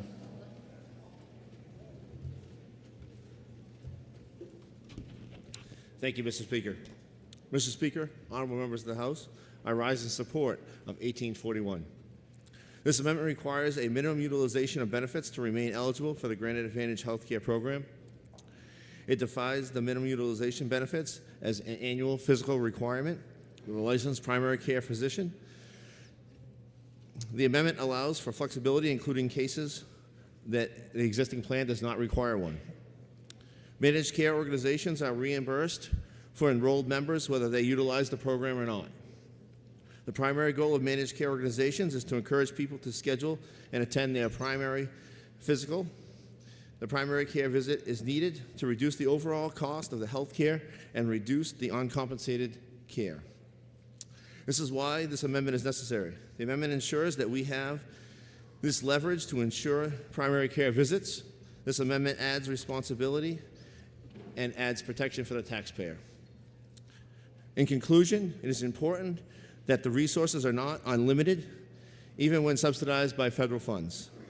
When we waste federal resources, we take it away from the people who need it. Just imagine how we could spend unutilized funds. This amendment encourages primary care visits, reduces catastrophic health outcomes, overall cost of health care, and uncompensated costs. For these reasons, please press the green button and adopt this amendment. Thank you for your time.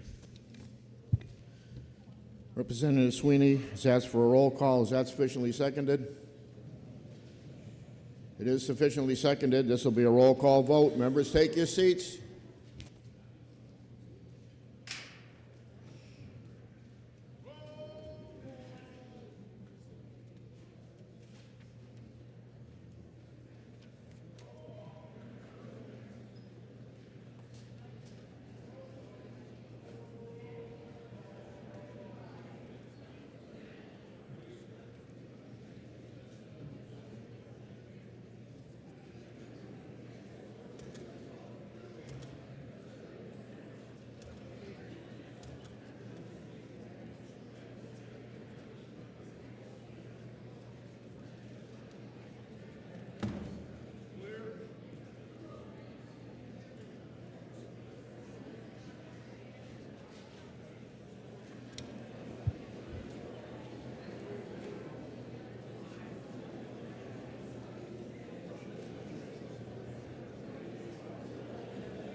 Members, take your seats. The House will be in order.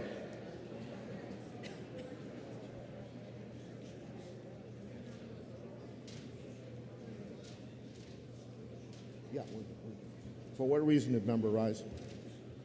I have a true parliamentary inquiry.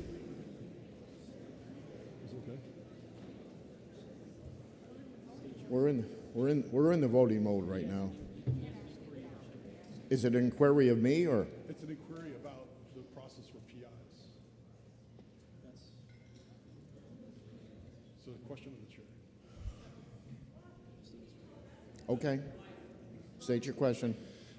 Question of the chair. Thank you for taking it.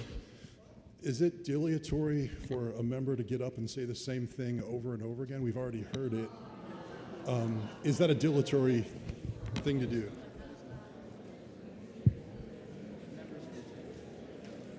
It's up to the member for what they give for a PI. If I feel it's out of bounds, I will call them on it. But right now, they haven't said anything that I would rate out of bounds. So I think that's your answer.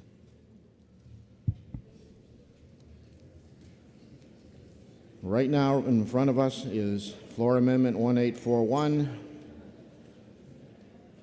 This is a roll call vote. Chair recognizes Representative Weber for a parliamentary inquiry.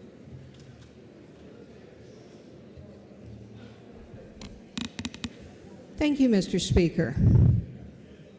Mr. Speaker, if I know that Senate Bill 263 unamended promotes access to health care, a healthy workforce, and reduces uncompensated care costs and cost shifting, if I also know that we are proceeding only on parliamentary inquiries and not with debate, so couldn't possibly be seen to be dilatory, but if I know that to require a specific medical procedure of a person without their consent is unconstitutional.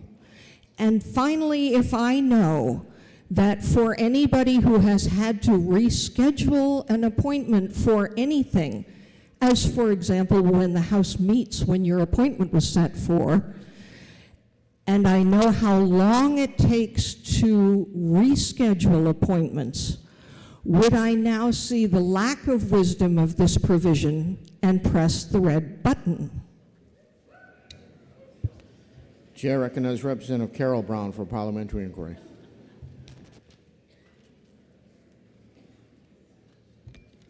Thank you, Mr. Speaker.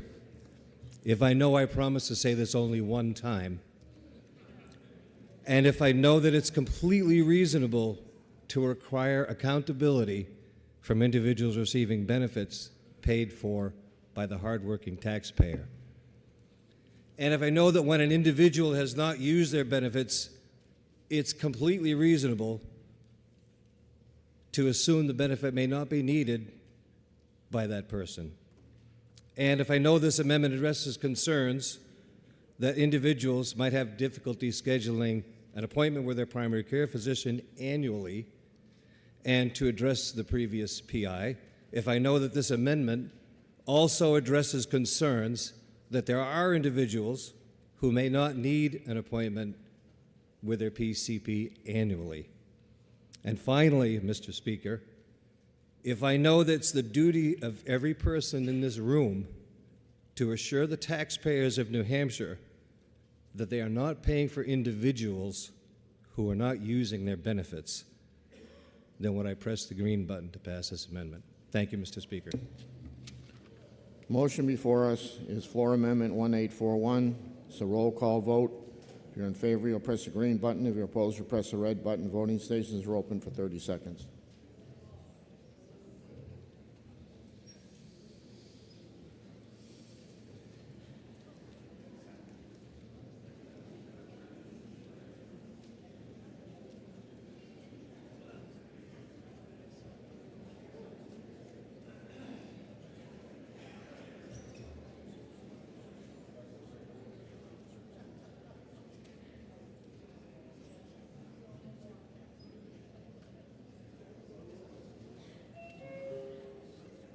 Representative Burrows.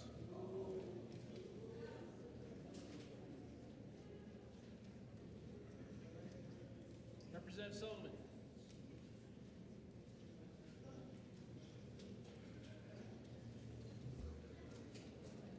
Representative Mannion.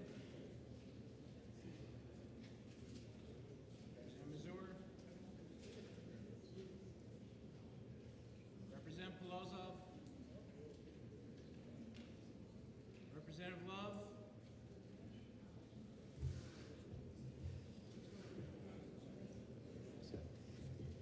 If all members present had an opportunity to vote, House will tend to stay to the vote. 175 voting yea, 199 voting nay. The amendment fails. Bills on second reading open to further amendment. Chair recognizes the Representative Splain offers Floor Amendment 1890. For what reasons the member rise? Yes, Mr. Speaker, I'd like to be recognized for a motion. State your motion. I would like to motion to table Senate Bill 263. It is a proper motion. State your point of order. This is the third motion to table that we have had. Members have complained when members on our side have simply done a PI and they've said it was dilatory. Is it not dilatory to move to table after every single motion? I understand that it is an appropriate motion, but is it not in this case dilatory? The motion is in order. Thank you. I'm not going to question the member or any member on making a proper motion. So the motion before us is to table Senate Bill 263. Hold on. Did somebody ask for division? Division has been requested. Members, take your seats.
The motion before us is to table Senate Bill 263. This is a division vote. Chair recognizes Representative Berry for a parliamentary inquiry. Thank you, Mr. Speaker. Mr. Speaker, if I know that SB 263 is opposed by a large coalition of organizations with a direct interest in promoting the health of all grain estates, and if I know that Senate Bill 263 unamended creates a potential long-term financial obligation for the state and reduces our ability and flexibility to craft budgets in the future, a future where we may not know the circumstances around revenues, and Mr. Speaker, if I know that the provisions in the budget bill were a compromise which we should honor, and that many of us here wish to uphold that historic bipartisan voice vote, and finally, Mr. Speaker, if I know that many of the members here are willing to stay all night to uphold that bipartisan voice vote, would I now press the green button? Chair recognizes Representative Weber for a parliamentary inquiry. Thank you, Mr. Speaker. If, just as the last two times, I voted not to table and I still don't want to table, would I press the red button? Motion before us is to table Senate Bill 263. This is a division vote. If you're in favor, you'll press the green button. If you're opposed, you'll press the red button. Voting stations are open for 30 seconds.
Representative Santanastasa.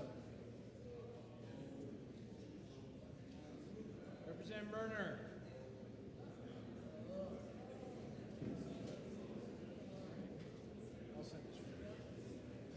All members present had an opportunity to vote. House will attend the state of the vote.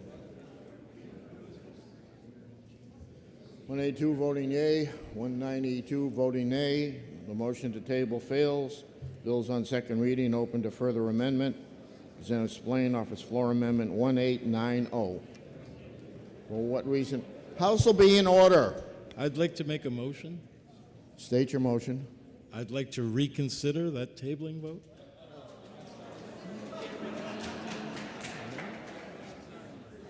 Motion is not in order.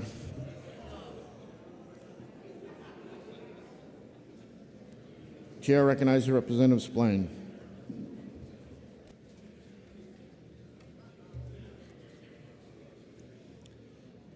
Thank you, Mr. Speaker. Members, I rise to offer Floor Amendment 1890H, which adds a few lines recognizing that addiction is an insidious disease, and I think that probably not a single member in this chamber has escaped the last 10 years without knowing somebody or having someone in their family who's had to struggle with addiction. Under our current state of things, I think that it's only fair that we address that in this bill. So my amendment acknowledges the fact that addiction recovery is not just freeing oneself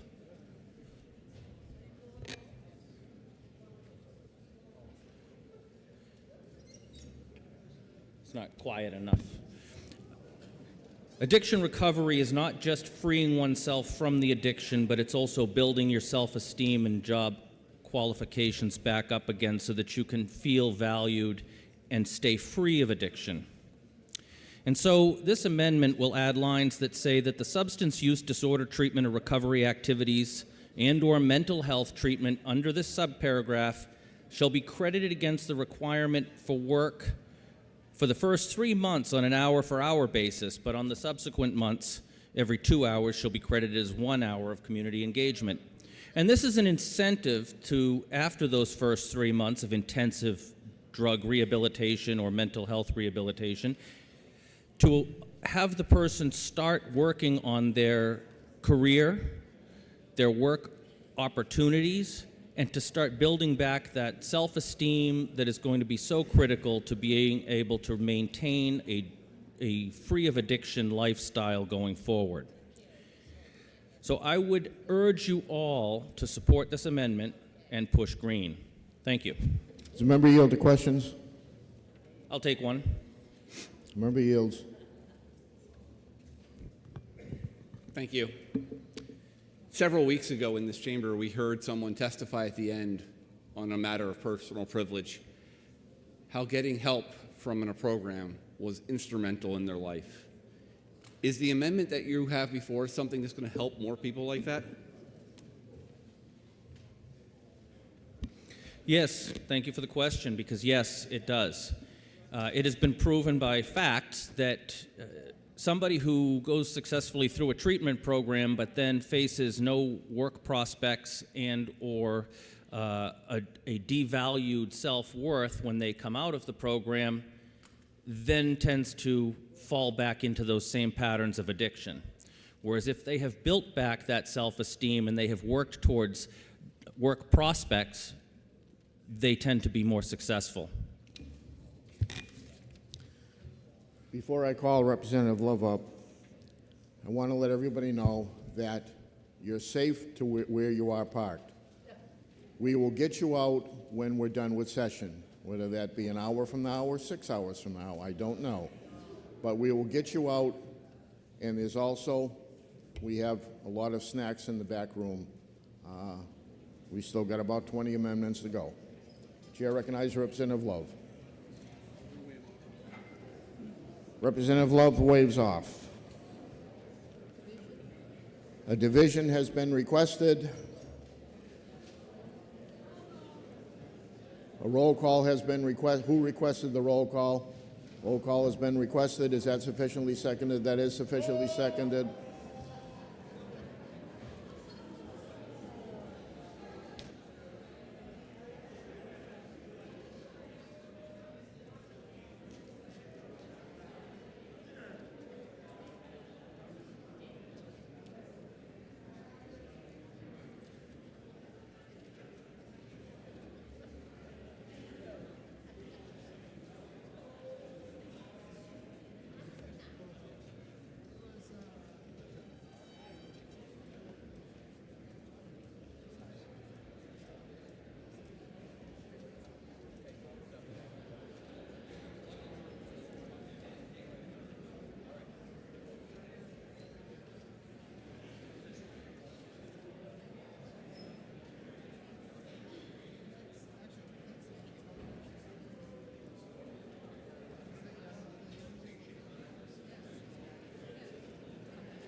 The motion before us is Floor Amendment 1890. This is a roll call vote.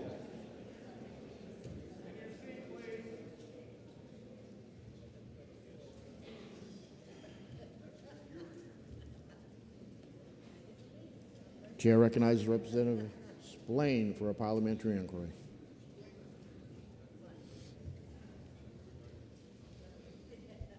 Thank you, Mr. Speaker. If I know that addiction and mental health problems are an insidious problem within our culture right now, and that recovery is not successful unless the person has built back their self-esteem, if I know that tapering off after 3 months to allow the work requirement to only be partially implemented so that they can start working on self-esteem building and job prospects is a way towards success, would I then push the green button? Thank you. Chair recognizes Representative Weber for a parliamentary inquiry. Thank you, Mr. Speaker.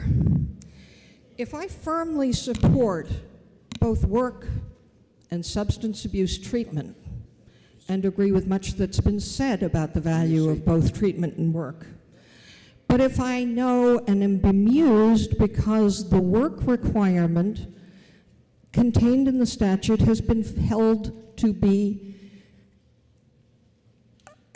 unconstitutional, or at least inappropriate, I used the wrong word, but I'm getting tired, has been ruled unlawful, thank you. And so there is no work requirement to credit against, and I hope people will remember that with the further amendments on the work requirement. Would I now press the red button? The motion before us is Floor Amendment 1890. It's a roll call vote. If you're in favor, you'll press the green button. If you're opposed, you'll press the red button. Voting stations are open for 30 seconds.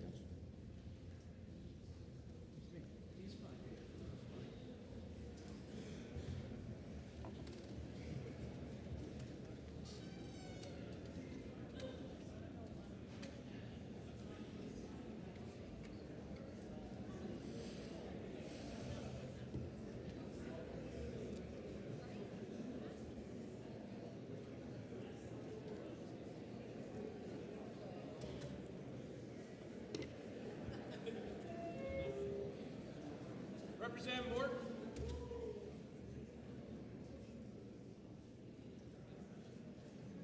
Representative McKay. Representative McKay.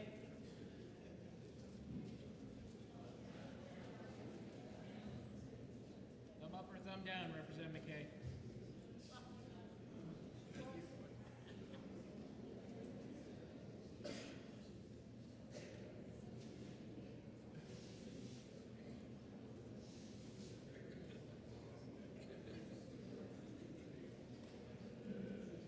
Representative Polozov.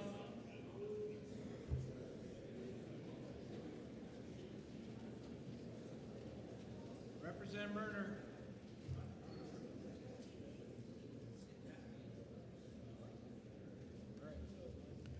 All members present had an opportunity to vote. House will attend the state of the vote. 75 voting nay, 194 voting nay. Amendment fails. Bills on second reading and open to further amendment. Representative Houle offers Floor Amendment 1750. Chair recognizes Representative Houle.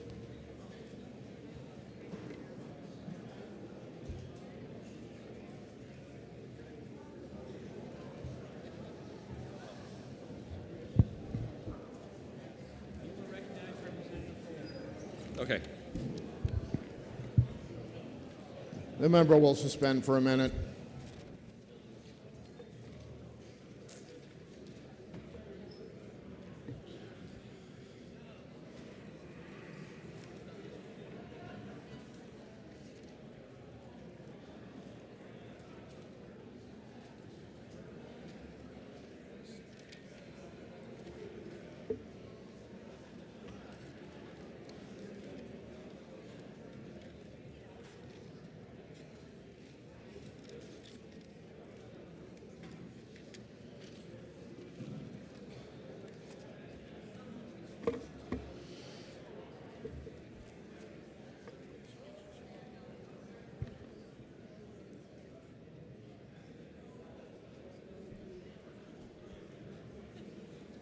Question of the chair. Excuse me. Question of the chair. State your question. Do we have a quorum in the room? Okay, there is a quorum in the room. Thank you. Member may proceed. I think it's quieted enough in here now. It's going to take us 5 minutes to get everybody back in, but Okay. Amendment 1750 starts on page 35 of the House calendar. For those who think that it's not fair that there's floor amendments brought up, I sat in this committee. I had these amendments drafted prior to the executive session. We talked about some of these, but the day that I was there as a sub, we were not able to vote on these. These were submitted to the clerk prior to the calendar, and I did that for a reason. I wanted everybody who was here as a member to have a chance to read the amendments before we got to the floor. I think that's valuable. That's playing fair. While I may not agree with the views of my colleagues on the other side, I at least wanted to have a discussion about some of the fundamental flaws that are in expanded Medicaid. The program, okay, is ripe for abuse. We would be wise to not set up, not establish a program that goes on for infinity, that doesn't have the appropriate safeguards. This is one of those things that's a safeguard that's necessary. I don't know if any of you have had to go to the doctor recently. Going to the doctor right now is hard. Going to the doctor is months worth of waiting. That is fundamentally created by several issues. The first of which is we have an inadequate staff in the state in the medical field. Unfortunately, we can't fix that. We also happen to have inadequate access to hospitals, meaning there's not enough hospital rooms. This amendment can do something about it. And lastly, we are crushing our private healthcare industry. And I'll say that again. We are crushing the private healthcare industry. The small mom and pop shops that do the services that help people get the medications they need to solve the problems are getting pushed out of business. This amendment solves that. I would ask that you would support this amendment, and I'm going to ask for a roll call vote because it's important that we preserve access to private health care. It's important that we that we end the protectionism that we do for the hospitals around the state that gives them this 15-mile buffer that no other hospitals can be built.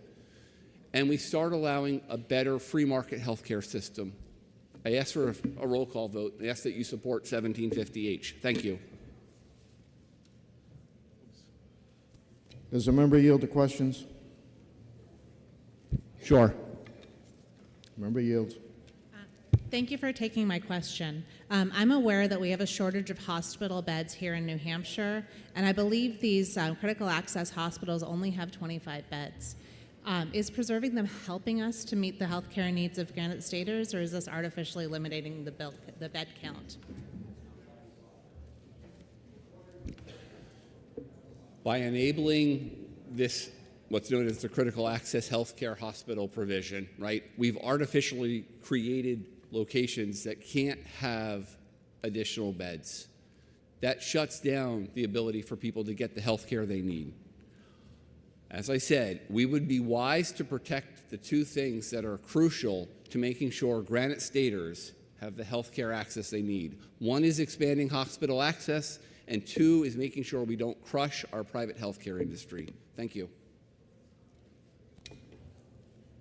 Chair recognizes Representative Gerhardt.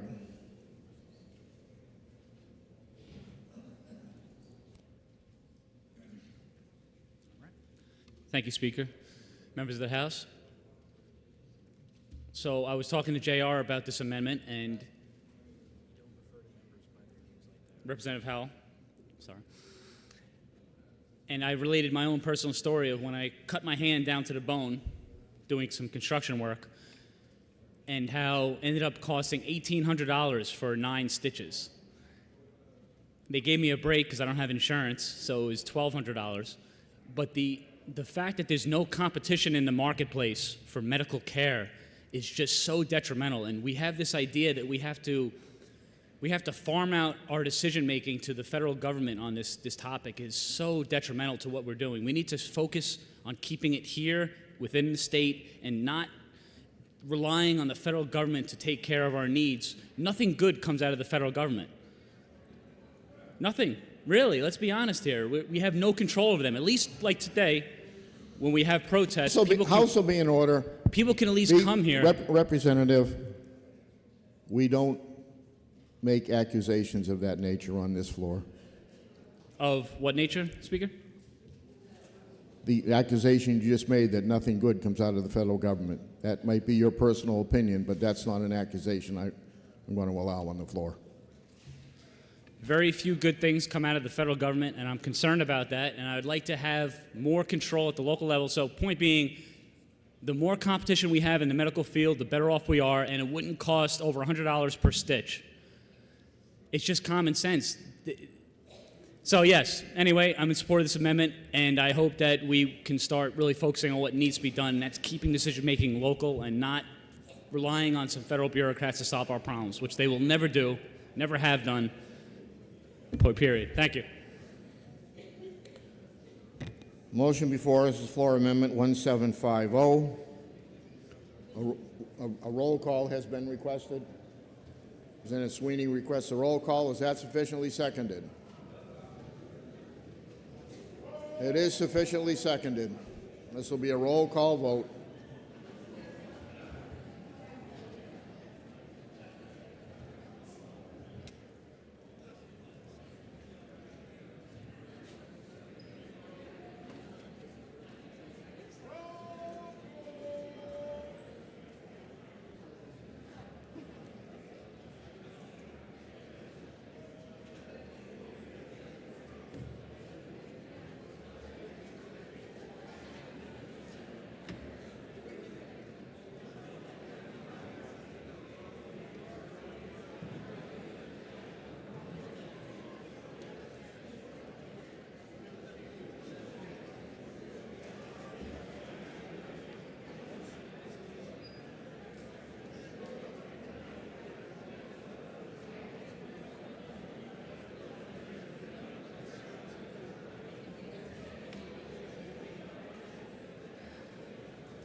Members should be in your seats.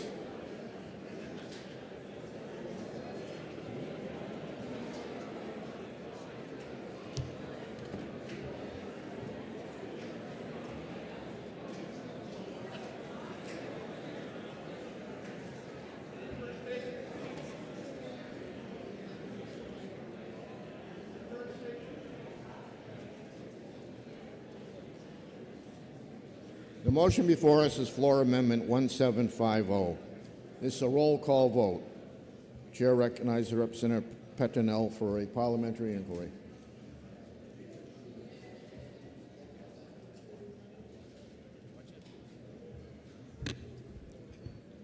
Thank you.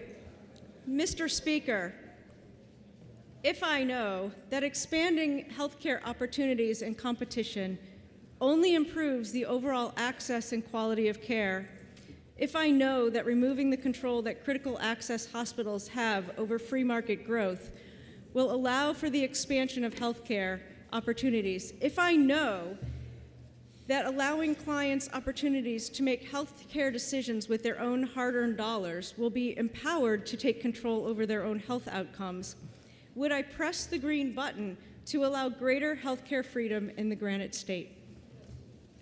Chair recognizes Representative Weber for parliamentary inquiry. Thank you, Mr. Speaker. Mr. Speaker, if I know that requiring critical access hospitals to choose between having more competition right near them or not serving Granite Advantage customers who are not going to be able to pay the fees at those new facilities, but which will be impacted on the critical care hospitals, would I now press the red button because this does not increase access to health care and does not increase access to health care for the population we're talking about? Thank you. Motion before us, the floor amendment 1750. This is a roll call vote. If you're in favor, you'll press the green button. If you're opposed, you'll press the red button. Voting stations are open for 30 seconds.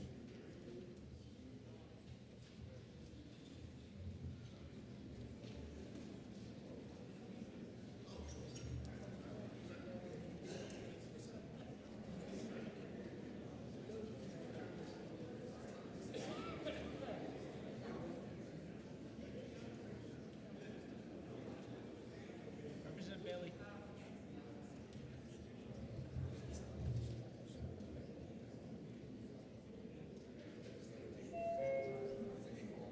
Representative Bailey.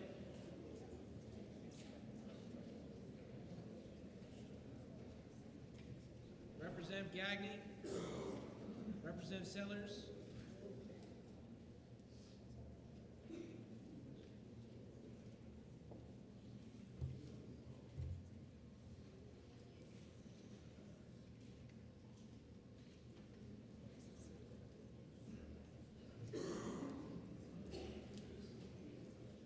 Representative Granger.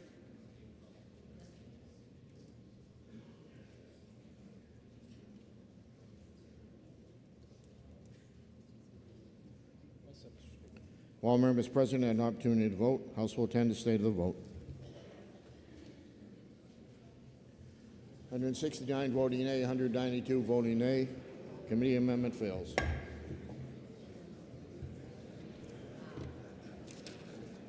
For what reason does the member rise?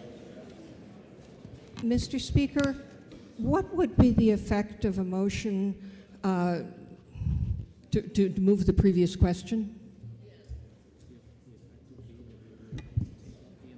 The effect would be that we would continue to take up the amendments and there would be roll calls and PIs only. Mr. Speaker, I move the previous question. Motion is in order, and a division vote has been requested.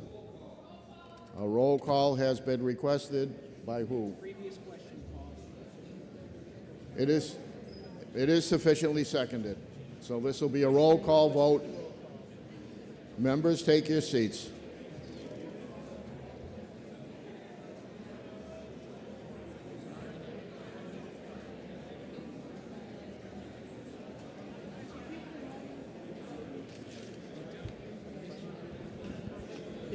House will be in order. Is this a debatable motion? No, it's not. PIs only.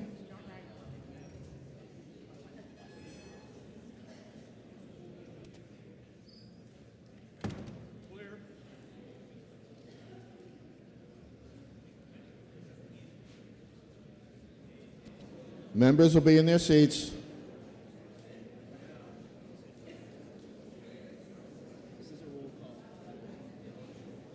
This is a roll call vote, so everybody's...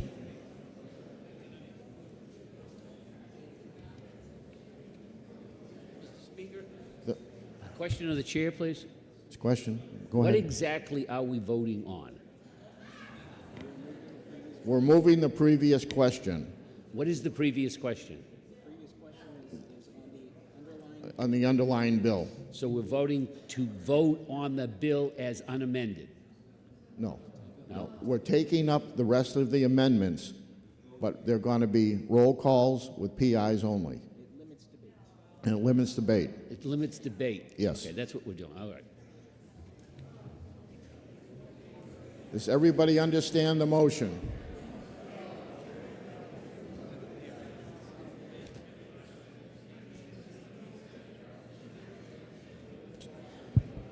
Does everybody understand the motion before us? If this motion passes, then we'll take up each one of the amendments as we've been doing, only they will be limited, this will limit debate, and we will be doing PIs only. So this is limiting debate. Question? Thank you for taking my question, Mr. Speaker. I've never seen this before while on the floor. Not saying I haven't seen it. My question is, for some of these amendments, they're technical in nature. How do we cover the content of an amendment in only a PI? That's the purpose of the vote right now. Thank you. The question before the House is move the previous question. The chair recognizes Representative Weber for a parliamentary inquiry. Thank you, Mr. Speaker. Mr. Speaker, if I would like very much to proceed now without lengthy debates on each of these further amendments, but would like to see each of the amendments that anybody chooses to bring up get a vote, would I now press the green button? Chair recognizes Representative Sweeney for a parliamentary inquiry. Thank you, Mr. Speaker. Mr. Speaker, if I know that the New Hampshire House has a proud, bipartisan, and historic tradition of allowing debate between members on any topic that comes up, and further, Mr. Speaker, if I know, maybe not in this session, but in past session, other attempts to limit debate on bills have been widely and bipartisanly rejected by both sides so that we can have the debate that's needed, would I now press the red button and preserve the traditions of this bipartisan New Hampshire House to continue to have the debates that we need to have today? Thank you. Motion before us is to move the previous question. This is a roll call vote. If you're in favor, you'll press the green button. If you're opposed, you'll press the red button. Voting stations are open for 30 seconds.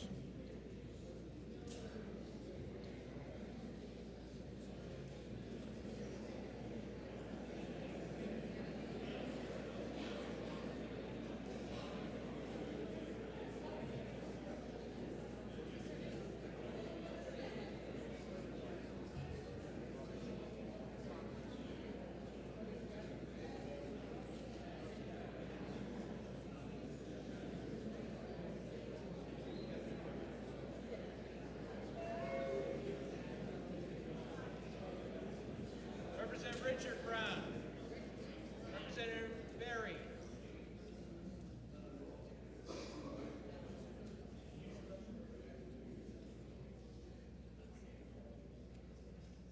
Representative Comtois.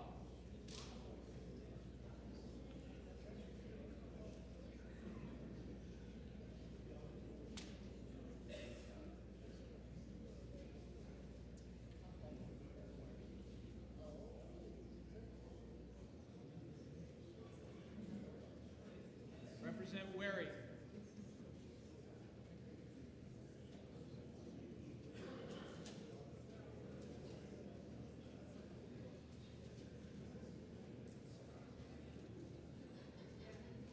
Representative Coulon, Janvrin, and Tripp. No, I need a thumb, please. Thank you.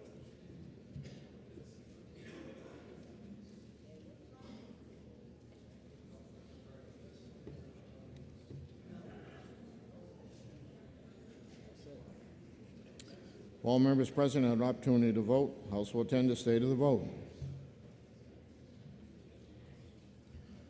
196 voting yea, 169 voting nay. The motion passes.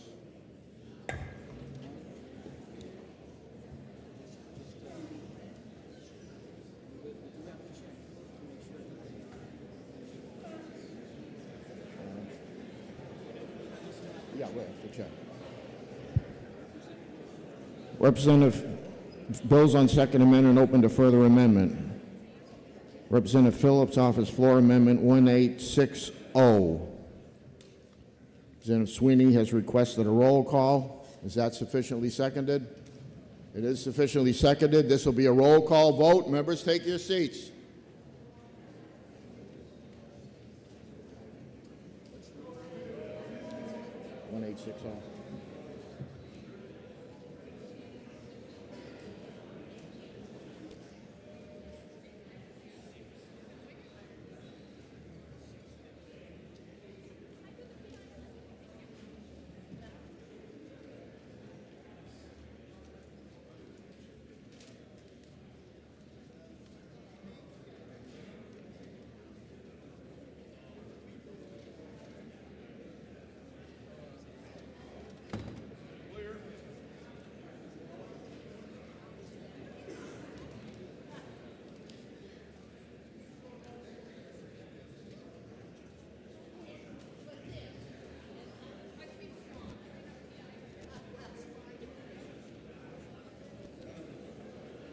The motion before us is floor amendment 1860. It's a roll call vote.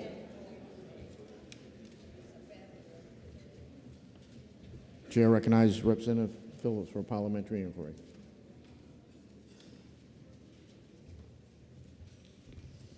Thank you, Mr. Speaker. If I knew I wasn't going to get to speak on my amendment, I would have prepared a PI.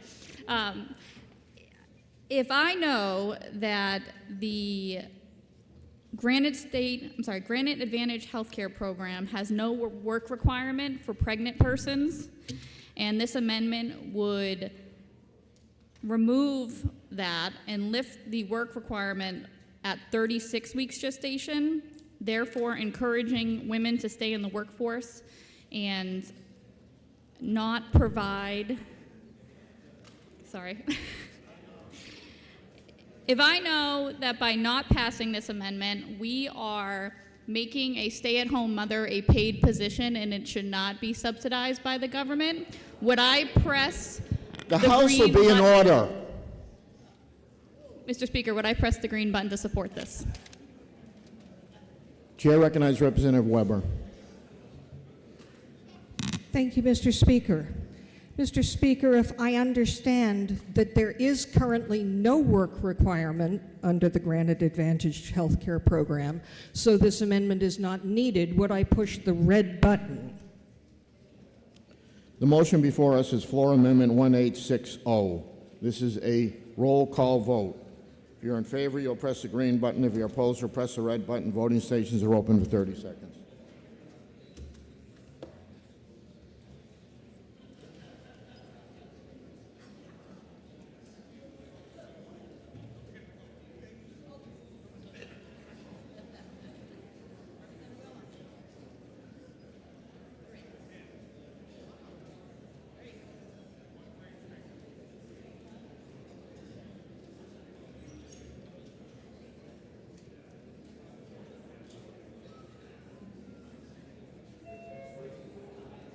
Representative Belcher.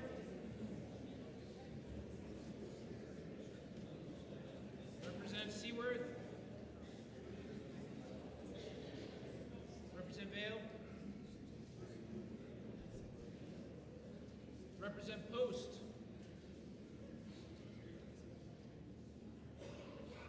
Representative Gould. Representative Diane Kelly. Representative Simon.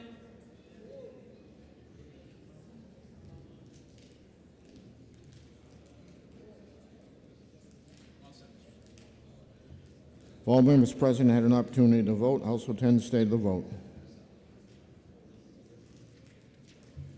175 voting yea, 194 voting nay. The amendment fails. Bills on second reading open to further amendment. Representative Houle offers floor amendment 1748. Representative Sweeney has requested a roll call. Is that sufficiently seconded? It is sufficiently seconded. This will be a roll call vote.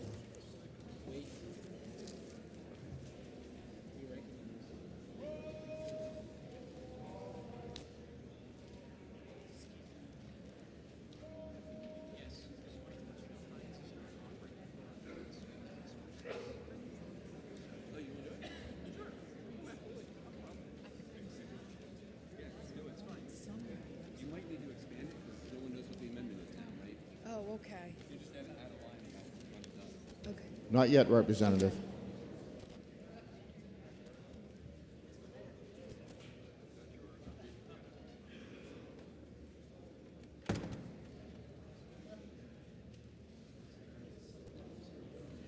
The motion before us is floor amendment 1748. This is a roll call vote. Chair recognizes Representative Karen Reed for parliamentary inquiry.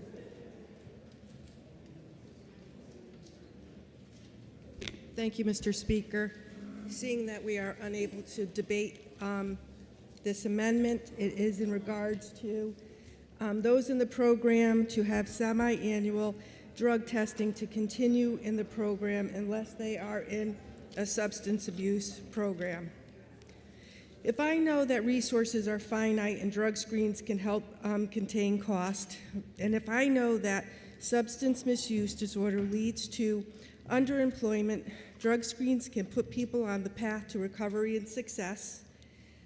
Also, if I know that drug screens are parts of millions of workers' employment contracts, it is certainly reasonable to expect participants to participate in drug screens. And lastly, if I know that the people of New Hampshire deserve better than national health care, would I press the green button? Thank you.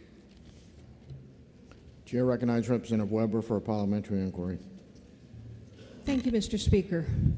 Mr. Speaker, if I know that drug treatment, that addiction treatment is a key component of the Granted Advantage program, and if I know that while people are receiving treatment, they often slip and fall and they need to get up and go back to treatment, would I then press the red button so as not to defeat the sole core purpose of the Granted Advantage program?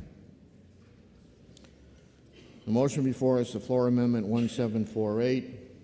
It's a roll call vote. If you're in favor, you'll press the green button. If you're opposed, you'll press the red button. Voting stations are open for 30 seconds.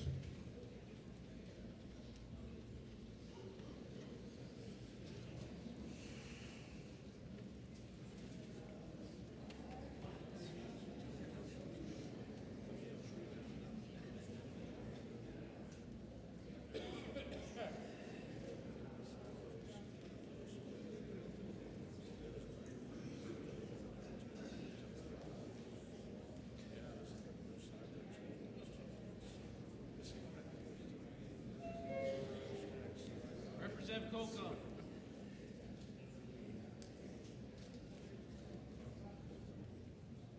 Representative Popovici-Muller. Representative C. Representative Belcher. Representative Burnham.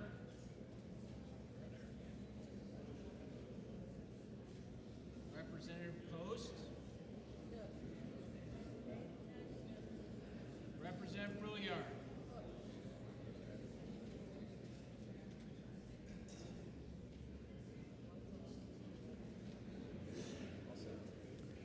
If all members present had an opportunity to vote, House will tend to stay to the vote. 173 voting yea, 195 voting nay. The amendment fails. Bills on second reading open to further amendment. Representative Len Turcott offers floor amendment 1881. Representative Sweeney has requested a roll call. Is that sufficiently seconded? It is sufficiently seconded. This will be a roll call vote.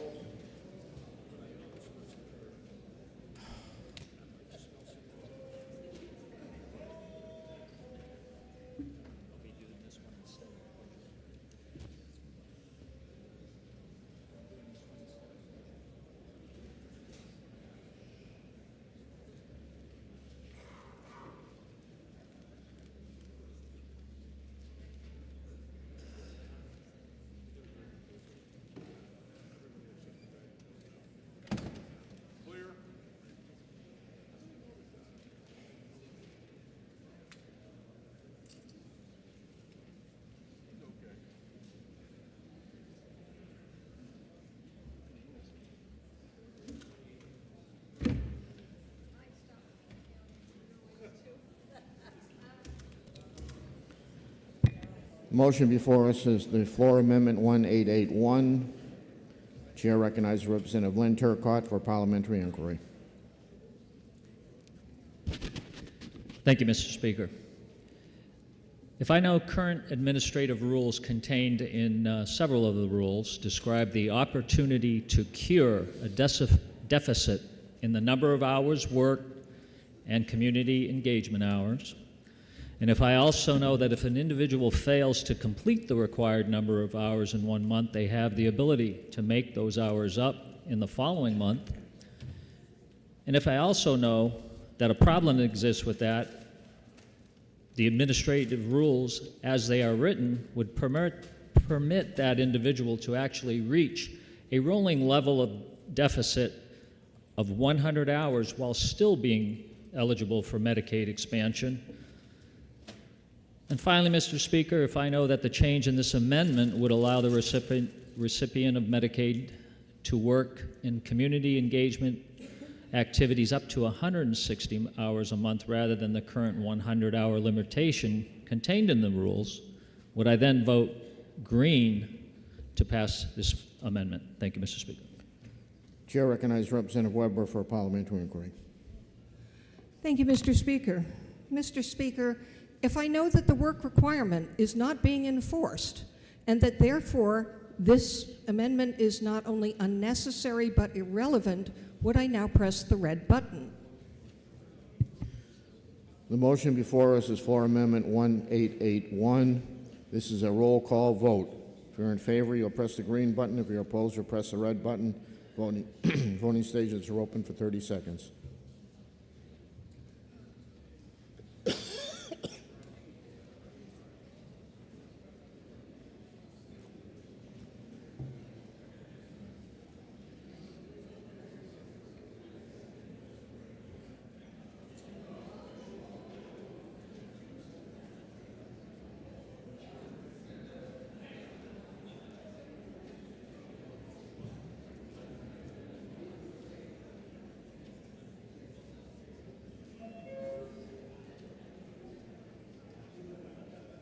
Representative Allen Turcott, Representative Montiel.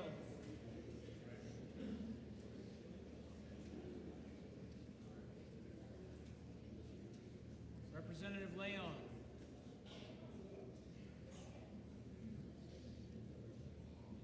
Representative Post.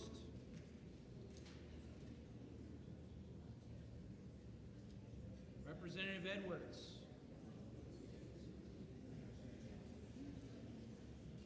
Representative Phillips.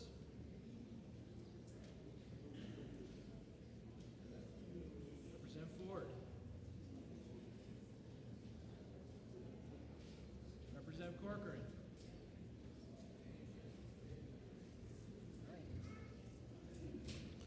While members present had an opportunity to vote, House will attend state of the vote. 176 voting yea, 193 voting nay. The amendment fails. Bills on second reading open to further amendment. Representative Houle offers floor amendment 1747. Representative Sweeney has requested a roll call. Is that sufficiently seconded? It is sufficiently seconded. This will be a roll call vote. Members, stay in your seats.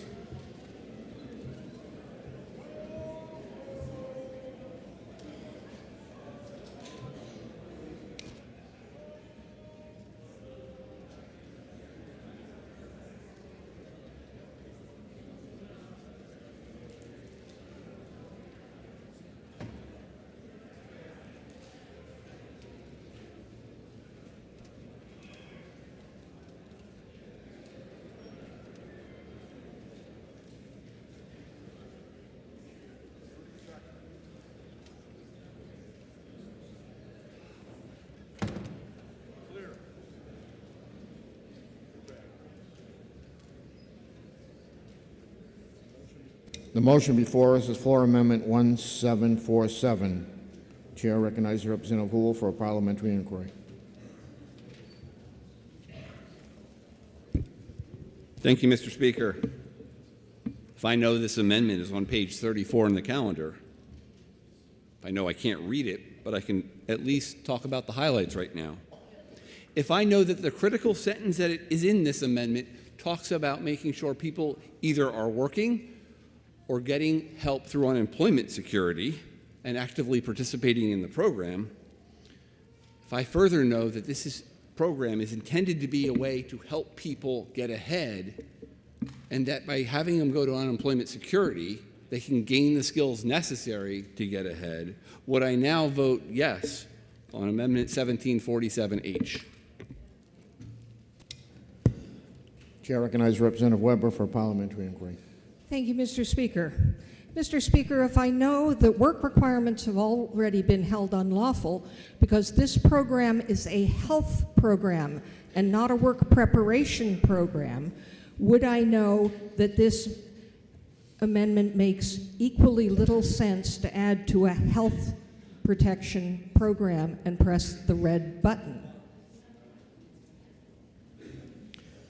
The motion before us is Floor Amendment 1747. This is a roll call vote. If you're in favor, you'll press the green button. If you're opposed, you'll press the red button. Voting stations are open for 30 seconds.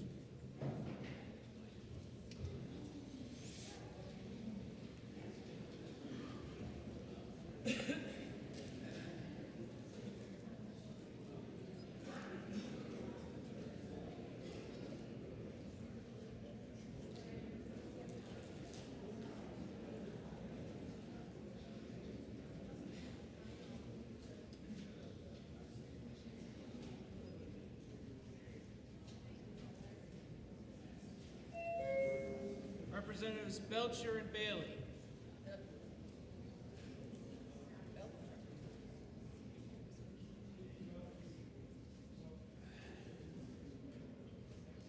Representative Berry. Representative Granger.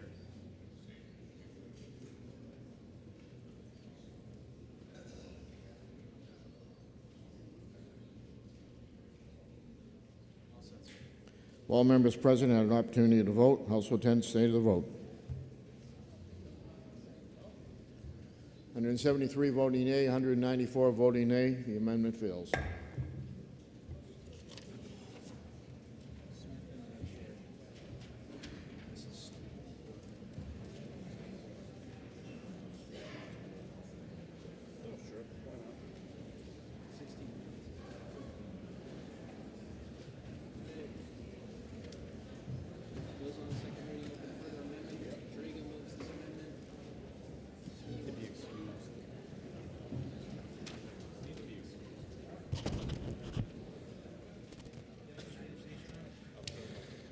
Alrighty, the bill's on second reading and open to further amendment. Representative Drago moves Floor Amendment 1832.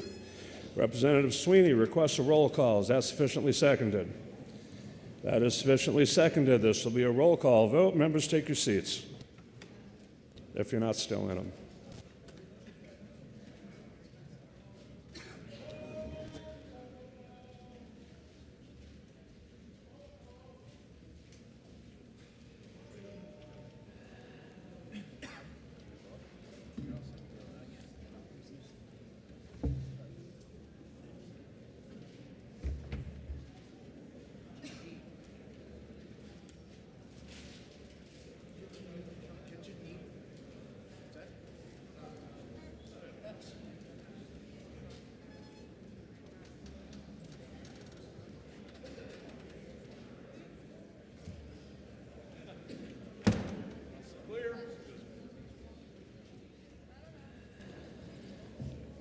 The question is on Floor Amendment 1832H, and this is a roll call vote. Representative Drago is recognized for parliamentary inquiry.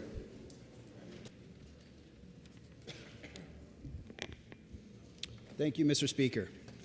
If I know that I had a great speech planned that I am no longer allowed to share, and if I know that the rulemaking authority belongs with the legislator because we were elected to represent our constituents and our state.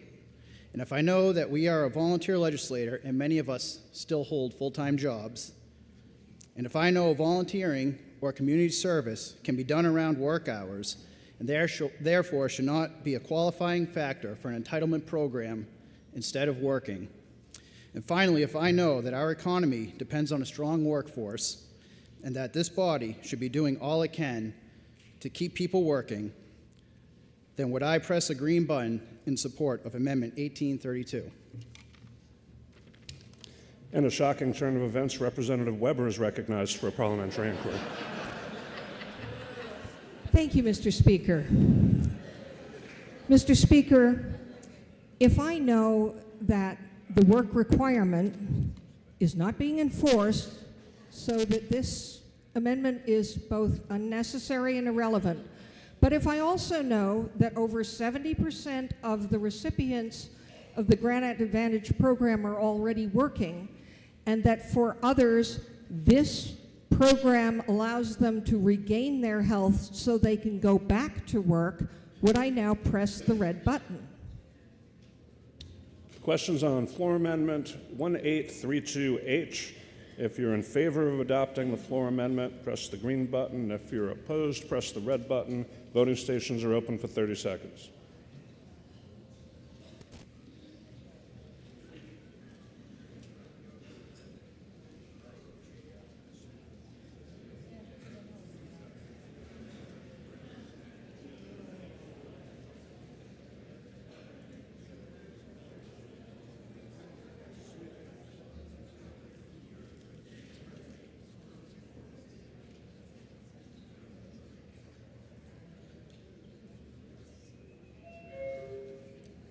Represent Panic.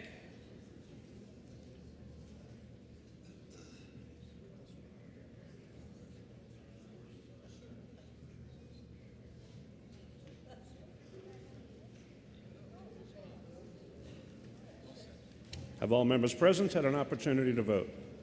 The House will attend to the state of the vote. 168 in the affirmative, 193 in the negative. The amendment fails. Representative Belcher moves floor amendment 1857. Representative Sweeney requests a roll call. Is that sufficiently seconded? It is sufficiently seconded. This will be a roll call vote. Members, take your seats.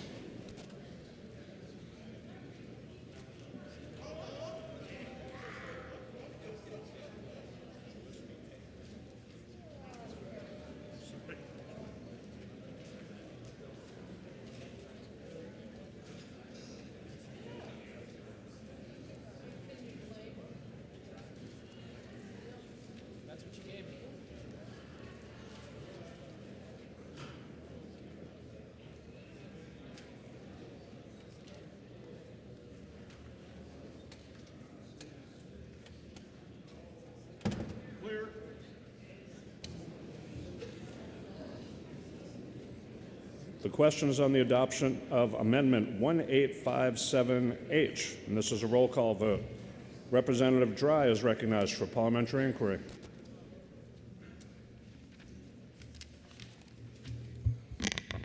Thank you, Mr. Deputy Speaker.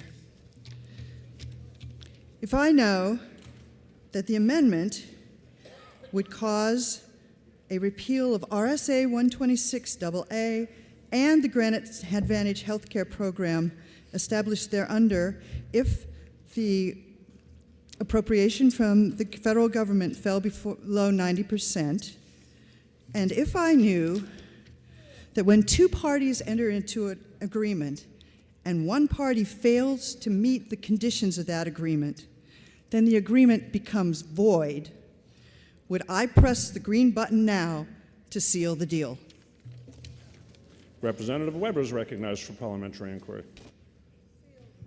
Thank you, Mr. Speaker.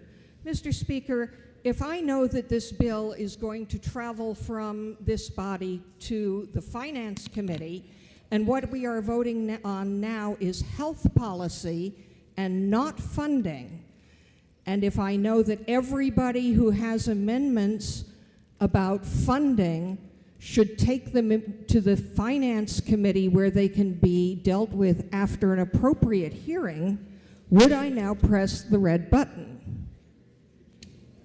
The question's on the adoption of Floor Amendment 1857H, and this is a roll call vote.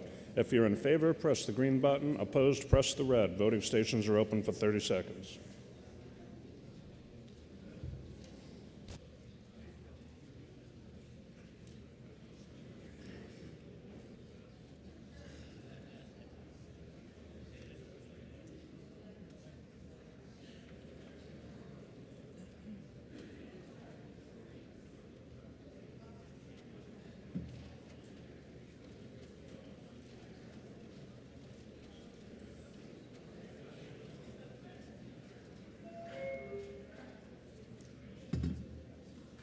Representative Jeffrey Smith.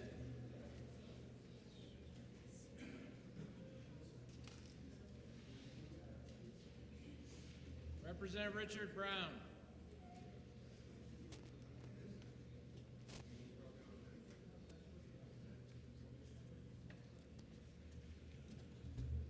Representative Belcher.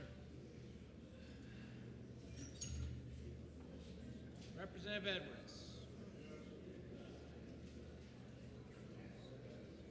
Representative Phillips.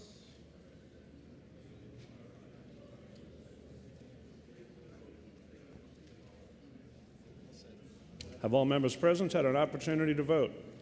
The House will attend to the state of the vote. 170 in the affirmative, 191 in the negative. The amendment fails. Representative Belcher moves Floor Amendment 1859H. Representative Sweeney requests a roll call vote. Is that sufficiently seconded? It is sufficiently seconded. This will be a roll call vote. Members, take your seats.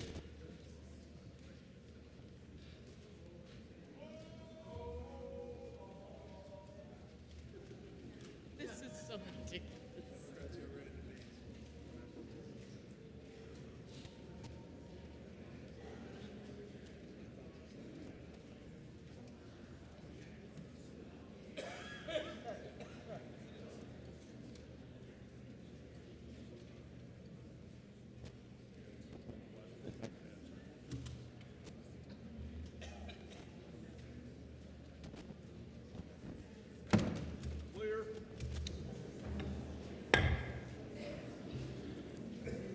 The question is on the adoption of Amendment 1859H, and this is a roll call vote. Representative Dry is recognized for parliamentary inquiry.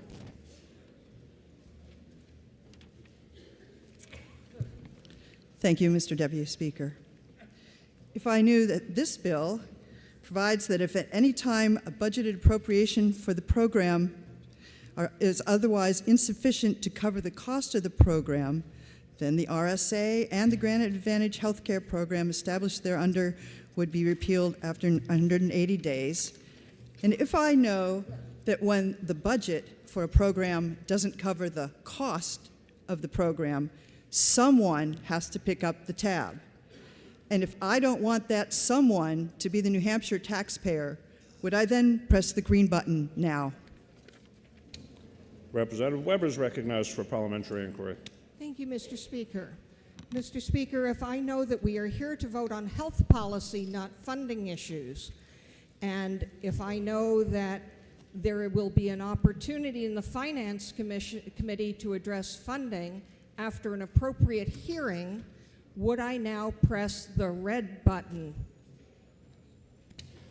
The question is on the adoption of Amendment 1859H, and this is a roll call vote. If you're in favor, press the green button. Opposed, press the red button. Voting stations are open for 30 seconds.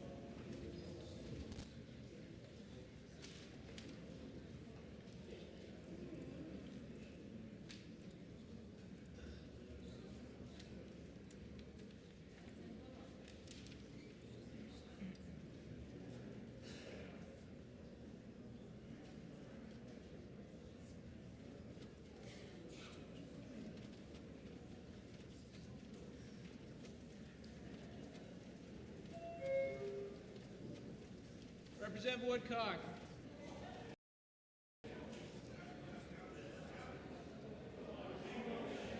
Representative Bailey.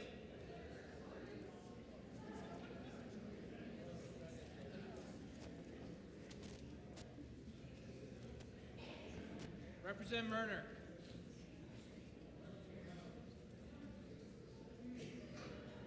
Representative Osborne.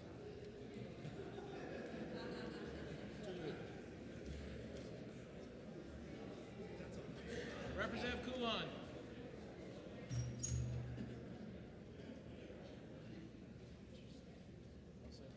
All members present had an opportunity to vote. The House will attend to the state of the vote. 169 in the affirmative, 196 in the negative. The amendment fails. Representative Turcotte moves floor amendment 1867H. Representative Sweeney requests a roll call. Is that sufficiently seconded? That is sufficiently seconded. This will be a roll call vote. Members, keep it parked.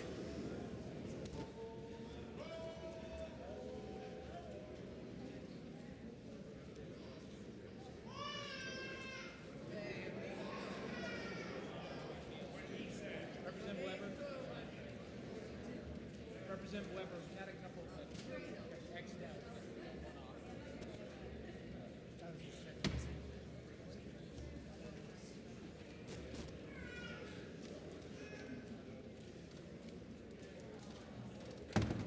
Clear. The question is on the adoption of Amendment 1867H, and this is a roll call vote. Representative Plozage is recognized for parliamentary inquiry. Mr. Speaker, thank you. If I know that the unemployed adults want to work and be productive, and if I know that this amendment would verify their 120 hours per month of work and community activity efforts, and be eligible for the New Hampshire Granite Advantage healthcare program benefits, would I now vote yes by pressing the green button? Mr. Speaker, thank you. Representative Weber is recognized for parliamentary inquiry. Thank you, Mr. Speaker. Mr. Speaker, if I know that 70% of the recipients of the Granite Advantage program are already working, and if I know that the work requirement is not being enforced right now, would I recognize that this amendment is unnecessary and irrelevant and push the red button? The question is on the adoption of Amendment 1867H, and this is a roll call vote. If you're in favor, press the green button. If you're opposed, press the red button. Voting stations are open for 30 seconds.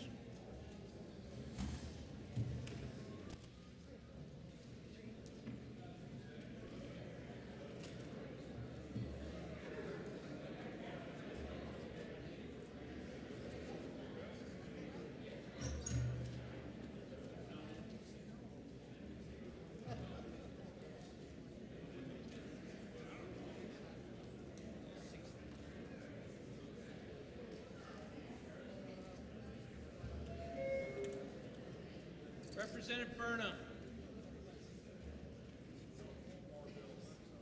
Representative Yokella.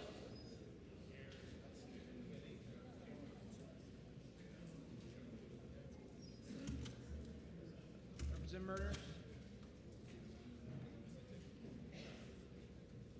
Representative Popovici Muller.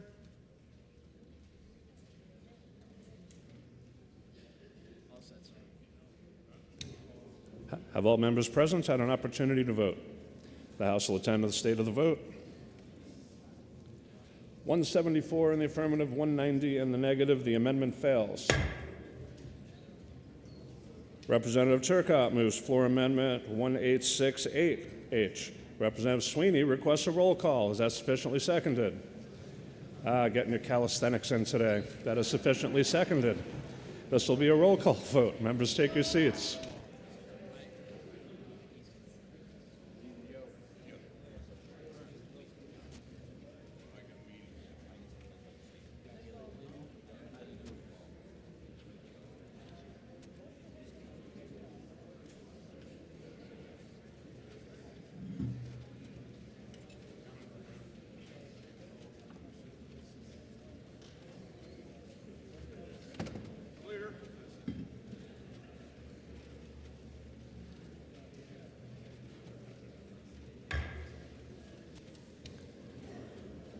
The question is on the adoption of Amendment 1868H.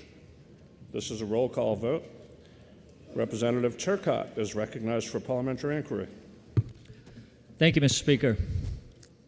If I know the term his or her family contained in SB 263 is not defined in either SB 263 or administrative rules, but the term immediate family members is extensively defined in administrative rules, and if I also know that other people living within the individual's household, such as domestic partners or unmarried couples and others, should be counted when assessing an individual's eligibility for the program.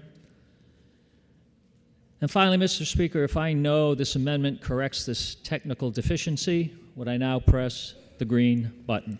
Thank you, Mr. Speaker. Representative Weber is recognized for parliamentary inquiry. Thank you, Mr. Speaker. Mr. Speaker, if I recognize that to count the assets of family members who may have absolutely no duty of support for anybody else in the household in the computations is unfair and defeats the purpose of greater access to health care, would I now press the red button? The question's on the adoption of Amendment 1868H, and this is a roll call vote. If you're in favor, press the green button. If you're opposed, press the red. Voting stations are open for 30 seconds.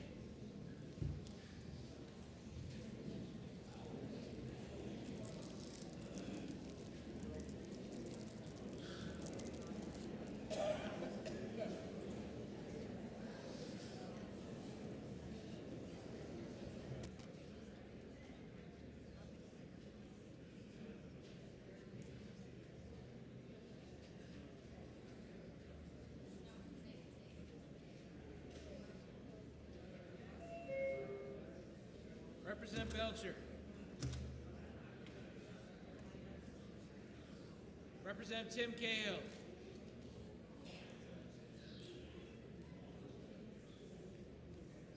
Representative Comtois.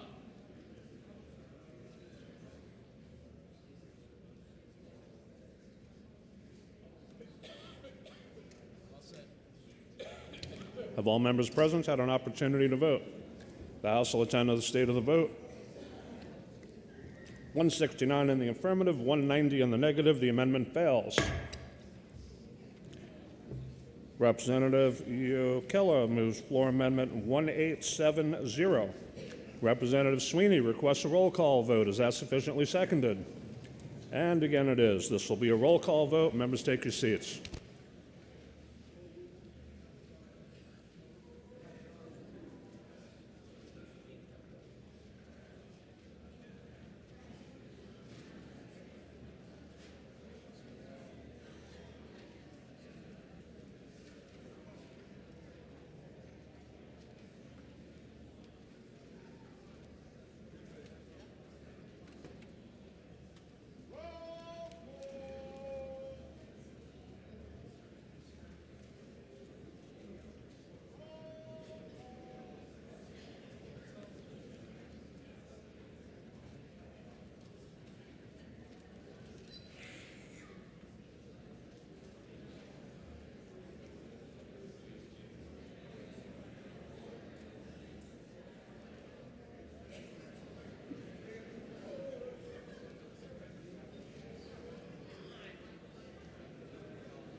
Questions on the adoption of Amendment 1870H, and this is a roll call vote.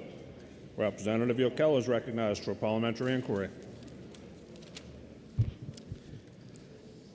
If I know that the language in this amendment has already been unanimously adopted by this body and that it went over to the Senate or the other body and had a different outcome, would I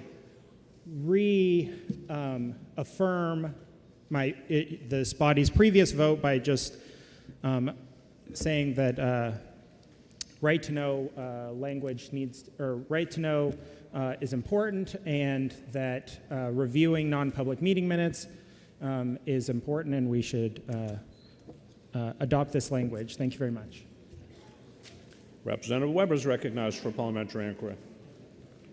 Thank you, Mr. Speaker. Sing the chorus with me. If I know that SB 263, unamended, is supported by a large coalition of organizations with direct interests in promoting the health of Granite Staters and by countless individual Granite Staters, and Mr. Speaker, if I want to vote on this bill as health care policy without any attachments, would I now press the red button?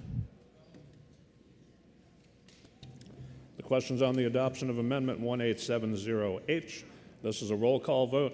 If you're in favor, press the green button. Opposed, press the red. Voting stations are open for 30 seconds.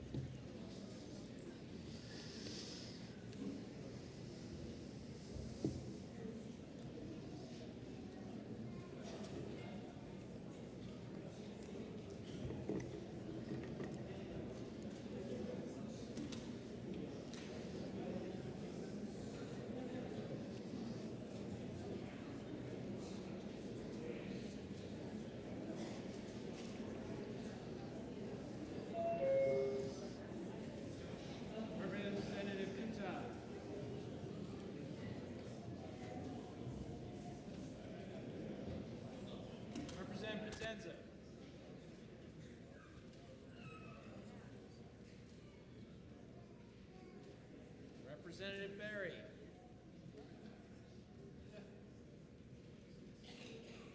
Representative.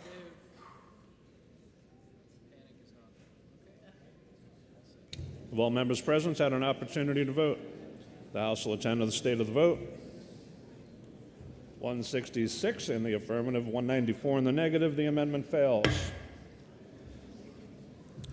Representative Yochello moves floor amendment 1871, and Representative Sweeney requests a roll call. Is that sufficiently seconded? It is. Their knees are still working. This will be a roll call vote. Members, take your seats.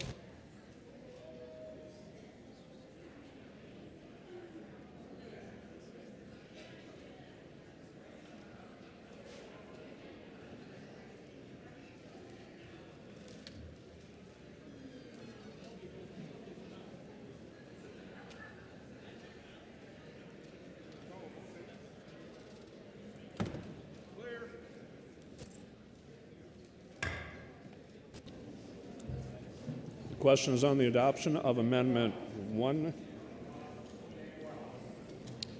1871H. And this is a roll call vote. Representative Yochello is recognized for parliamentary inquiry. Thank you, Mr. Speaker. If I know that this language was also unanimously passed by this House, and that the Senate also chose to not act on this language, would I now vote to add this language to this bill? Thank you, Mr. Speaker. Representative Weber is recognized for parliamentary inquiry. Thank you, Mr. Speaker. Mr. Speaker, if I know that the previous vote was part of a compromise package, and if I know that I want to be able to vote on this bill unamended, and you know why, would I push the red button? The question's on the adoption of Amendment 1871H, and this is a roll call vote. If you're in favor, press the green button. If you're opposed, press the red. Voting stations are open for 30 seconds.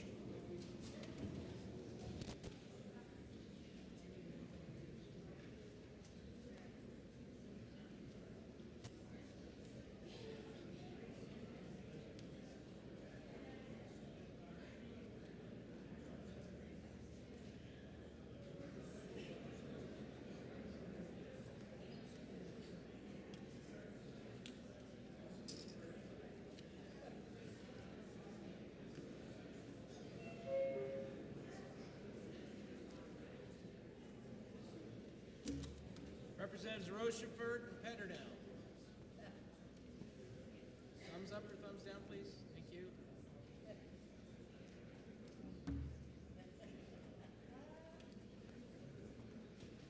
abstain?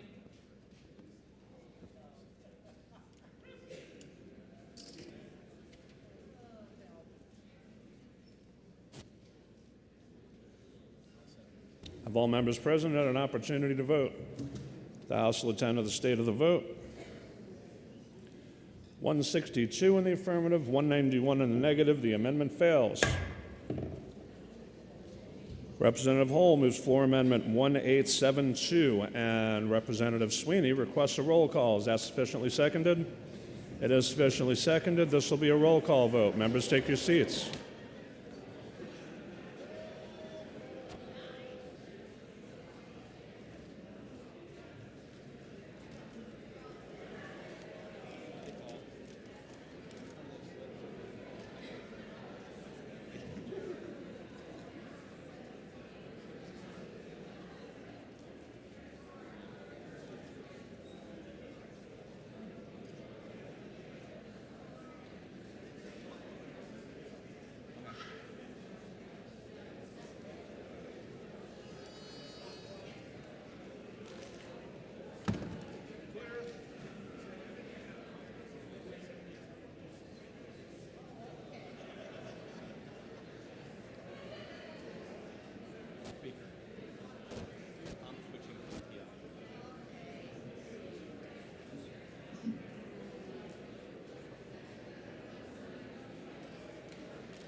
All right, members, take your seats, please.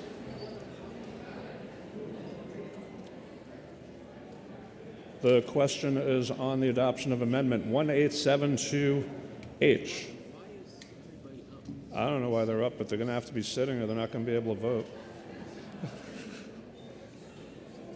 This is a roll call vote. Representative Hull is recognized for parliamentary inquiry.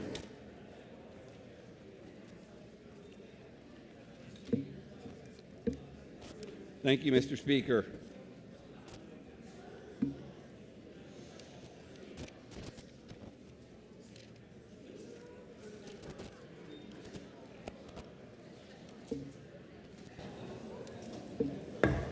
Let's quiet a little. I'm trying to help you out by keeping the pace going, but I mean, we can go slower while people have chats, find their seats, walk around. So let's just get this done. Okay.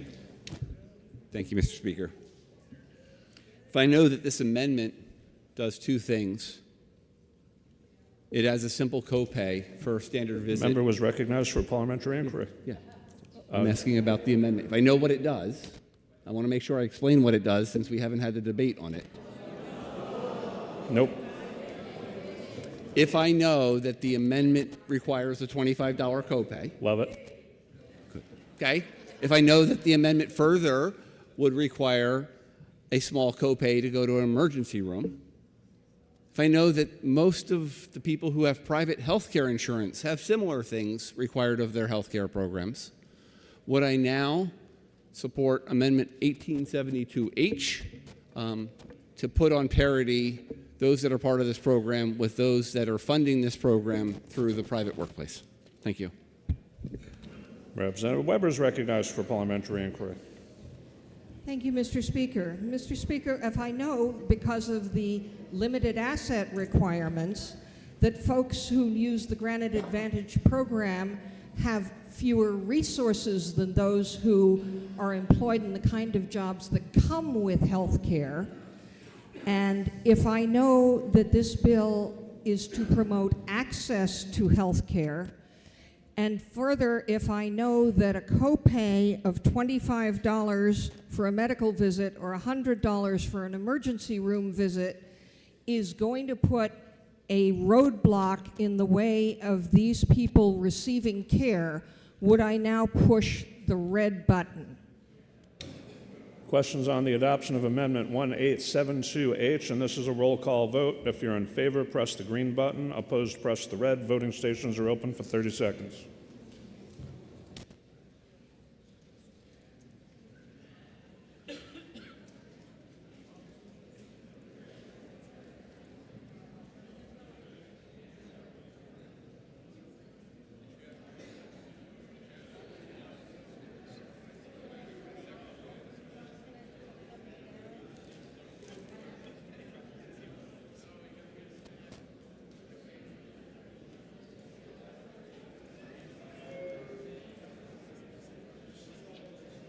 Representative Wood.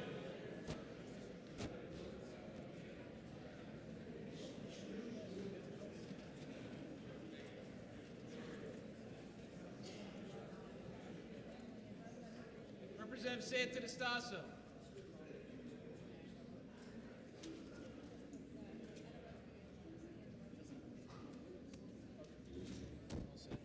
Have all members present had an opportunity to vote? The House will attend to the state of the vote. 166 in the affirmative, 191 in the negative. The amendment fails. Representative Turcotte moves floor amendment 1873H, and Representative Sweeney requests a roll call. Is that sufficiently seconded? That is sufficiently seconded. This will be a roll call vote. Members, take your seats. Nice to see everybody getting their exercise in now. That's awesome.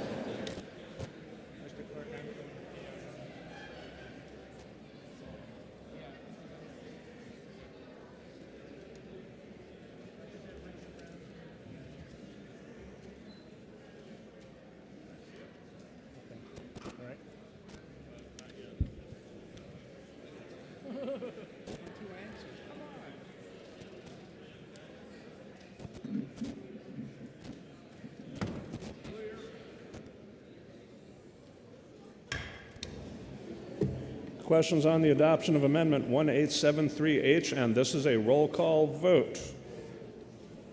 Representative Brown is recognized for parliamentary inquiry. Thank you, Mr. Speaker. So if I'd known or paid a little more attention to what Representative Turcotte had asked me the other day while I was grading my driveway, I probably wouldn't be standing up here right now doing the PI.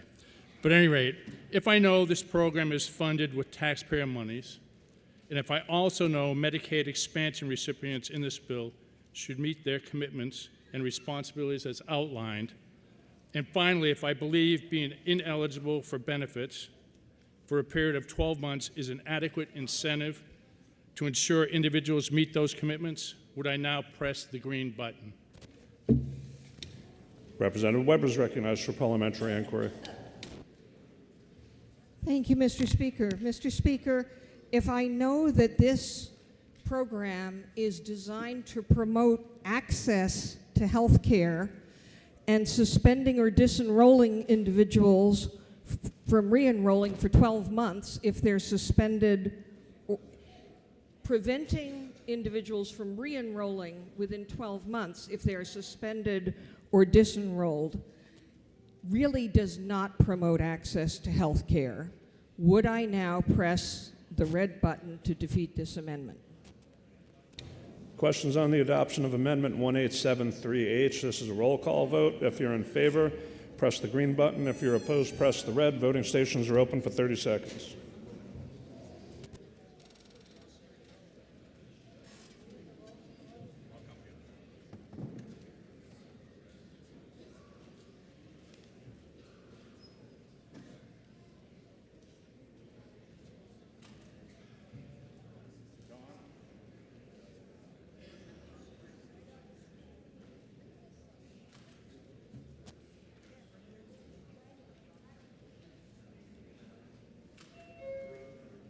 Representative Juris.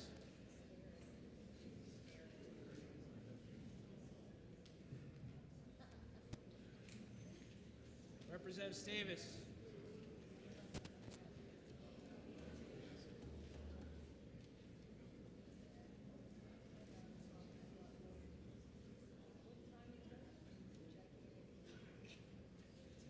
Representative Yokella.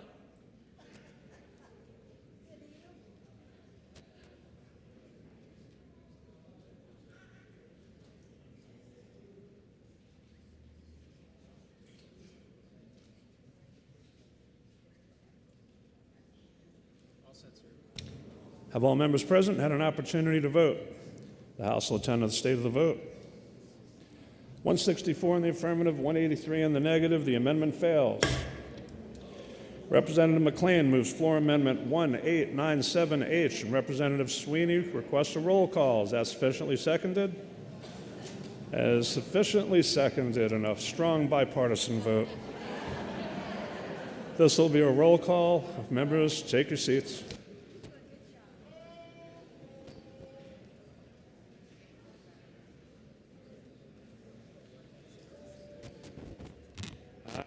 Second.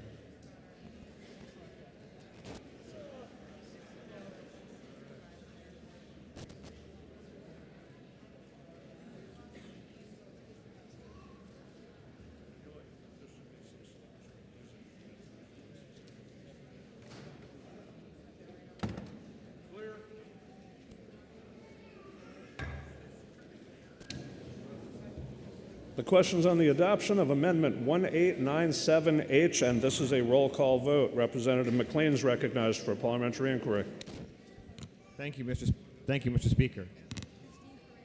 Mr. Speaker, if I know that Amendment 1897H takes the Federal No Surprises Act and adds to it for those providers that participate in the Granted Advantage program, and if I know that Medicaid expansion was only intended to be a portion of the Affordable Care Act, and that if we make it permanent without addressing the weaknesses in the exchanges and pricing transparency, it won't be sustainable in the long term, and if I know that the Federal No Surprises Act, co-sponsored by one of our current U.S. senators, recognizes and tries to address some of these deficiencies, and if I know that this amendment builds on the infrastructure created while implementing No Surprises to create even greater pricing transparency, would I now press the green button to show my support? Thank you, Mr. Speaker. Representative Weber is recognized for a parliamentary inquiry. Thank you, Mr. Speaker. Mr. Speaker, if I'm all for price transparency, but as written, this amendment would absolutely add incomparable amounts of administrative cost to any institution that accepts Granted Advantage patients and does not add that transparency to any institution that does not accept Granted Advantage patients, would I worry that this amendment might have a chilling effect on institutions accepting Granted Advantage patients, and so would I push the red button? The question's on the adoption of Amendment 1897H, and this is a roll call vote. If you're in favor, press the green button. Opposed, press the red. Voting stations are open for 30 seconds.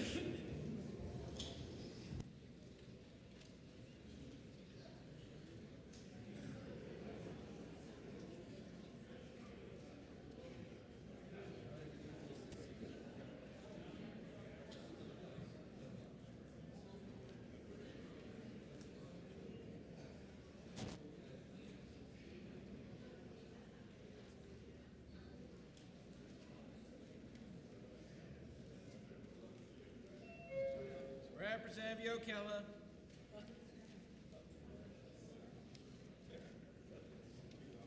Representative Richard Brown.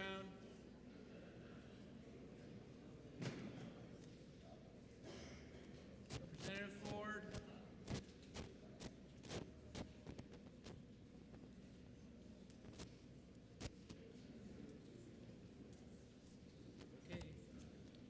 Have all members present had an opportunity to vote? The House will attend to the state of the vote. 164 in the affirmative, 190 in the negative. The amendment fails. Representative Christine Perez moves Amendment 1901H, and Representative Sweeney requests a roll call. Is that sufficiently seconded? It is sufficiently seconded. This will be another roll call vote. Members, take your seats.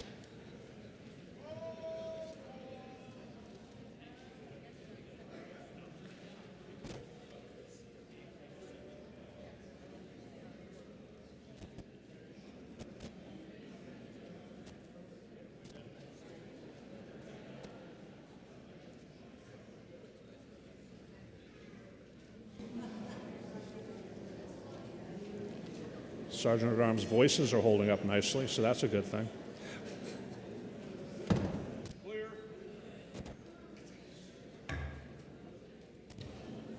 The question's on the adoption of Amendment 190H, and this is a roll call vote. Representative Christine Perez recognized for a parliamentary inquiry.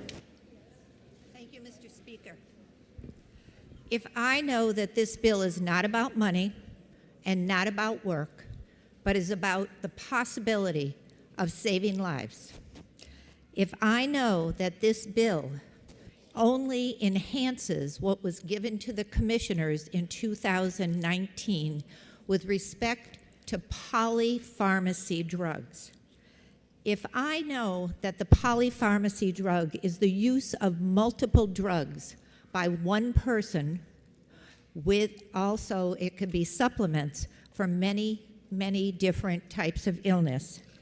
And if I knew that adverse reactions were a huge medical problem and interactions between drugs was a huge medical problem, and if I knew that 66% of the people in the United States take prescription medications, and if I know that interactions cause about 1.9 million emergency visits a year, and if I know finally that New Hampshire Medicaid paid $150,272,912 in prescription drugs, doesn't it make sense that we tighten up the looking at them, especially during wellness advances?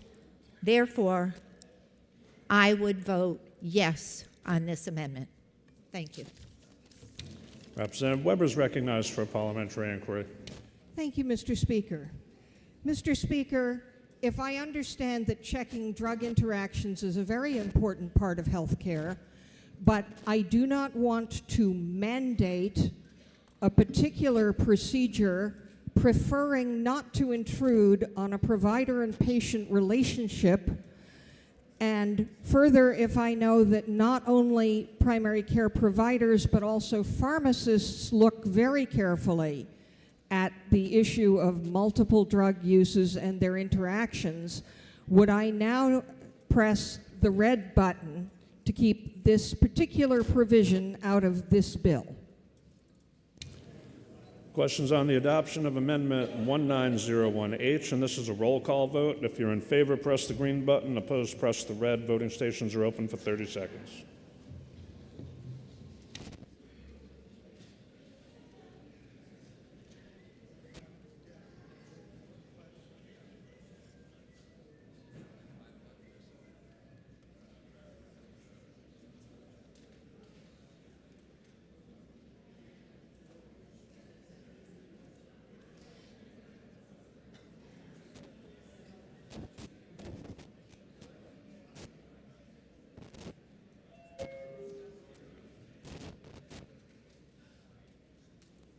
Representative Ford.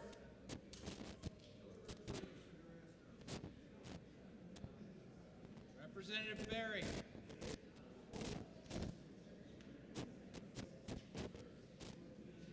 Representative Santanastaso.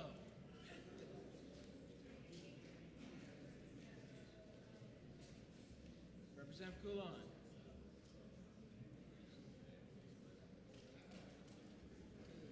All members present had an opportunity to vote. House will attend to the state of the vote. 167 in the affirmative, 193 in the negative. The amendment fails. Representative Comtois moves floor amendment 1909H, and Representative Sweeney requests a roll call. Is that sufficiently seconded? It is sufficiently seconded. You guys almost did the wave. So now, though, members take your seats. This will be a roll call vote.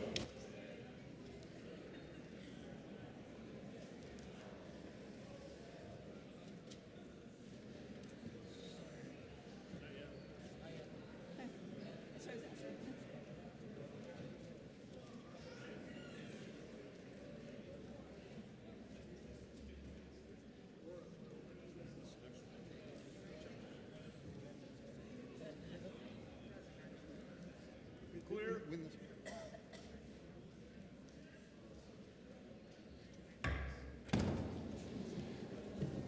The question is on the adoption of Amendment 1909H, and this is a roll call vote. Representative Comtois is recognized for a parliamentary inquiry.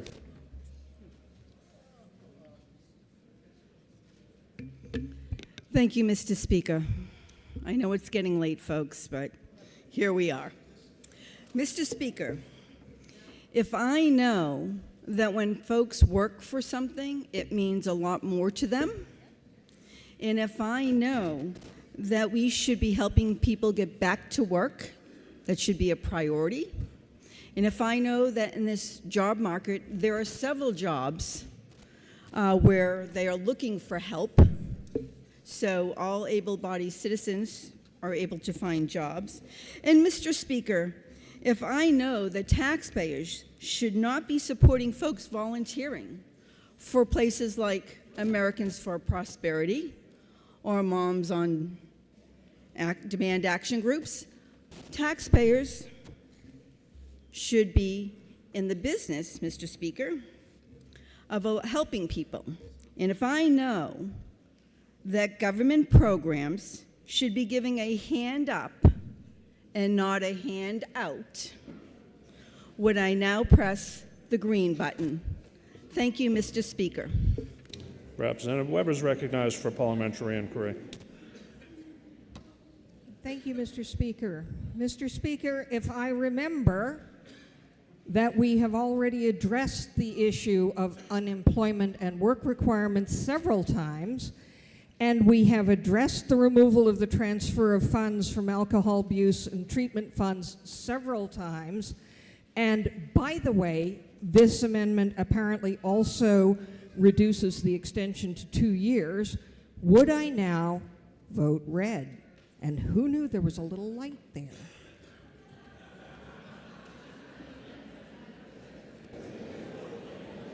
The question's on the adoption of Amendment 1909H, and this is a roll call vote. If you're in favor, press the green button. Opposed, press the red. Voting stations are open for 30 seconds.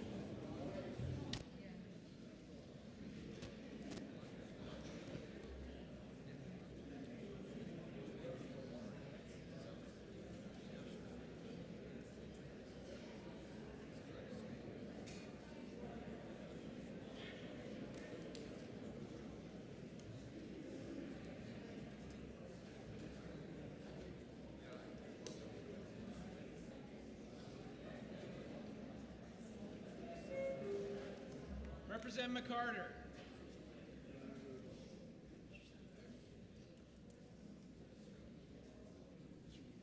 Representative Bailey.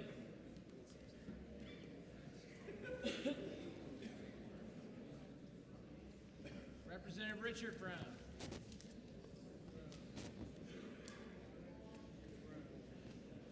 Representative Ulrich.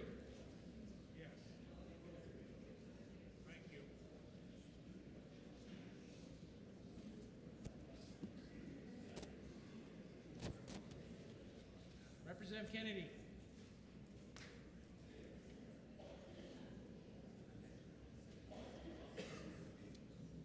Have all members present had an opportunity to vote? The House will attend to the state of the vote. 163 in the affirmative, 191 in the negative. The amendment fails. Representative Potenza moves floor amendment 1922, and guess what Representative Sweeney would like? A roll call vote. All right, and it is sufficiently seconded. This will be a roll call vote. Members, take your seats.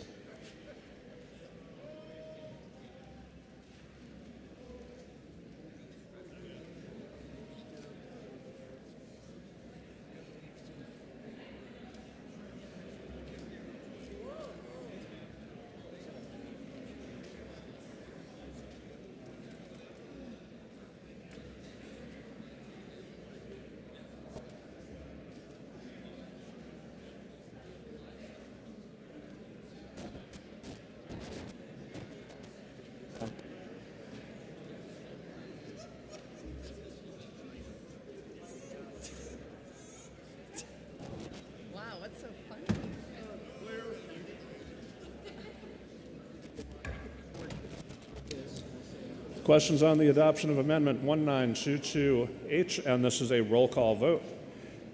Representative Potenza is recognized for parliamentary inquiry. Thank you, Mr. Speaker. If I know this amendment, which is 1922H, Alcohol Abuse Prevention and Treatment Fund, is really a no-brainer, and if I know this amendment uses dedicated funds towards their intended purpose, which is for alcohol and other drug abuse, prevention, treatment, recovery services, and other purposes related to the duties of the Commission under RSA 12J3. And if I know it's not to be funneled through New Hampshire Granite Advantage Healthcare Program, would I press the green button? Thank you. Representative Weber is recognized for parliamentary inquiry. Thank you, Mr. Speaker. Mr. Speaker, if I know that we have addressed this provision several times already, and the bill is still going to be referred to Finance to discuss funding, and we are here to discuss health care policy, but alcohol and drug abuse prevention and treatment is health care, and would I now press the red button? The question's on the adoption of Amendment 1922H, and this is a roll call vote. If you're in favor, press the green button. If you're opposed, press the red. Voting stations are open for 30 seconds.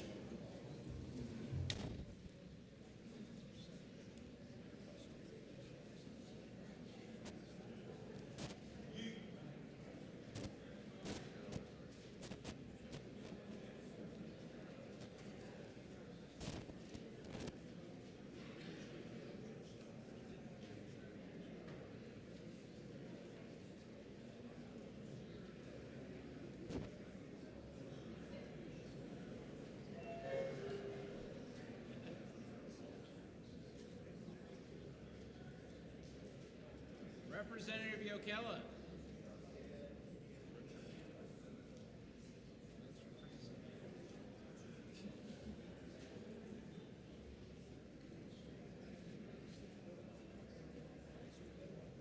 Representative Corcoran.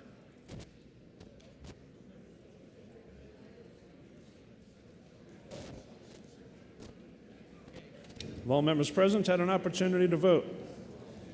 The House will attend to the state of the vote. 160 in the affirmative, 187 in the negative. The amendment fails. Okay. Representative Potenza moves floor amendment 1923, and Representative Sweeney requests a roll call. Is that sufficiently seconded? And it is. This will be a roll call vote. Members, take your seats.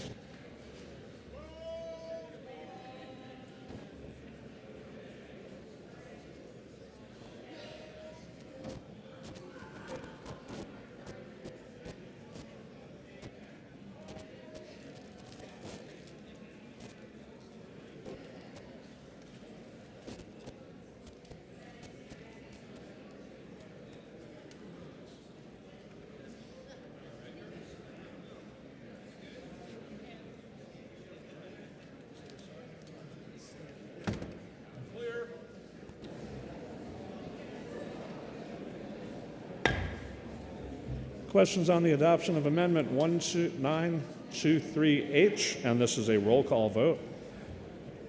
Representative Potenza is recognized for parliamentary inquiry.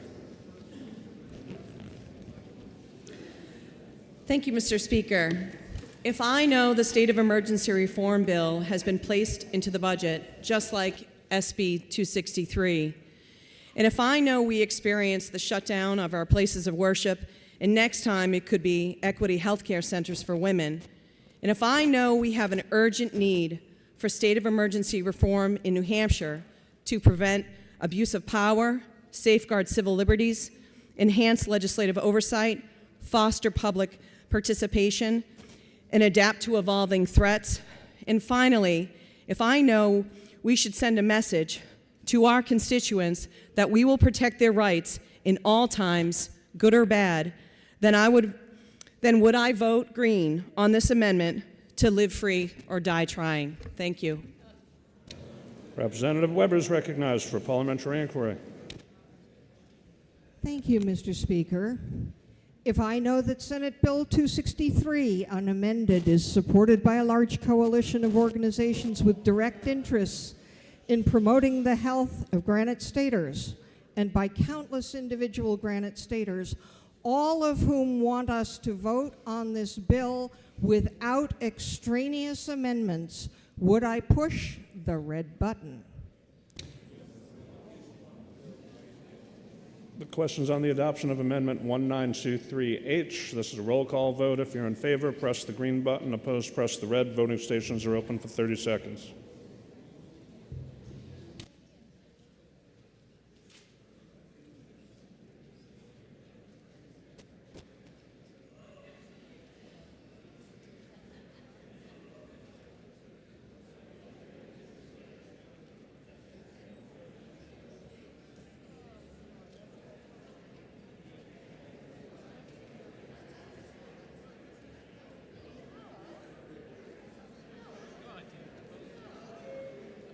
Representative O'Kella.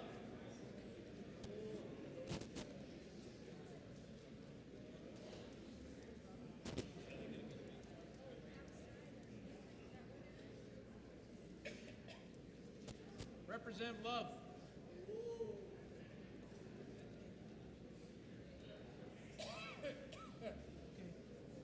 Have all members present had an opportunity to vote? The House will attend to the state of the vote. 156 in the affirmative, 198 in the negative. The amendment fails. Representative Cushman moves floor amendment 1929, and Representative Sweeney requests a roll call.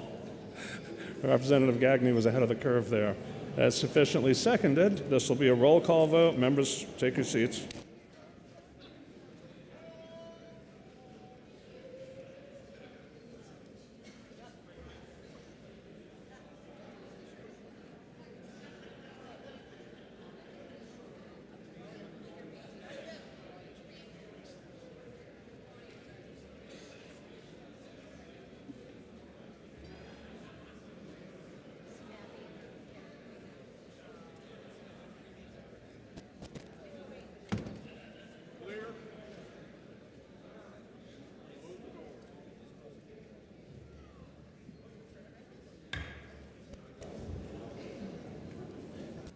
Not yet.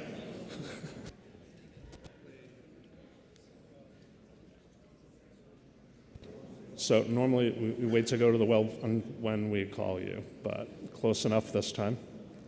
She has no idea I'm talking to her. Yeah. It'll be fine. The question's on the adoption of Amendment 1929H, and this is a roll call vote. Representative Cushman's recognized for parliamentary inquiry. Thank you, Mr. Speaker, and I apologize for coming up too early. Mr. Speaker, if I know that this amendment removes language that would allow funds from the Liquor Commission Fund to be used in the event of insolvency of the Granite Advantage Medicaid Trust Fund, and if I also know that the Liquor Commission Fund serves as the financial backbone for the entire Liquor Commission, which is responsible for the maintenance and operation of our state liquor stores, including licensing, ensuring compliance with regulations, and purchasing. And Mr. Speaker, if I know that this fund acts as a reserve fund for employee salaries, providing a safety net should salary payment needs exceed the allocated budget. And lastly, Mr. Speaker, if I know that voting yes on this amendment would demonstrate our commitment to responsible financial stewardship and the protection of our state programs, would I now press the green button? Representative Weber is recognized for parliamentary inquiry. Thank you, Mr. Speaker. Mr. Speaker, if I know that there's already provision in the existing program that terminates the program if federal funding goes below its current 90%, and if I know that there will be further opportunities to discuss funding issues in the Finance Committee, would I press the red button? The question's on the adoption of Amendment 1929H, and this is a roll call vote. If you're in favor, press the green button. Opposed, press the red. Voting stations are open for 30 seconds.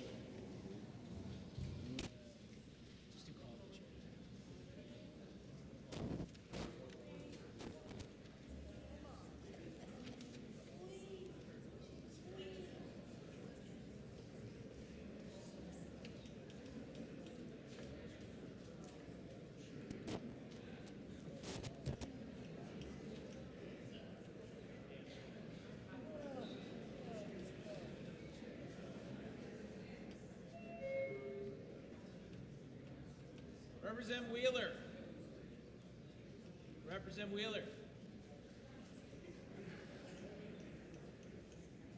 Thank you.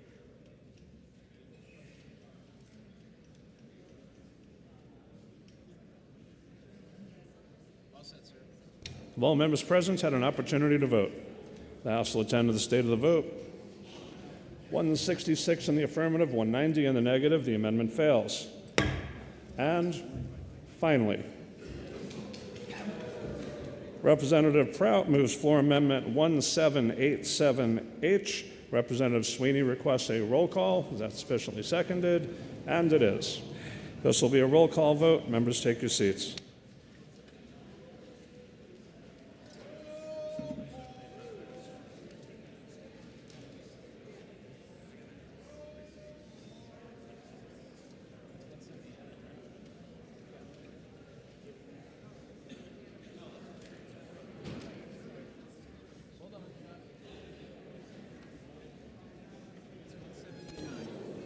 There was a typo. It's 1789.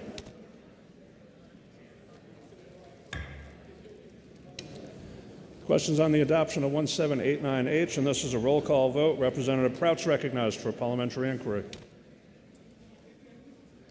Thank you, Mr. Speaker. Thank you, Mr. Speaker. If I know this amendment will add House Bill 639 to this bill, the version of the cannabis bill sponsored by both of our party leaders in this House, and if I know this House has already passed the exact language of this amendment, and if I know this House has passed many versions of cannabis legalization only to see them fail to be enacted into law, but if I know what this House has not done is attach it to something important, something that cannot fail, and that is what I'm asking you to do now. And if I know some may be worried that this will cause Medicaid expansion to fail, don't. We all know that it will be extended regardless of the vote on this amendment. It will not be allowed to expire. And if I believe the question before us is, do you want to get legalized cannabis as a potential bonus on the deal? And if I know I do, would I now press the green button? House will be in order. Representative Weber is recognized for parliamentary inquiry.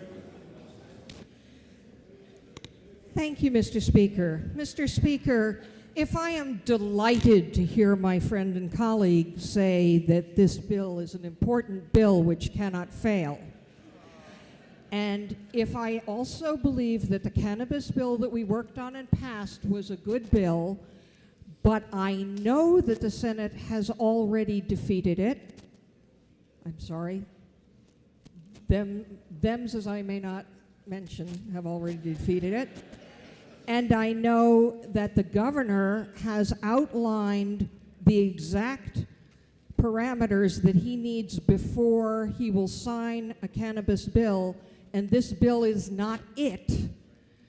Would I now press the red button so we can vote on a clean bill on the Granted Advantage program? Questions on the adoption of Amendment 1789H, and this is a roll call vote. If you're in favor, press the green button. If you're opposed, press the red. Voting stations are open for 30 seconds.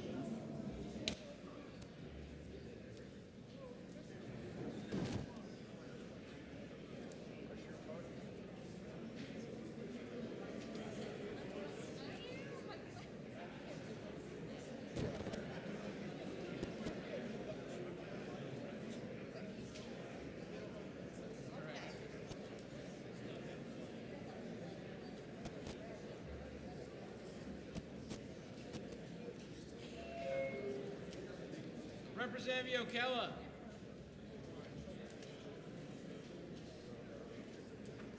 Representative McCarter.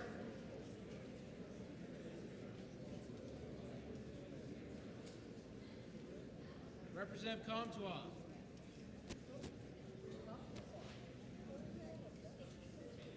Representative Stephen Boyd. Representative Phillips.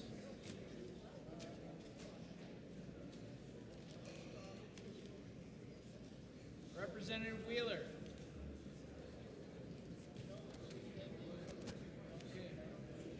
Have all members present had an opportunity to vote? The House will attend to the state of the vote. 118 in the affirmative, 241 in the negative. The amendment fails. We are now on the main motion of ought to pass. Are you ready for the question? All those in favor say aye. They got a division, and in time this will be a division vote. Members, please, you're already in your seats, right? Division vote. Members, please take your seats.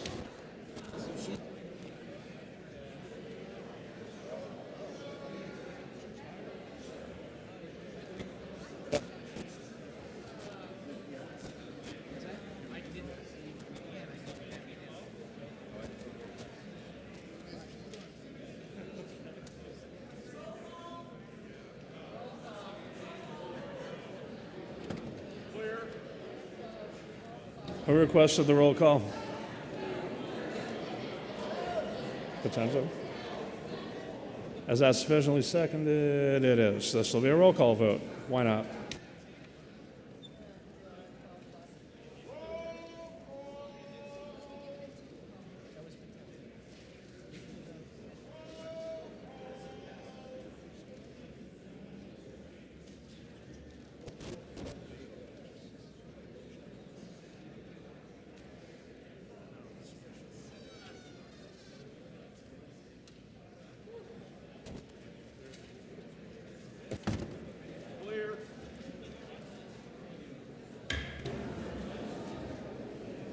Question is on the main motion of ought to pass on Senate Bill 263, and this is a roll call vote.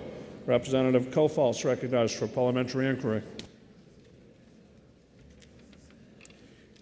Thank you, Mr. Speaker. Mr. Speaker, if I know that this body has already passed Medicaid expansion with a sunset provision, and if I know that Medicaid spending has grown to over 1/3 of our state's budget and continues to grow as a percentage of our state budget,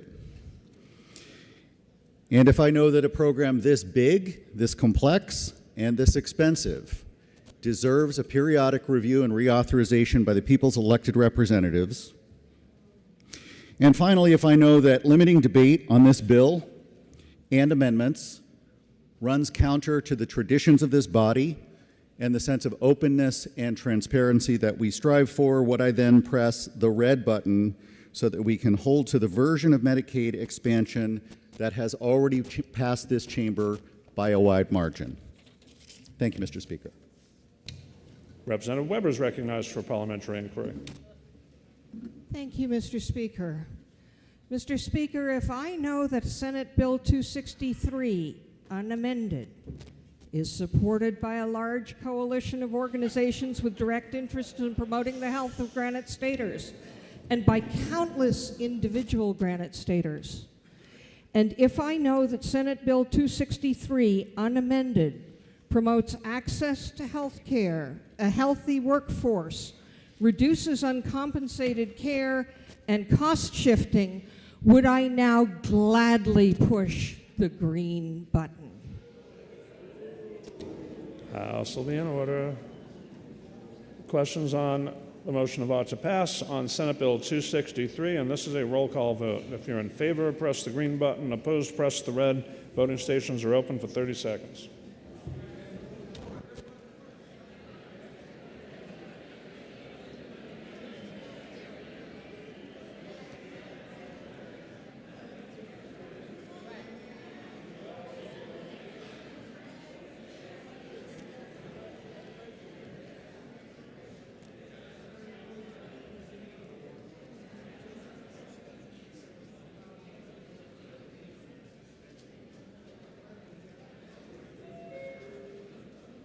Representative Ford,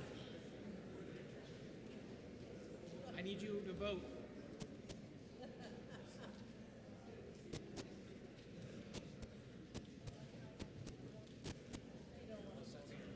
Have all members present had an opportunity to vote? The House will attend to the state of the vote. 193 in the affirmative, 166 in the negative. The motion's adopted.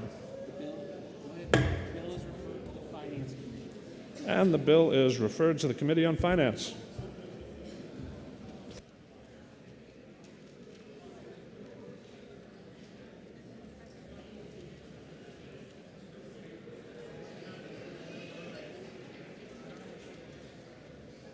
For what reason does the member rise? I move that we put the remarks of the debate on SB 263 and all the amendments in the permanent journal.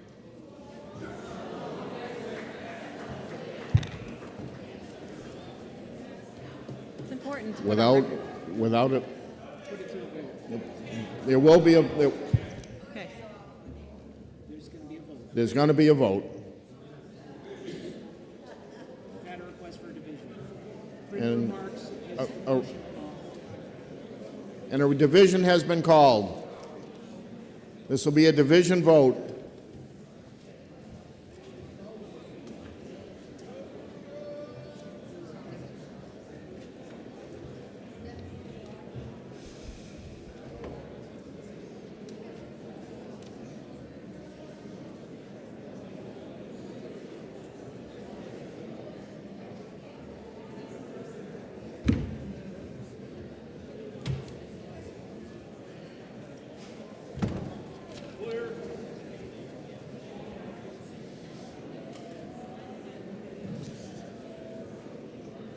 The motion before us is to print the remarks of the last debate in the permanent journal.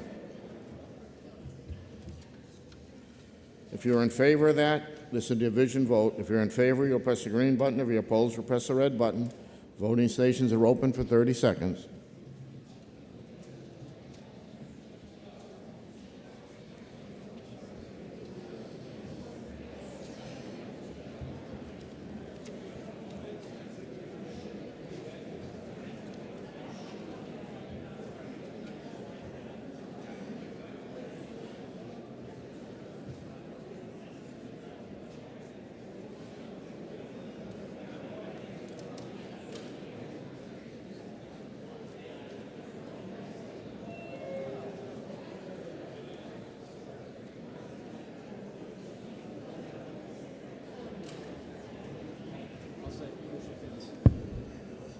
If all members present have the opportunity to vote, House will attend the state of the vote.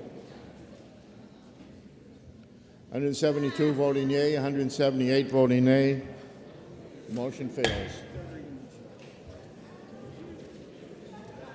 The chair recognizes the member from Auburn, Representative Osborne.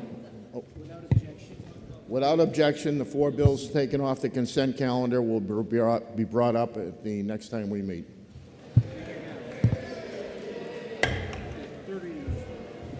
Chair recognizes the member from Auburn, Representative Osborne, for the third reading motion. Thank you. Resolved that the House now adjourn from the early session, that the business of the late session be in order at the present time, that the reading of bills be by title only and resolutions by caption only, and that all bills ordered to third reading be read a third time by this resolution, and that all titles of bills be the same as adopted, and that they be passed at the present time, and when the House adjourns today, it be to meet at the call of the chair. Still got a couple of things to do. The question is on the third reading motion. Are you ready for the question? All those in favor say aye. Aye. Those opposed, nay.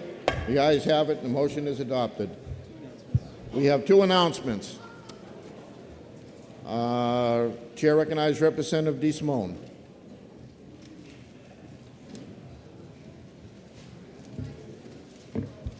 Thank you, Mr. Speaker, and thank you all. I'll make this quick.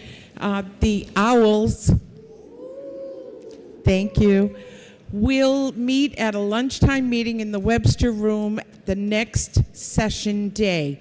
Bring your lunch. Everyone, man and woman, you're all invited. It's a reorganization meeting. I look forward to seeing you all. Chair recognizes Representative Weiler for an announcement. Thank you, Mr. Speaker. The House will be in order for a minute. Brother Masons of Lodge, General Court Lodge 1784, we will not be meeting tonight. We'll aim for next June on the day we have the pictures, June 15th. Hope to meet then. Thank you.